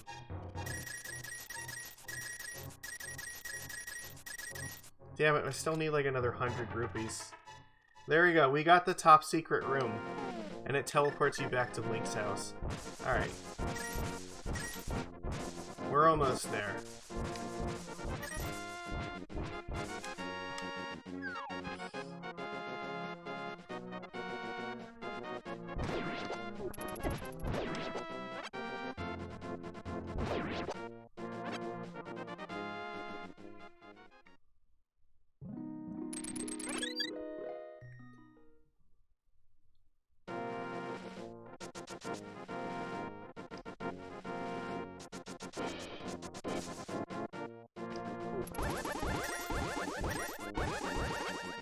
Let's go over to the Dark World. Actually, I think we can kill these guys for rupees.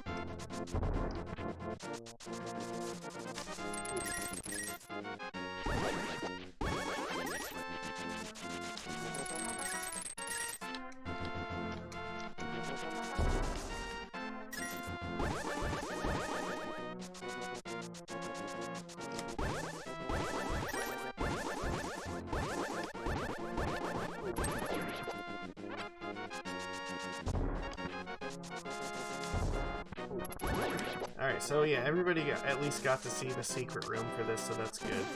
But now, I just need to get a couple more rupees and then we'll be all set. We'll go and kill Ganon and then we'll be done with this. We're almost there. Can you feel it, guys?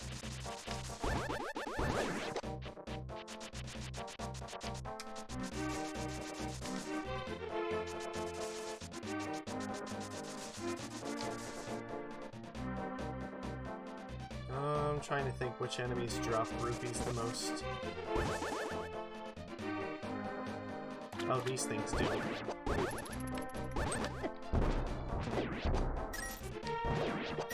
Yeah, the little beanbag things. Yep. I forget if there is a column or not.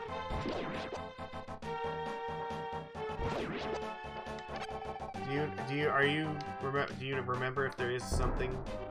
Because I don't remember if there is one over here or not.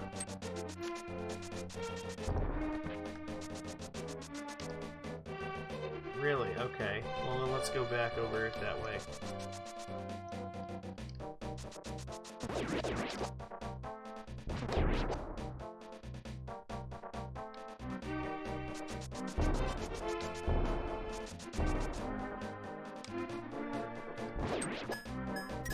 Oh yeah, those things are worth a lot.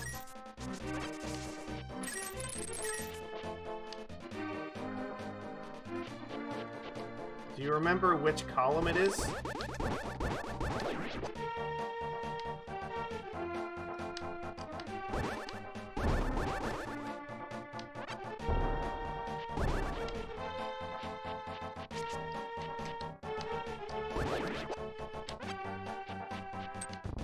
This one. There we go.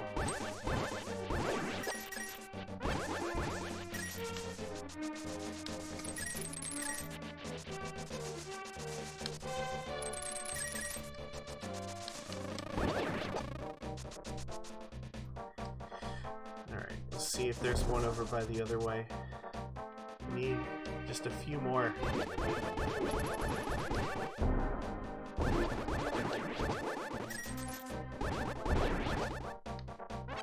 Oh, you know what?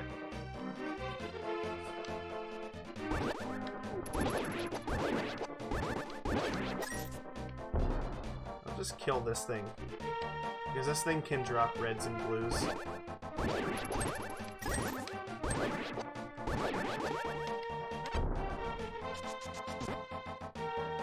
We need 10 more. Come on.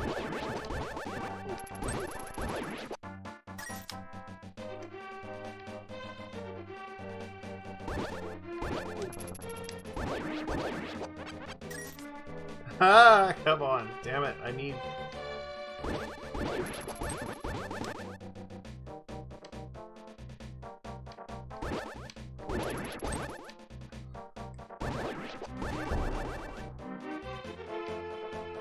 We're so close. Let's do it.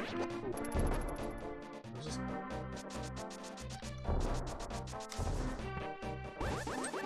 I can just like cut the grass for like 7 more.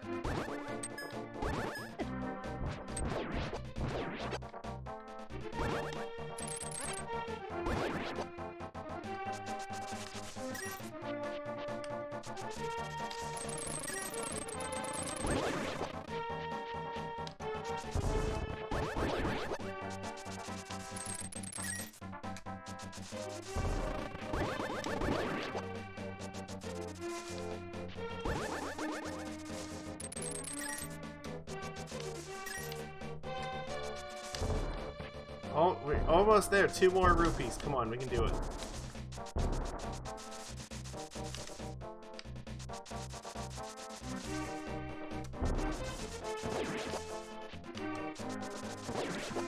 Really? So many.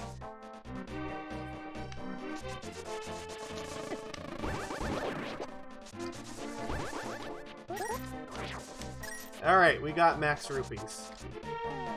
I'm gonna go put some stuff in this jar, and alright. Time to go kill Ganon.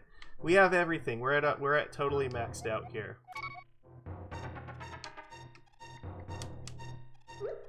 She'll fill this up with magic powder just in case, or magic potion in case we need more stuff for the flame rod.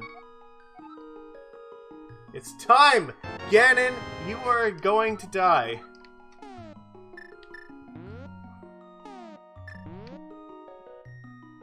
Dun, dun, dun, dun, dun, dun.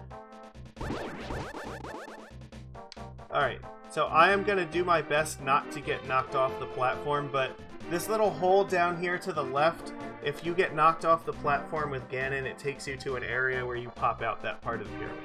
But we're gonna try not to do that. Alright, everybody. This is the moment we've been waiting for. Ganon is gonna die.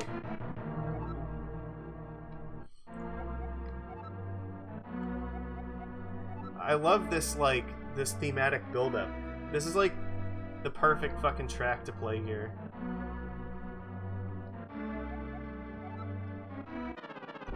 Here we go.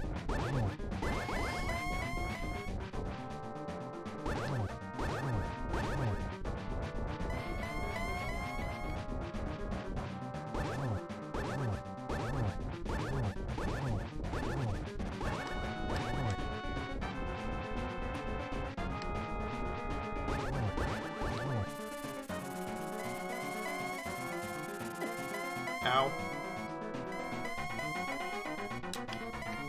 Alright, pick a spot, damn it. Uh-oh. Yeah.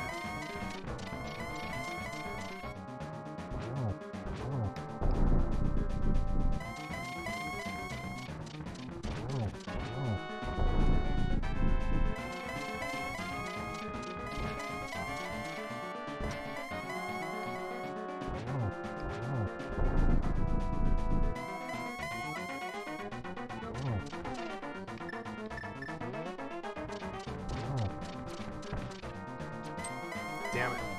So you have to... Alright. First avoid this. So we light this up. And you have to hit him when he's blue, and then you hit him with the light arrow. Ow.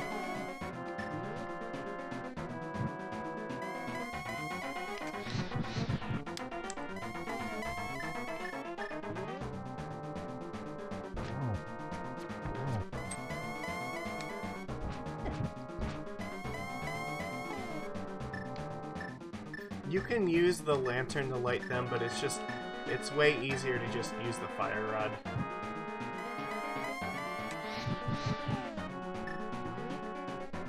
Alright.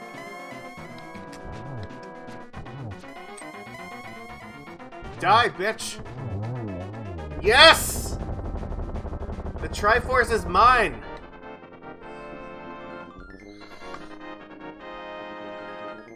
Get fucked!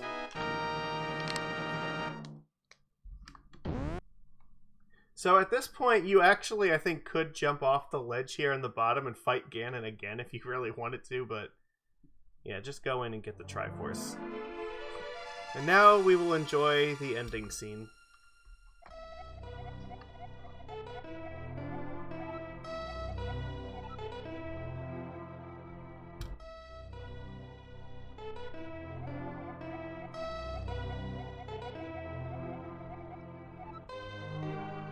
Yeah. The Triforce is not picky about who it's going to grant wishes to.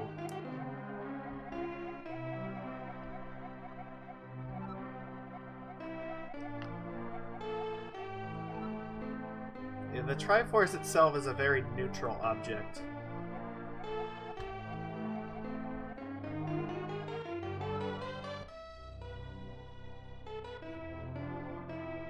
Yeah, it's getting to be about that time.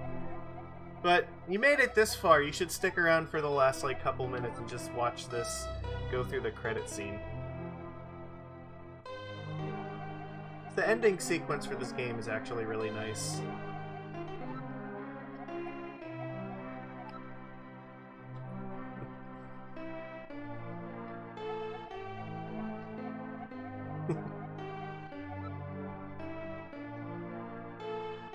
We will see the total death count of 0 for this game.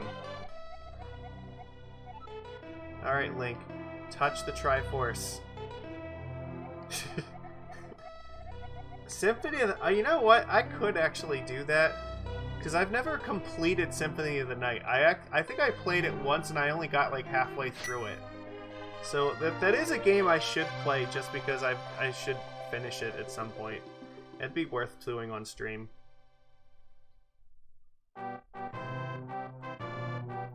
Link, show me on the Triforce where Ganon touched you.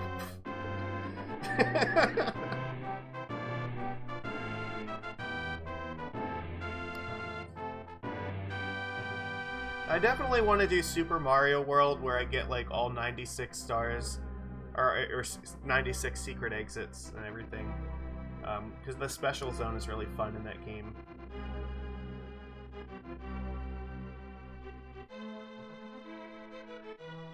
Yes, in Link's Awakening, if you finish the game without dying, which means you have to finish the game without stealing an item and getting caught and killed for it, Marin's wish actually comes true.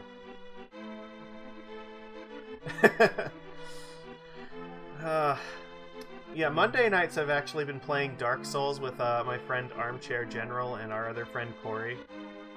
So, and we do that over on his stream, so if you're interested in like that, you can watch me suffer through Dark Souls. Yeah, in Link's Awakening, you can actually carry items out of the shop, but if you ever go back in the shop after you steal an item, the shopkeeper just instantly kills you. And if he instantly kills you, then you can't finish the game without dying, so... yeah, don't steal items from the shopkeeper, because you will give up your secret ending. I feel like a lot of people did not know that, because I've heard so many people are like, yeah, I always finish the game as Thief. Like, yeah, but if you're finishing the game as Thief, then you didn't see the secret scene at the end of the game. Yeah, he shoots like a giant Omega Death Laser thing that just kills you instantly.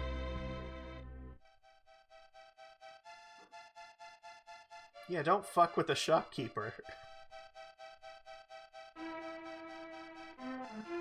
I love this ending sequence because this track just like perfectly shows off like what the SNES is capable of musically. It's really beautiful.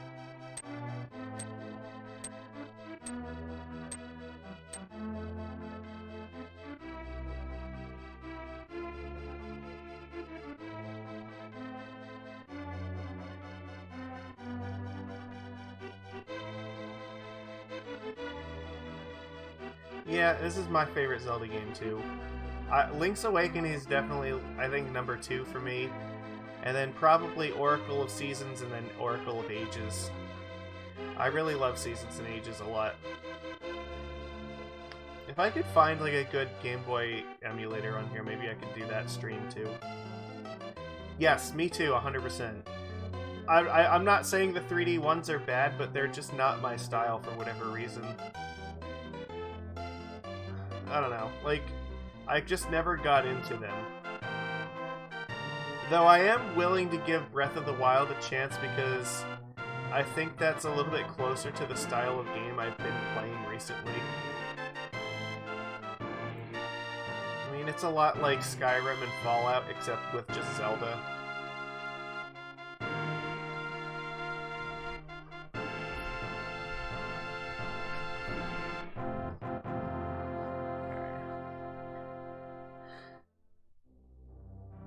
So now we go through the credits, and at the end of the credits sequence, it'll start listing off like how many times you've died through every single area in this game.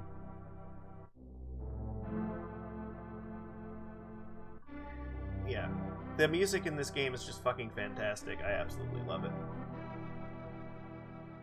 It is just perfect.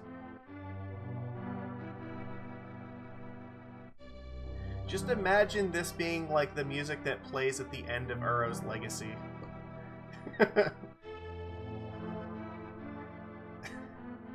We're just all celebrating that Uro's gone. I imagine like trying to beat this game without getting any of like the heart containers or like any of like the optional upgrades. It's probably really hard.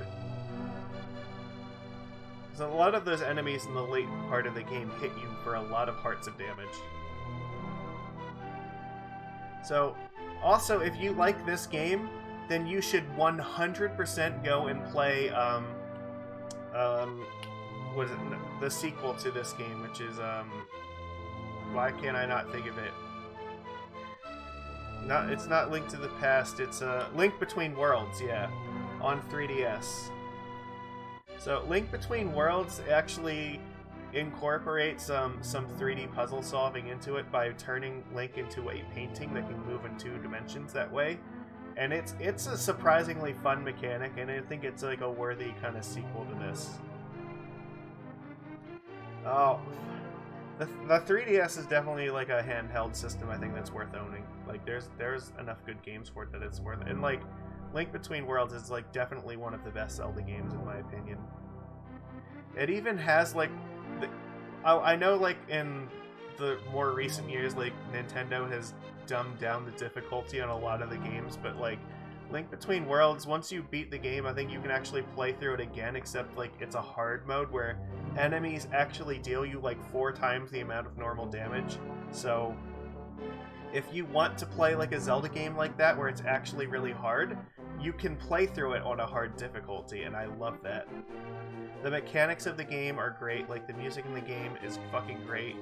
Like, it remixes like everything from this game perfectly and adds a bunch of new stuff on top of it that you just never imagined was possible.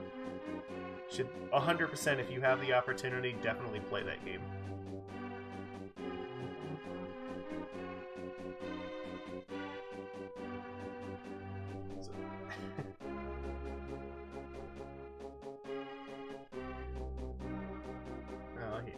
Yeah, this just like ending track is just great though. I love it.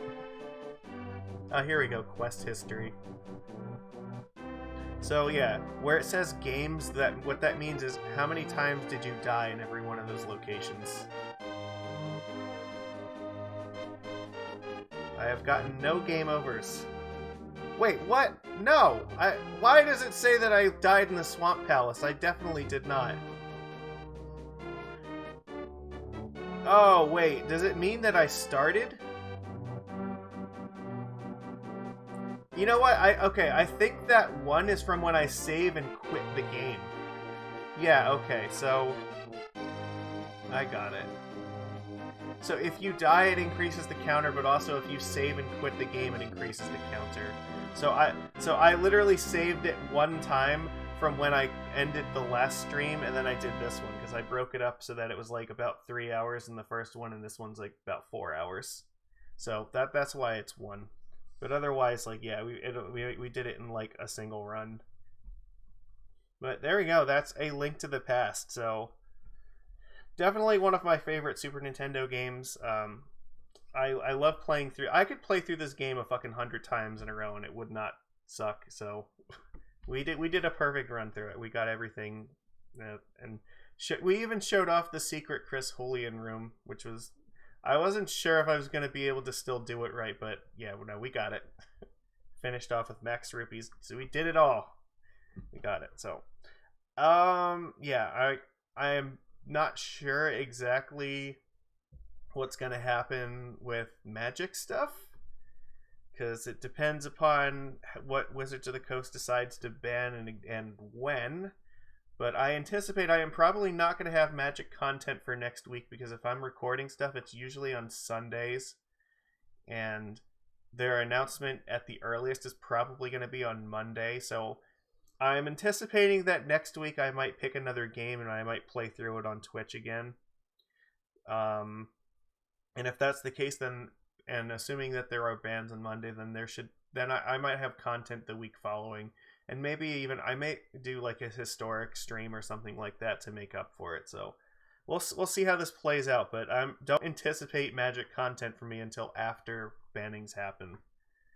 In the meantime, we'll find other ways to keep ourselves entertained until they finally get to that announcement. Super Mario World is something I think I could very reasonably do. And it's something that's on my list of stuff I want to play through anyway. So if you actually look on my YouTube channel before I started doing a lot of Magic content, I played through a whole bunch of different like Super Nintendo games on there, and surprisingly, Mario World is not one of the ones I've gotten to yet. So I think there's a very high chance that might be what happens next week. Maybe I might even play some of it on Sunday, because there's no way that I'm beating that entire game in like one sitting, because there's 96 secret goals to get through the entire game. So that's probably at least a 2-part stream. The same way like this is a 2-part stream. Anything else I want to say when I'm closing? Oh yeah, if anybody's watching still, tomorrow I'm going to be over, I'm doing a podcast on Bearded Ramblings. We're just going to talk about news and nonsense and crazy people.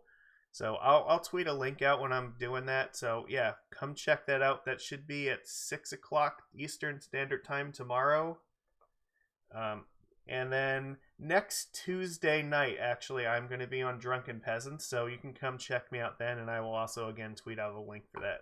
And the same deal, we're talking about, like, crazy people and news and all kinds of bullshit and memes and whatever. So, yeah, that's what I've got going on for the next week. Yeah, once again, rest in piss, Uro. Fuck you. Nobody's going to miss you. And let's hope that Oko joins you, and if we're really, really lucky, Teferi will get banned from Pioneer. That would make me so happy. So, thanks everybody for coming out and sticking with me through this. I absolutely appreciate keeping me company in the chat. It means a lot, because it's way more fun when you get to do these streams and talk to people than just sitting here and doing this alone. I've done it before, and it's like, at some point, like, you know, you're recording it for the future for people to watch, but it's way better when you get to like talk to people while you're doing it. So thank you for coming and being a part of it, and I will see you guys well tomorrow in Bearded Ramblings, and then like, yeah, probably this weekend we'll start Super Mario World. That's my current plan. So follow me on Twitter and you will see whatever the plan is going to be and whenever it's going to start. I will post it there. So take it easy, everybody. Have a good night.